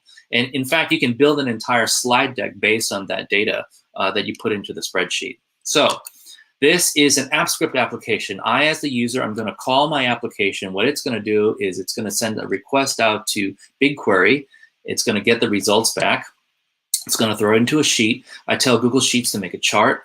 And then from there, I import both the data into Google Slides. I create a brand new slide presentation, import the data, and then import the chart. And then now I've gone from big data analysis all the way to executive-ready slide presentation.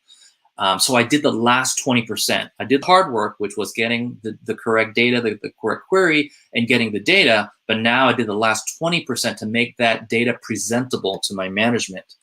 And this is, by the way, all less than 150 lines of JavaScript. It's not exactly a huge application. All right. So you can build this this app yourself using the tutorial. I created a video on it as well. You can also go and look at the source code, and I presented this at Cloud Next a few years ago. Okay, so to wrap up, let's give you some links. So cost, a lot of people ask about cost. One of the trickiest things about serverless is predicting cost, because normally when you have a VM that's up, you can just count how many hours it's going to be up every month, and you can kind of like figure out the bill from there. But serverless is tricky because you're only billed if somebody's using it. So you'll pay more when you have more users using your app every month, but you'll pay less when you have fewer users using your app every month. So it's a little bit trickier. So some people want to know, like, what is the free part? So there's a free trial. So if you're a new user, you get $300 US of credit, which is good for 90 days. So I would not activate the free trial until you're really ready to use it, because the 90 days will disappear really quickly. So think about your app, design it, make sure you have the code, and then start the free trial. And that's good for any Google Cloud service that you use. It could be VMs, it could be disk, it could be Cloud SQL, it could be serverless, it could be AI, ML, it could be anything. There's also an always free tier. So what that is it's independent of the free trial and any kind of education grants. But what happens is there's a certain number of products in GCP that you get certain amount of usage free every day or every month. So for serverless, for App Engine, you get 28 hours free to operate every day. If you get a regular instance, you can get a larger machine and you get 9 free hours a day. You get 1 gig of storage and 1 gig of network outbound network traffic per day. And then Cloud Run and Cloud Functions, you can make 2 million calls a month for free. And then gigabyte seconds is basically you have 1 gig of memory running every second. How many of that can you have? And then how many vCPU seconds per month do you have? And then how much network egress do you have per month? So anyways, that gives you a brief idea as to what you can get for free. And then you just pay for usage on top of that. So you don't get billed until you consume all of the free tier. All right. So to wrap up, why go cloud? Cloud computing has taken the world by storm. You really should be using it. It's not too late to start. Really, you want to be the next generation workforce that is cloud aware, cloud ready. You know about cloud. You've used cloud before. You're comfortable with it. Why Google Cloud and why serverless? Of course, we have many different features like compute, storage. You want to outsource all this stuff as much as possible so you can focus on the solutions you're building for yourself and for your customers. So serverless lets you just focus on those solutions and not think about infrastructure. And there's lots of interesting possibilities if you use both sides of Google Cloud, GCP, as well as Workspace, G Suite, Google Apps, right? And like those inspirational apps I showed you. Okay, so other Google APIs you may want to consider. We discussed the G Suite Workspace stuff.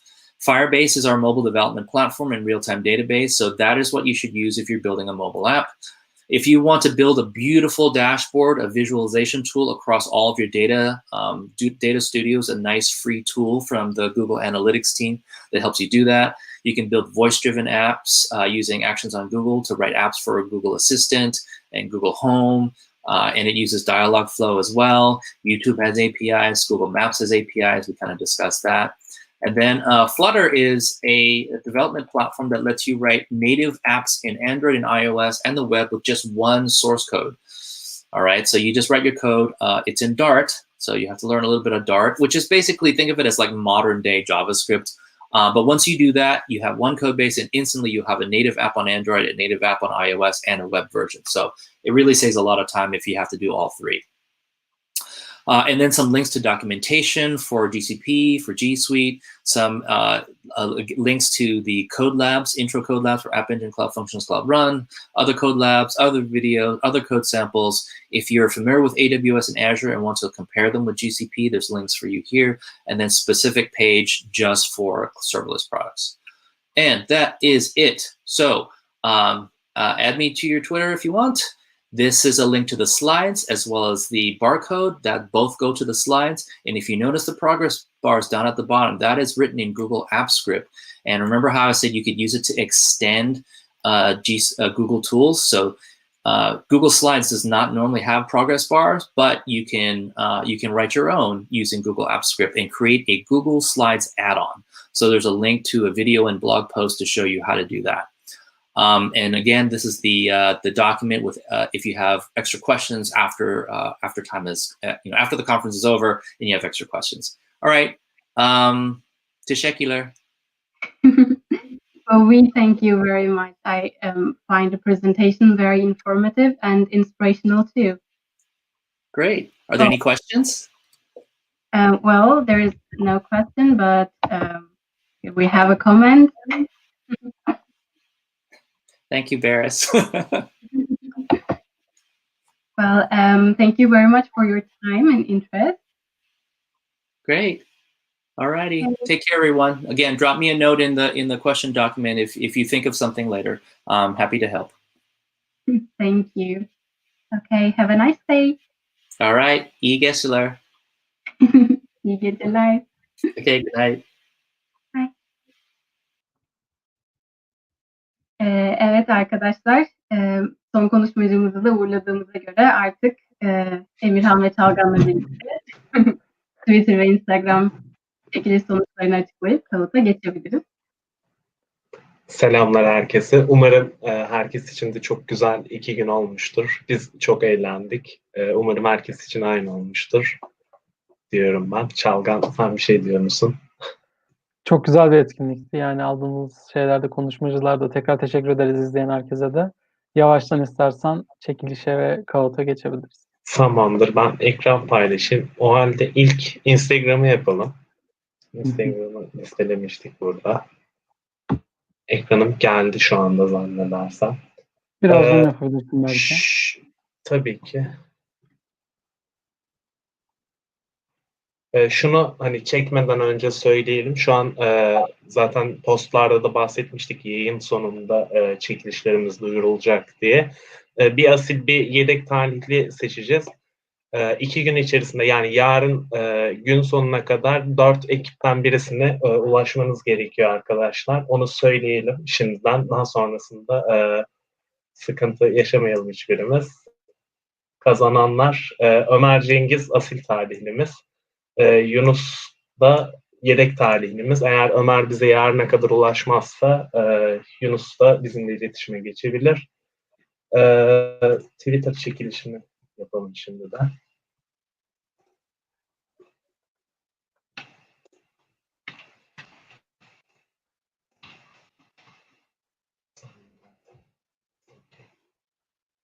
Yine Twitter için de aynısı geçerli. 4 ekipten herhangi birisine ulaşabilirsiniz. Başlıyorum. İlker Yasin asil talihlimiz. Eğer İlker yarın gün sonuna kadar bizimle iletişime geçmezse yedek talihlimiz Onur. Onur bizimle iletişime geçebilir diyelim. Kahoot'a başlayalım o zaman daha fazla vakit kaybetmeden.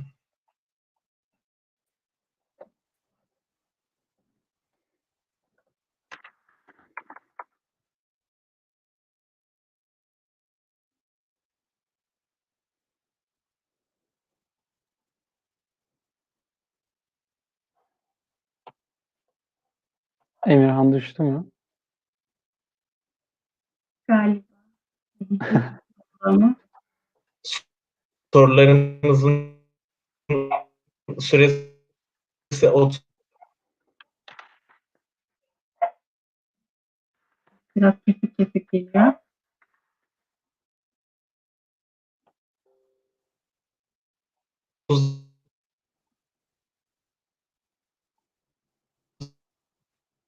dakika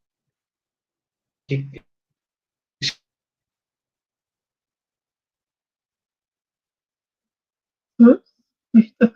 Düştü. Şimdi bağlanır tekrar muhtemelen. En son söylediği şey sorularımızın süresi 30 saniye. Arkadaşlar bilginiz olsun. Bir de katılırken kendi isim soy isminize katılabilirseniz çok iyi olur. Tanımlama açısından.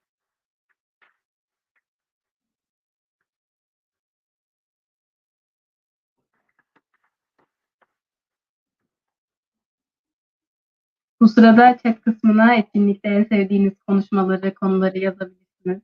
Daha sonraki etkinliklerde hangi konuları, kimleri görmek istersiniz? Onları yazabilirsiniz. Bu arada dün ben yayında arasında story'e katılamamıştım. Buradan da tekrar söyleyeyim. Cidici Ankara Cloud ekibi yeniden yapılanıyor. Eğer katılmak isteyen olursa Cidici Ankara'nın Telegram grubuna girerek bana ulaşabilirler. Oradan yürütüyoruz. Pin neydi diye sormuşlar. Şu an Emirhan'ı bekliyoruz.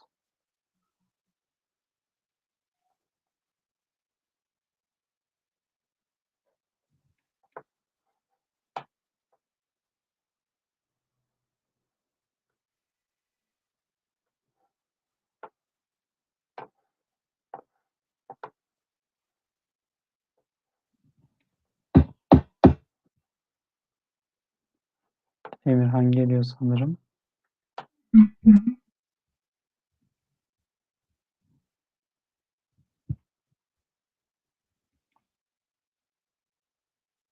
Online etkinliklerde başımıza çok sık gelen bir konu maalesef ki.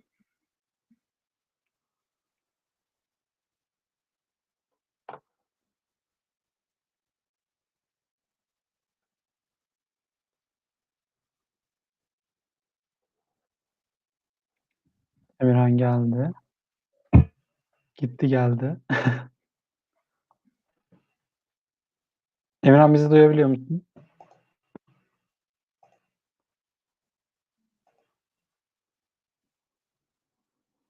İstersen kameranı kapatabilirsin internet sıkıntı oluyorsa.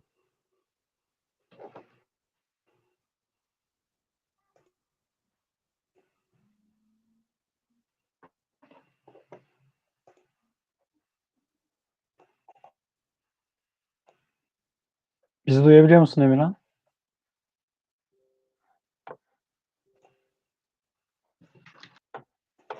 Okey, o zaman şöyle yapalım.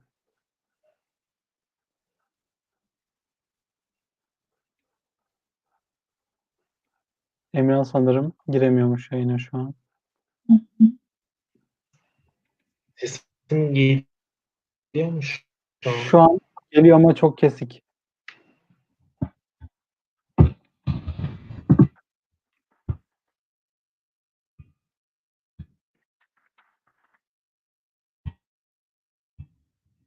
Sesim geliyor mu şu an acaba? Şu an iyi. İstersen kameranı kapat.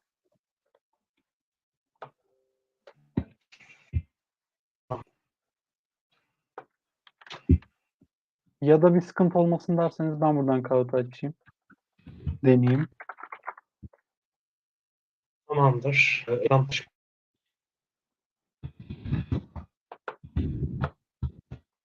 Hemen ayarlıyorum. Buyurun. Hemen paylaşacağım.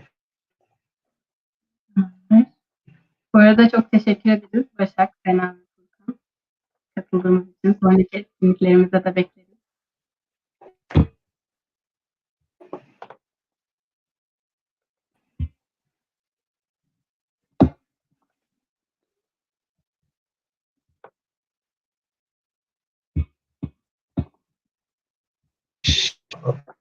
Emir istersen ben paylaşayım. Ben ekranımı paylaşıyorum. Ben giriş yaptım şimdi Cloud'a.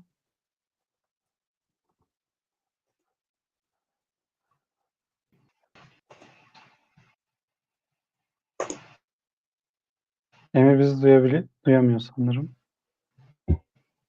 Tamamdır. Sen devam et istersen Çalkan. Tamam. Canım yükleniyor sanırım.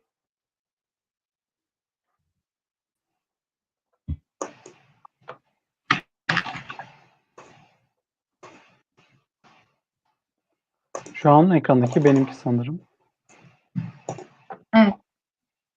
O zaman ben başlatayım.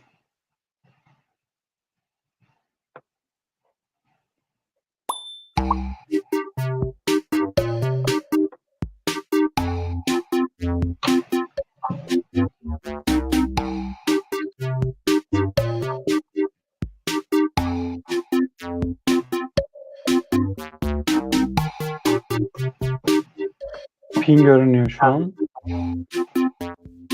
O zaman insanın katılmasını bekleyeceğiz izleyicilerin. Evet, ping katılmış.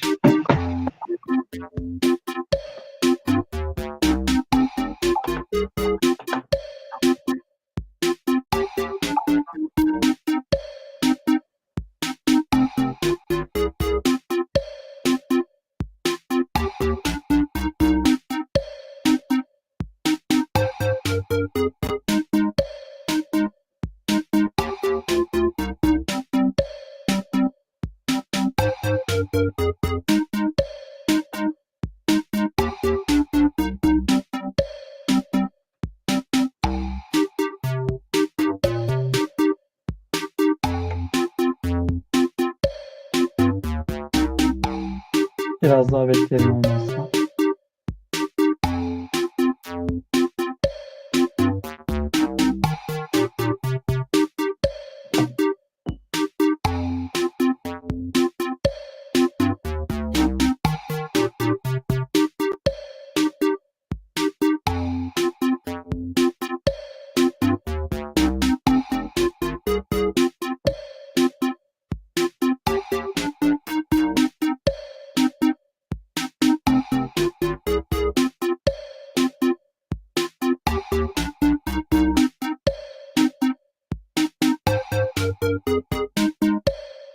O zaman yavaştan başlayalım mı? Şu an bir sıkıntı yok değil mi ekranında Zeynep? Evet, ekran süper. Tamam, o zaman başlıyoruz. Daha giren de yok sanırım şu an. Başlayalım. Başlatıyoruz.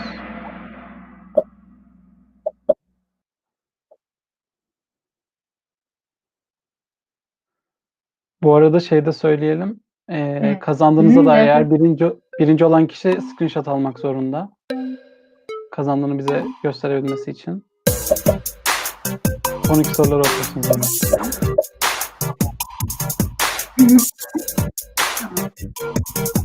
Evet, biraz buradan geliyor aslında.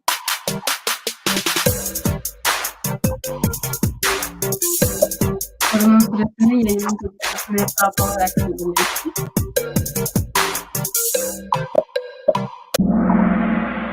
Cevap Ahmet Alp Bayılkan'dı.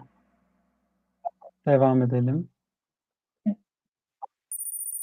İki doğru cevapla devam ediyoruz.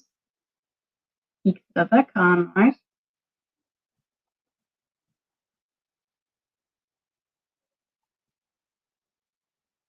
Kullanabileceğiniz yaklaşık kaç adet Google Cloud ürünü bulunmaktadır? 0-20, 20-50, 50-100 arası da 100 var.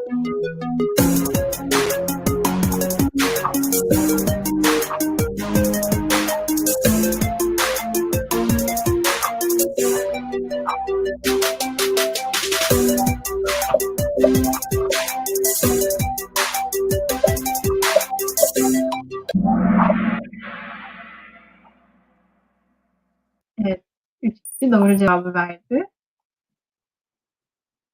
Devam ediyoruz. Google Cloud Platform ilk ne zaman launch edilmiştir? 2001 yılında, 2008 yılında, 2013 yılında, 2017 yılında.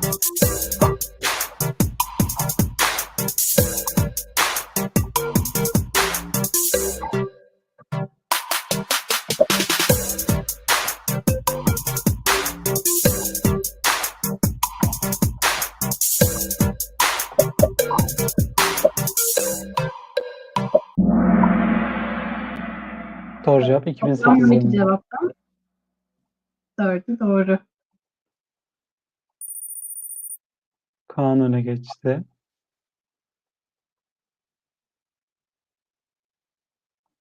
Kubernetes ilk ne zaman launch edildi? 2008, 2010, 2014, 2016.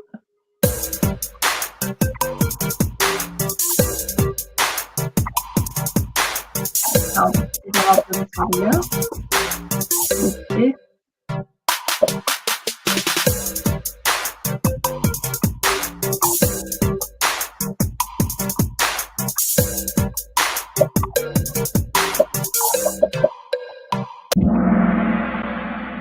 Doğru cevap 2014.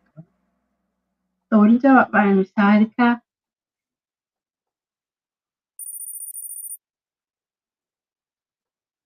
Kaan ilk Kaan sırada birinci. kalmaya. Evet. Evet. Son sorumuz. Tüm oturumları şu anda izlenebilir olan Google Cloud Next 2020 On Air hangi tarihlerde yapıldı?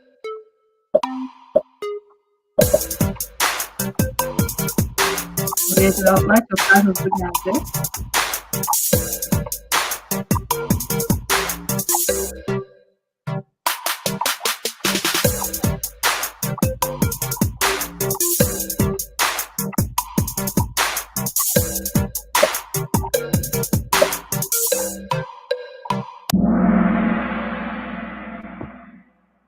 Bir kişi doğru cevap Doğru vermiş. cevap.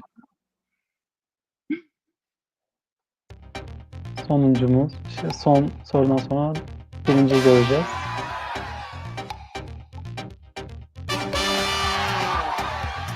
Tarihlimiz birinci. Kaan şu an ekran görüntüsü alıp bize ulaştırırsa eğer bu etkinliği düzenleyen 4 chapter'dan herhangi birini olabilir. Ona da home'lisini göndereceğiz. O zaman ekran paylaşımı durdurabilirim. Evet. Son kez ekleyeceğim bir şey var mı Zeynep? Birazcık gecikme oldu, evet. Daha önce yaptığımız DevFest'lerde de o gecikmeleri de göz önünde bulundurarak süreyi hazırladık ama internet değişebiliyor, değişkenlik gösterebiliyor. Bu yüzden sonraki DevFest'lerde birazcık daha uzatmaya çalışıyoruz süreyi sizler için. Katıldığınız için çok teşekkür ederiz. Ben de tekrardan herkese katıldığı için teşekkür ediyorum. O zaman görüşmek üzere sonraki etkinliklerde. Görüşmek üzere. Kendinize iyi bakın.